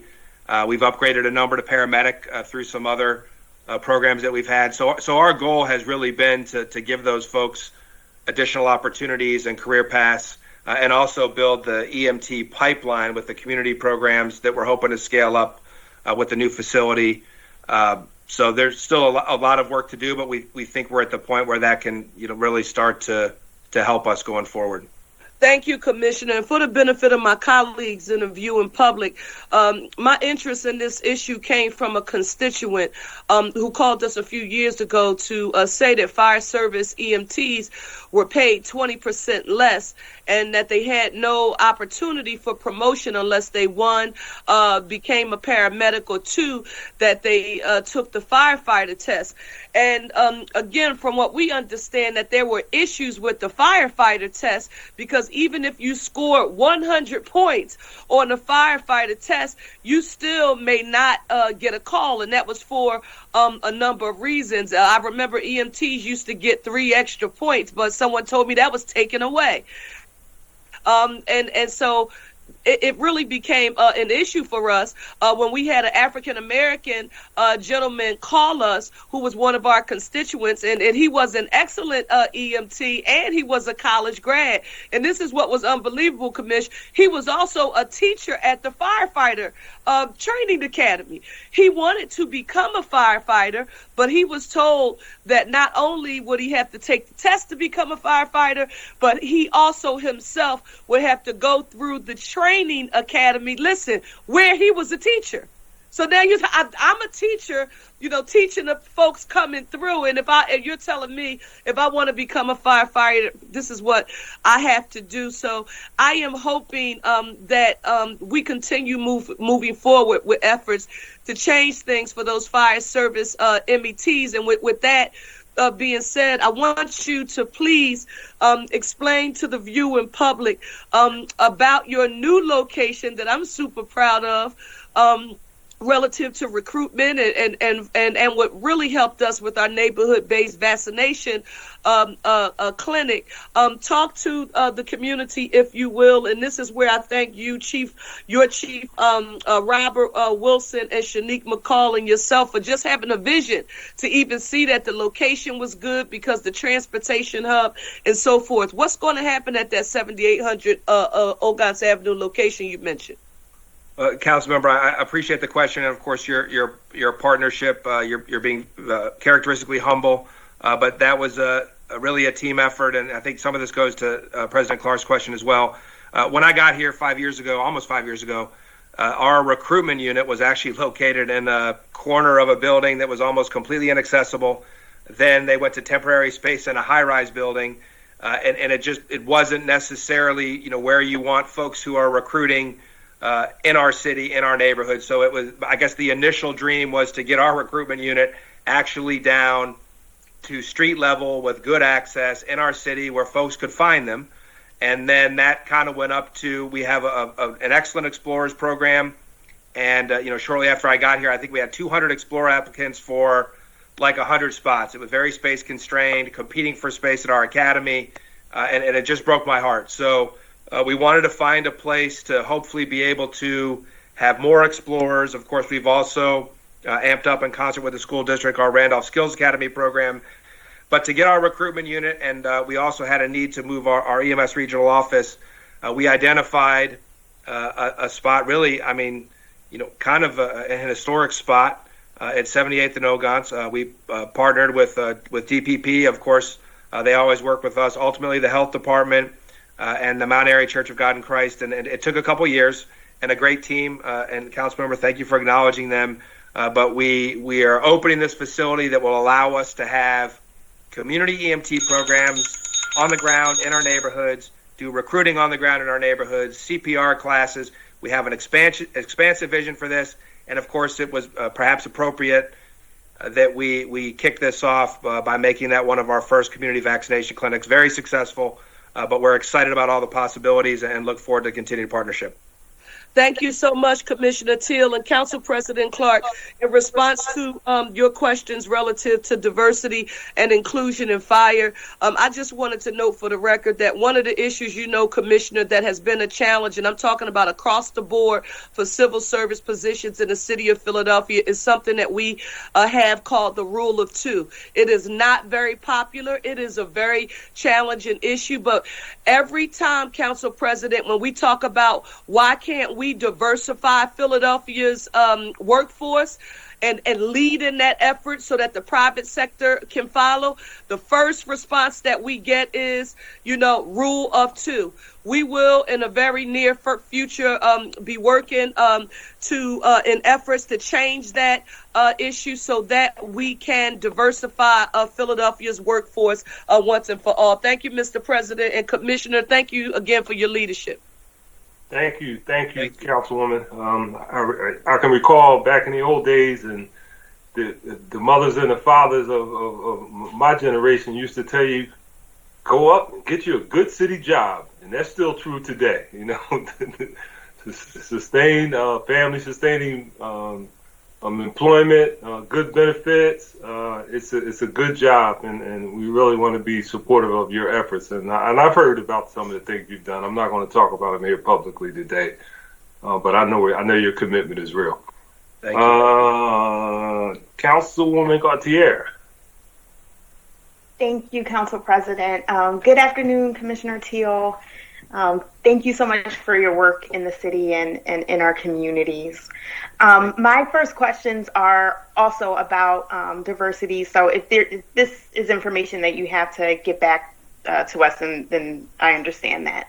But I was wondering if you could talk about the demographics for the last 5 classes, or as many as you have available, of the fire department's recruits in terms of the number of women and in terms of race and ethnicity.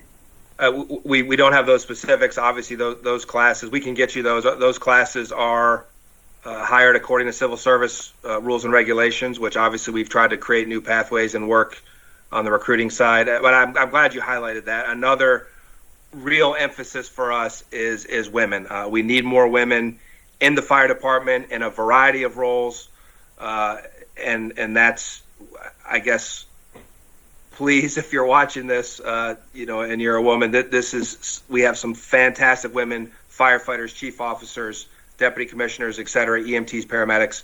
So that's a continued area of emphasis for us, but we can get you those. I think that the aggregate in the prepared testimony, there's sort of an aggregation of the current workforce, and those numbers have gone up over the past 5 years. We've done a lot of things with testing, et cetera, but we can get you the roll up at the level that we have it. Okay, and thank you for sort of digging deeper as it relates to women. In the budget testimony, you noted that 342 of 2,797 employees were women as of December 2020. Is there any targeted recruitment beyond your plea just now? Is there a targeted recruitment to get more women recruited? Yes, constantly. 24/7, 365. We have women in our recruiting unit, women who are working with our Explorers program, women teaching in our Randolph Skills Academy program. We send women firefighters, medics, EMTs out to recruit for all of our job categories. Dispatchers, I want to shout out our dispatchers. We're always hiring for dispatchers. Incredibly difficult job, as everybody's heard, but an amazing group, the first of the first responders. So yes, we are constantly doing this, and actually, it's, to me, the national average in fire departments is around 3% women, which is, we're much better than that, but we have a long way to go. To me, it's almost as simple as it should be roughly 50-50. Of course, if you look at our executive team, you can see kind of a different profile, and I would hope for that. I would hope to see that in the balance of my career, that we are really able to improve that. Thank you. How do the fire and EMS response times in FY21 compare to the response times in FY20? Have you noticed any or tracked any change? Well, we have a lot of challenges. Again, I think, as I've talked about in prior hearings, with tracking that, we're still not meeting response time targets, and that obviously is our ultimate goal. So I guess they're still, we're nowhere near hitting those targets, and that simply is a matter of supply and demand. And there are other factors. It's a very complex operating environment. Traffic plays into that with response times. So many things play into it, but the response times are not where we need to be, and they're uniformly much lower than the national standards. Can you talk about how we're trending? Are we doing better? Are we doing worse? And can you describe what steps the fire department is taking to decrease response times to fires across the city? So ultimately the way to decrease response time is to add additional capacity and additional response units. Over the past 5 years, we've added 10 peak time ambulances, so we've gone from 50 to 60 during the day. That sort of, when we added the first 5, it made a noticeable difference for about 3 months, and then the demand outstripped the supply again. We added another 5. Same thing. Right now, the most difficult, we're short a lot of paramedic and EMT positions, so our firefighter EMTs are frequently on those ambulances. For us to meaningfully reduce response times for emergency medical services incidents, we need to add ambulances, medic units, and we know that's a challenge in the current fiscal environment. Similarly, we have certainly made a difference restoring the engine companies with the SAFER grant, and of course a significant city commitment. We appreciate City Council's ongoing support with that. That made a difference again initially, but the demand continues to outstrip the supply. how close are we getting to where we need to be with this year's proposed budget? This year's proposed budget maintains the status quo. We're not adding any additional capacity. There's no additional capacity in this budget. It is simply maintaining the status quo. Okay, thank you so much. Thanks for your honesty there. Thank you, Council President. Thank you. Thank you, Councilwoman. Chair recognizes Councilman Jones. Thank you, Mr. President. And the number one burning question I have for you, Commissioner, is have you moved back into the 4th District yet? Councilmember, I appreciate what you did there with burning question, but I'm looking right now, actually. Last kid goes to college, so I can downsize. I'm staying on you about that. We want you back. I wanted to thank you for your staff and these pop-up vaccination clinics. They've done a wonderful job, and it is, as my colleague said, reassuring to see the fire department out there administering vaccinations. There's a sense of safety, professionalism, and coordination that has come with those pop-ups, and we are grateful.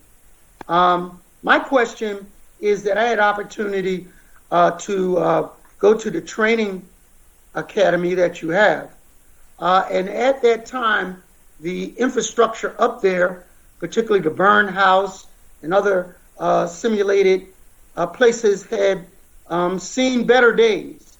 And I wanted to know if we've been able to replace some of those rooms in the burn house, and in particular, some of the washing machine apparatus to clean your gear, not only the external gear, but your actual uniforms. Have we made upgrades in that respect? Because I was concerned about carcinogens that were found on your uniforms. How are we doing with that, Commissioner?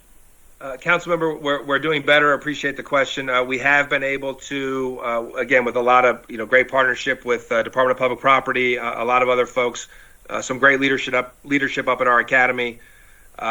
We have been able to restore the existing burn building to function. So we're no longer going to that other place that you and I visited to train our own firefighters. So that's huge for us. Much more effective, a lot more efficient. And so we have been able to get the academy, the current facility, back in working order. Of course, we still have the master plan that was done right when I arrived, and the facilities master plan. I mean, we have a lot of work still on the capital front, but we are thankful, recognizing the broader fiscal environment. We're thankful for what we have. We're thankful for the, for what we've been able to do with our partners. We have been able to put those extractors out in a few of our firehouses. Those are the specialized washing machines for our gear. We've increased the cycle at which we have the professional cleanings, which is really, what you want to do to reduce the carcinogen load in that personal protective equipment, that the turnout gear, the bunker gear you see us wear. Again, more work to do, but we've been able to move that forward, and we're still hopeful that, like everybody, that we're able to kind of get back on track. But we're very thankful for all the reinvestment over the past 5 years, and Mayor Kenny, City Council, and all the support we've received. It's very important to your men not to be able to spread those kinds of things to their personal homes. And that's why that equipment is, in fact, necessary. By way of ventilation, even before COVID happened, there was concern about diesel emissions in some of the firehouses. But now, with the COVID factor, how are we doing with upgrading ventilation in your firehouses? Councilmember, that's been a challenge with COVID. We've been heavily impacted by COVID. I mean, I think most folks are aware. Our firefighters and medics essentially live in a congregate setting. They live in open bunk rooms. Many of those identical to when they were built in sometimes in past centuries, but certainly, in almost all of them, actually all of them except for one or two in the prior century. So, 2 centuries. So that's really been a challenge. We've done some things that we've been able to do with HEPA filters to try to increase airflow, fans, etc. Again, it really kind of goes back to this this facilities master plan that a lot of work went into. That it's just the funding constraints are, and even just for us, it's even more than just the funding. You know, we can't necessarily shut down facilities and do all the capital work that's required. We have to be very thoughtful about that because we try to maintain an equitable distribution of our resources across the city when we do that. So if we have a firehouse closed, we have to move those folks, continue to respond to the incidents, et cetera. So it is, again, it's pretty complicated, but I'm proud of the work that's gotten done and thankful for those partnerships and the investment. There's a lot more work to do. And again, this is another reason we need folks to get vaccinated, including our folks, continue to stay socially distant, et cetera. So you guys are wired differently. Most human beings run away from danger. You guys run into the fire, which we appreciate as public servants. I guess what I'd like to know is how are you doing on the recruitment retention? Have you been beset with the drop aspect as well? I don't know that we've necessarily seen, council member, anything particularly around the drop. I mean, we're seeing 8 to 10 folks leave the department for various reasons, whether retirement or other reasons, every month. Which again, an organization of our size is it's not an inordinate amount of turnover. Again, a lot of challenges recruiting paramedics and advanced life support providers, which is why we're spending so much time and energy on building our own pathways, et cetera. But I think we're really going to see, going forward. I am concerned about the impact of COVID on our workforce and exhaustion. And again, you heard the police commissioner talking about this earlier. I'm not sure how that's going to pan out, if we're going to see something really when the pressure comes off. But so finally, Commissioner, are fires down? Are we safer? If so, why? Well, fires are not necessarily down. We're still having all those daily disasters. It's been a tragic year already. Just year to date this year, we've had 18 fire deaths already across the city, 62 folks injured in fires, and hundreds displaced. So I appreciate that. Our members do an incredible job responding. As you said, going into fires, we've made some amazing rescues, and including lately. And sometimes, and I have to acknowledge PPD. Some folks might have seen some video of firefighters and police officers working together, climbing up ladders, and rescuing folks from an apartment fire a couple weeks ago. That said, fire is everyone's fight. If you're watching this, please go check your smoke alarms. We're looking forward to getting back out there and doing our proactive outreach and smoke alarm installations. So if you need a smoke alarm, call 311, and we'll add your name to the list and start working through that backlog as soon as we can. Thank you, Commissioner. Thank you, Mr. President. Thank you, Councilman. Chair recognizes Councilman Johnson. Thank you very much, Council President. Thank you, Commissioner Thiel, for your dedication and all our Philadelphia firefighters who are on the front line, not only fighting fires, but also I remember doing initial presentation that you gave about the work that our fire department has done as it relates to the pandemic and that transition that we had to make very early on. Starting last March, and everything was very new, and so you and your team stepped up to the plate to help us address this pandemic, but also the work that y'all have done in helping me address flood mitigation, the flood response out in Eastwick. Your team was out there on the front line and walked me and my staff, and most importantly, the community members, through a very, very trying time, and so I want to start off by just thanking you. Quick question is, so obviously in the capacity of me being an elected official, I'm also a ward leader as well. And so I just had a question regarding if you support ballot question number 4, which is coming up in this upcoming election, that will allow Philadelphia Fire Department to be eligible to participate in a volunteer loan assistance program to help you do the various upgrades and other things that need to be taken care of as it relates to the Philadelphia Fire Department. Can you elaborate on this ballot and how it can either support or allow the fire department to continue doing even greater things as it relates to just rehabbing and doing the things that need to be done with your facilities and overall operations. Councilmember, I appreciate that. I'm not sure what our position is on that specific bill right now, and that program heretofore has only been available to volunteer fire departments. It certainly would make sense to make that available, I guess, from our standpoint for career departments. The way the program is organized now and the rules of that program, you know, our capital budget, as constrained as it is orders of magnitude greater than what that program would allow. So I'm not sure it would necessarily affect the Philadelphia Fire Department, but certainly most of the career, i.e., you know, fully paid professional departments around the Commonwealth of Pennsylvania are smaller career departments, and it certainly would be helpful to them. But for us, we certainly support them, but for us, the impact would be, you know, marginal at best. Okay.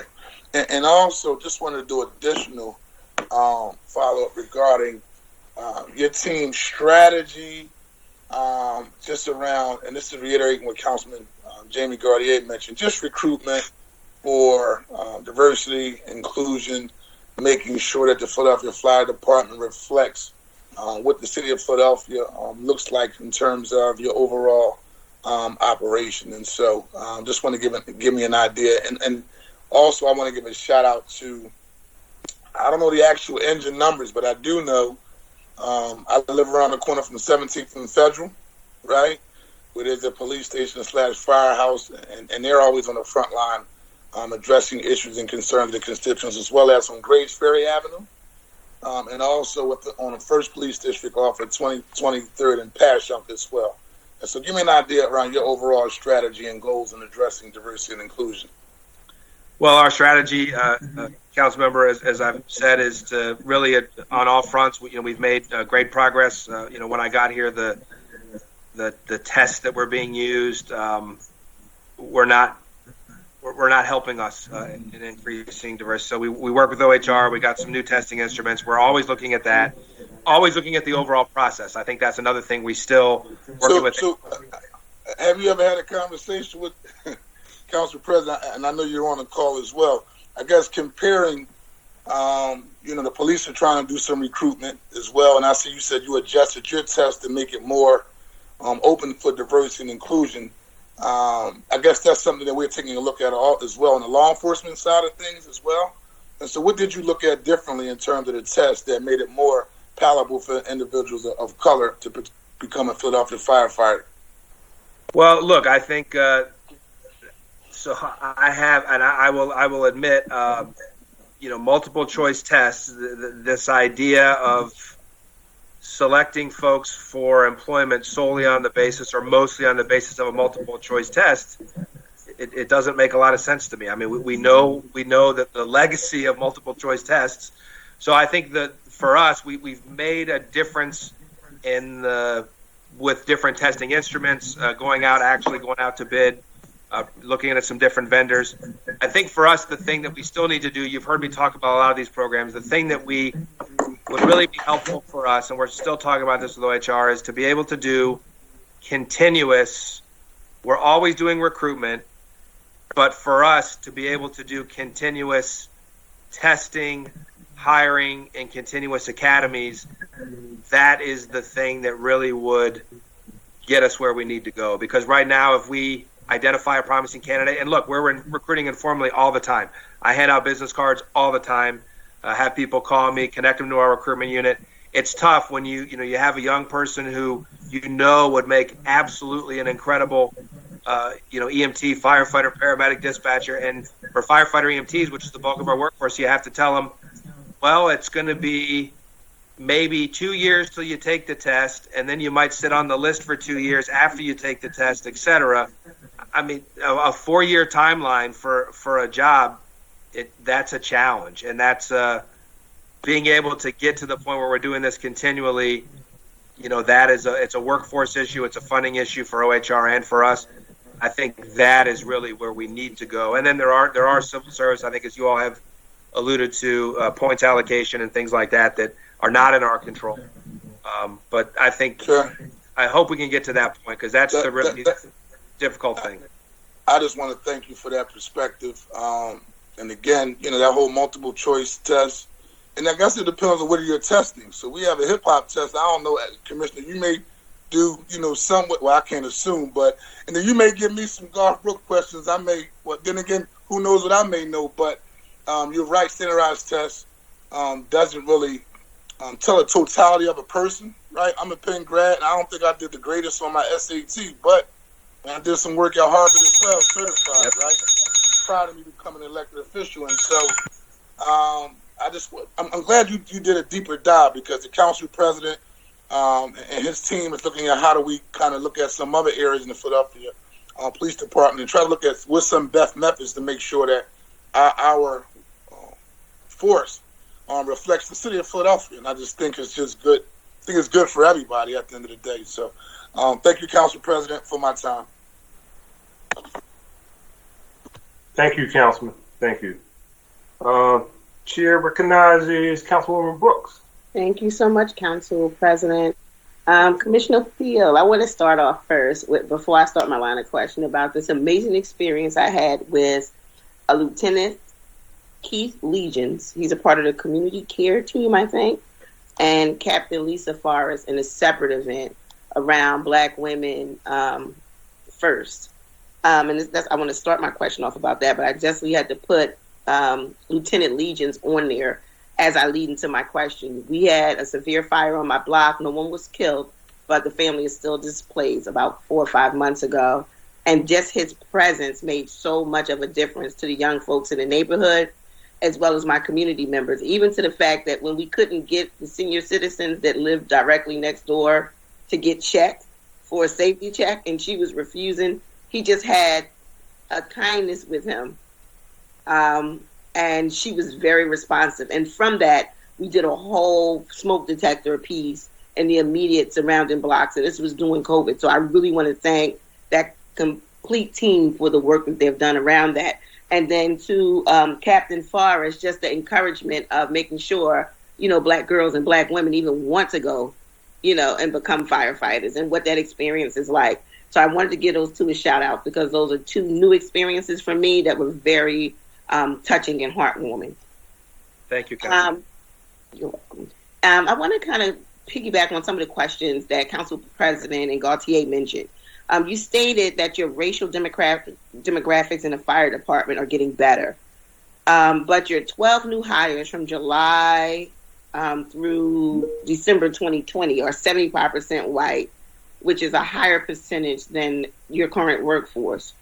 So it seems like things may be not getting better. So I have a couple of questions around this. First, were any of those 12 new hires women? And it wasn't clear from your written testimony whether they were women. I'm actually, I don't recall the demographics of that. So that was, I think that was a very small sample size. That was one paramedic class. And we only hire paramedics who are pre-certified.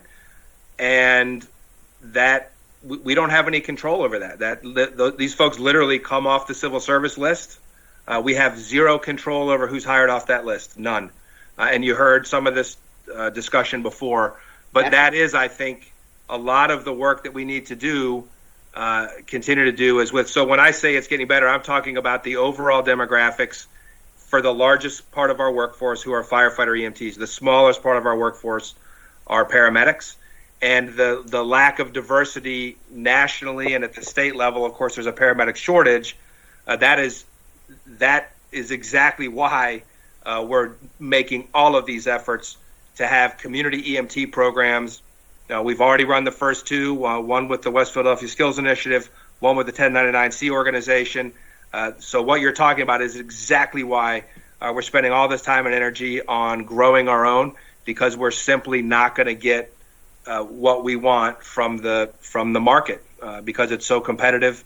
This is the toughest place to work. We have the busiest ambulance in the entire nation for 2 years running, Medic 8, with more than 10,000 responses a year.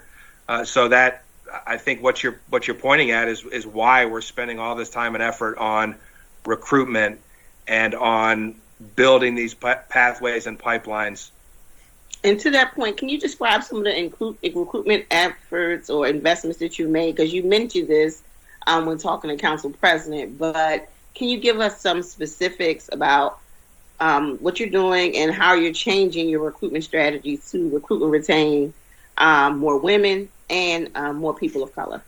So we've added staff. We've added almost double the staff of our recruitment unit. I mentioned getting them out of a place that they couldn't be reached down to 78th and Ogons, which has great connectivity. They're out at all kinds of community events. They're actually recruiting at paramedic schools in the region. But again, we don't necessarily think that's the way forward. We think a lot of this investment really is about these community EMT programs that we've already piloted, actually successfully done 2 of them, doing CPR classes. A lot of the things I mentioned, Randolph Skills Academy, which is a great partnership with the school district. We've doubled down on that. That program was almost defunct, and we've actually added staff to that program, and we're looking forward to getting those young folks back in school so we can continue to move that program forward. So really, we've invested time, money, facilities, all these things that you've heard. Those are all new.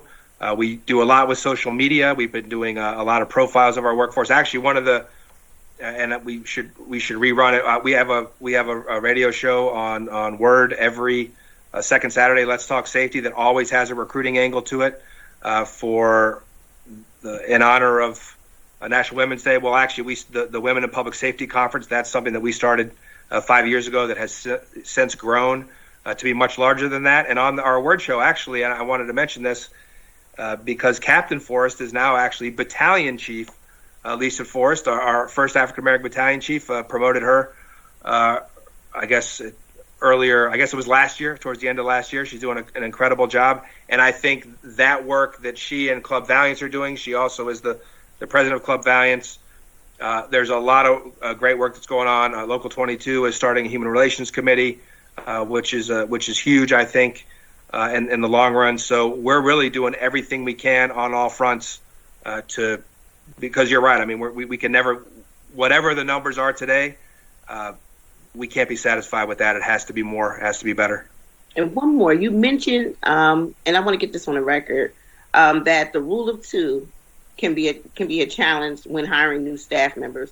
Can you describe how the rule of 2 can limit hiring managers' flexibility and discretion when making complex hiring decisions? And do you have a sense of how we might think about changing the rule of 2 to better allow for more flexibility in hiring and to help us make sure that the fire department better reflects the city of Philadelphia?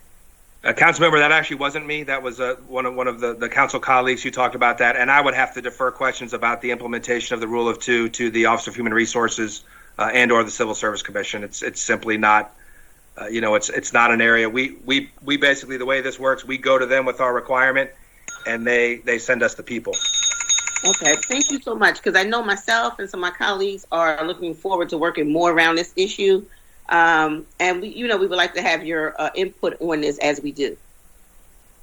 Thank you. And I guess the final thing I'll say that I wanted to mention, and we did one of well, there's so many great things about our team and the women and men who comprise the fire department. We did a billboard, we did an advertisement a couple years ago when we were recruiting with all women. We put that billboard around the city, and actually our recruitment unit is 40% women and is actually led by a woman who's a captain. So we really have done everything we can everything we can, not everything we can. We've done as much as we can so far. There's a lot left to do, and we appreciate all the partnership and the focus on this. Thank you so much. Thank you. Thank you, Councilwoman. Chair recognizes Councilman Don. Hey, Council President. Good afternoon, Commissioner. I have a few quick questions.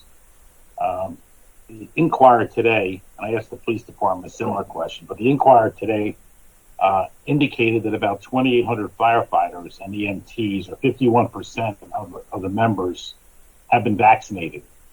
So my question is there what's stopping public safety workers from getting vaccinated? Is it vaccine hesitancy, or is it the availability of a vaccine?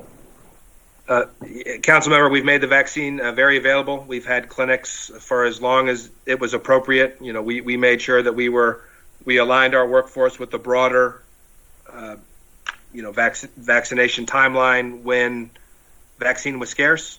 Now, of course, the vaccine is plentiful. There are lots of places to get vaccinated. We encourage people to do that.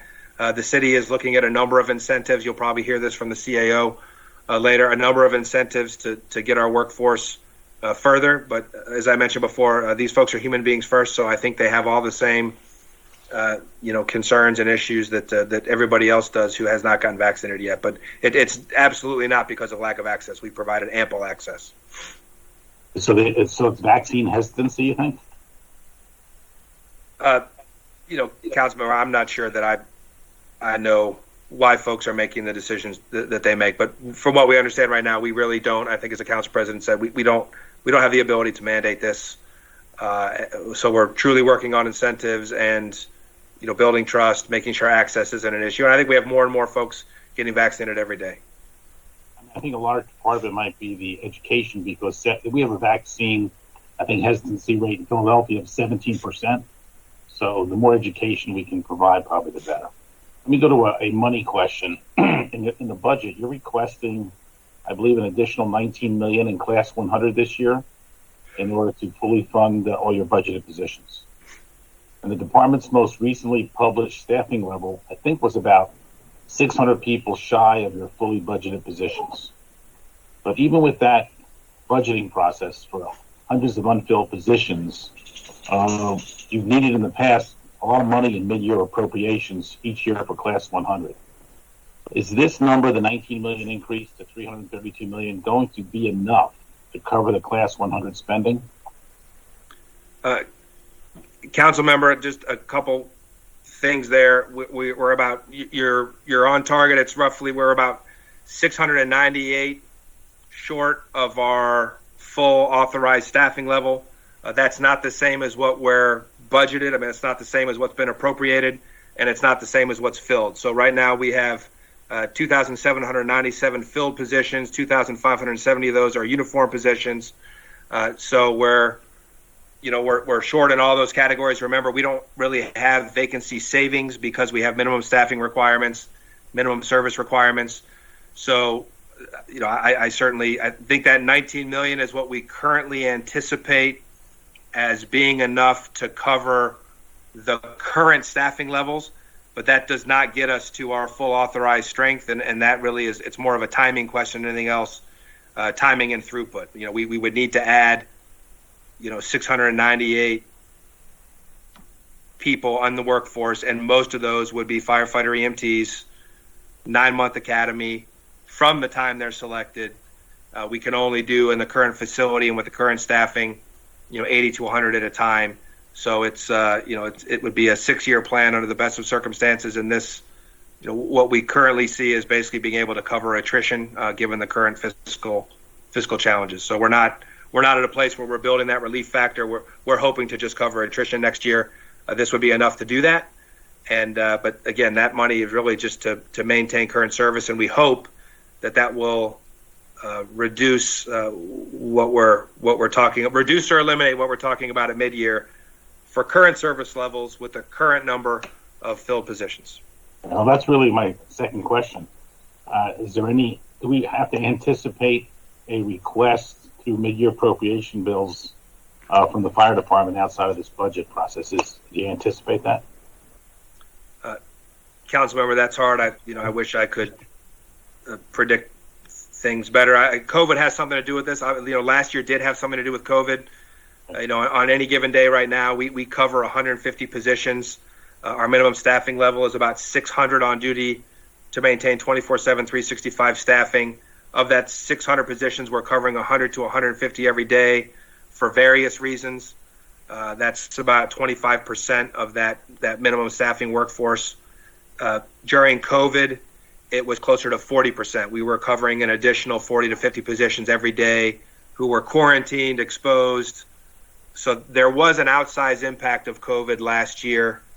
We're hoping that we've seen the difference already with vaccination.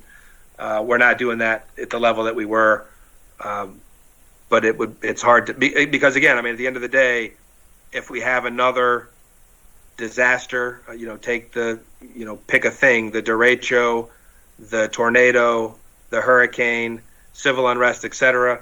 Those are all things that require us to bring people back, and that's more overtime. Most of the calls right now, the majority EMS related. The majority by volume are EMS related. Keep in mind, however, that because of the response time issues that we talked about earlier and the fact that all of our fire apparatus have firefighter EMTs aboard, we frequently send fire apparatus to emergency medical services incidents first because there's closer, there's more of them. And again, you can see in the testimony the response time differences. Time is everything in this business, whether it's a fire or a medical or traumatic injury. So it doesn't break out that EMS is what ambulances do and fire is what fire trucks do. They all do both. By risk, though, obviously the built environment, and you've heard me talk about this before. The built environment here is truly unique, which is why we have the highest incidence of fires really in the U.S. and the highest fire casualty rate. Again, unfortunately, last year, highest number of fire deaths per capita and in raw numbers of anywhere but New York. Well, thank you, Commissioner. Thank you, Department, for all the work you guys do. Thank you very much. Thank you, Council President.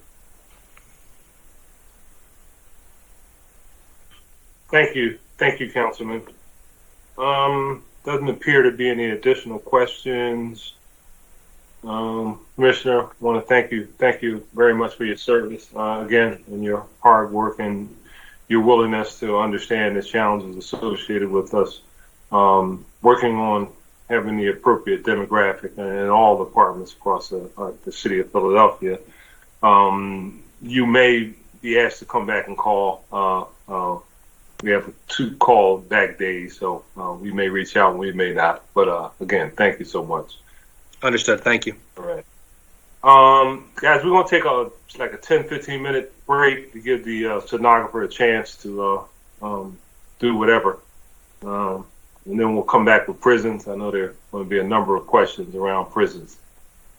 So that might be a lengthy one. But again, remember, we still have the Office of Planning and Development coming up. So still have a full day ahead of us. Thank you. So we'll take a quick break and we'll be back in around 15. Thank you.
you.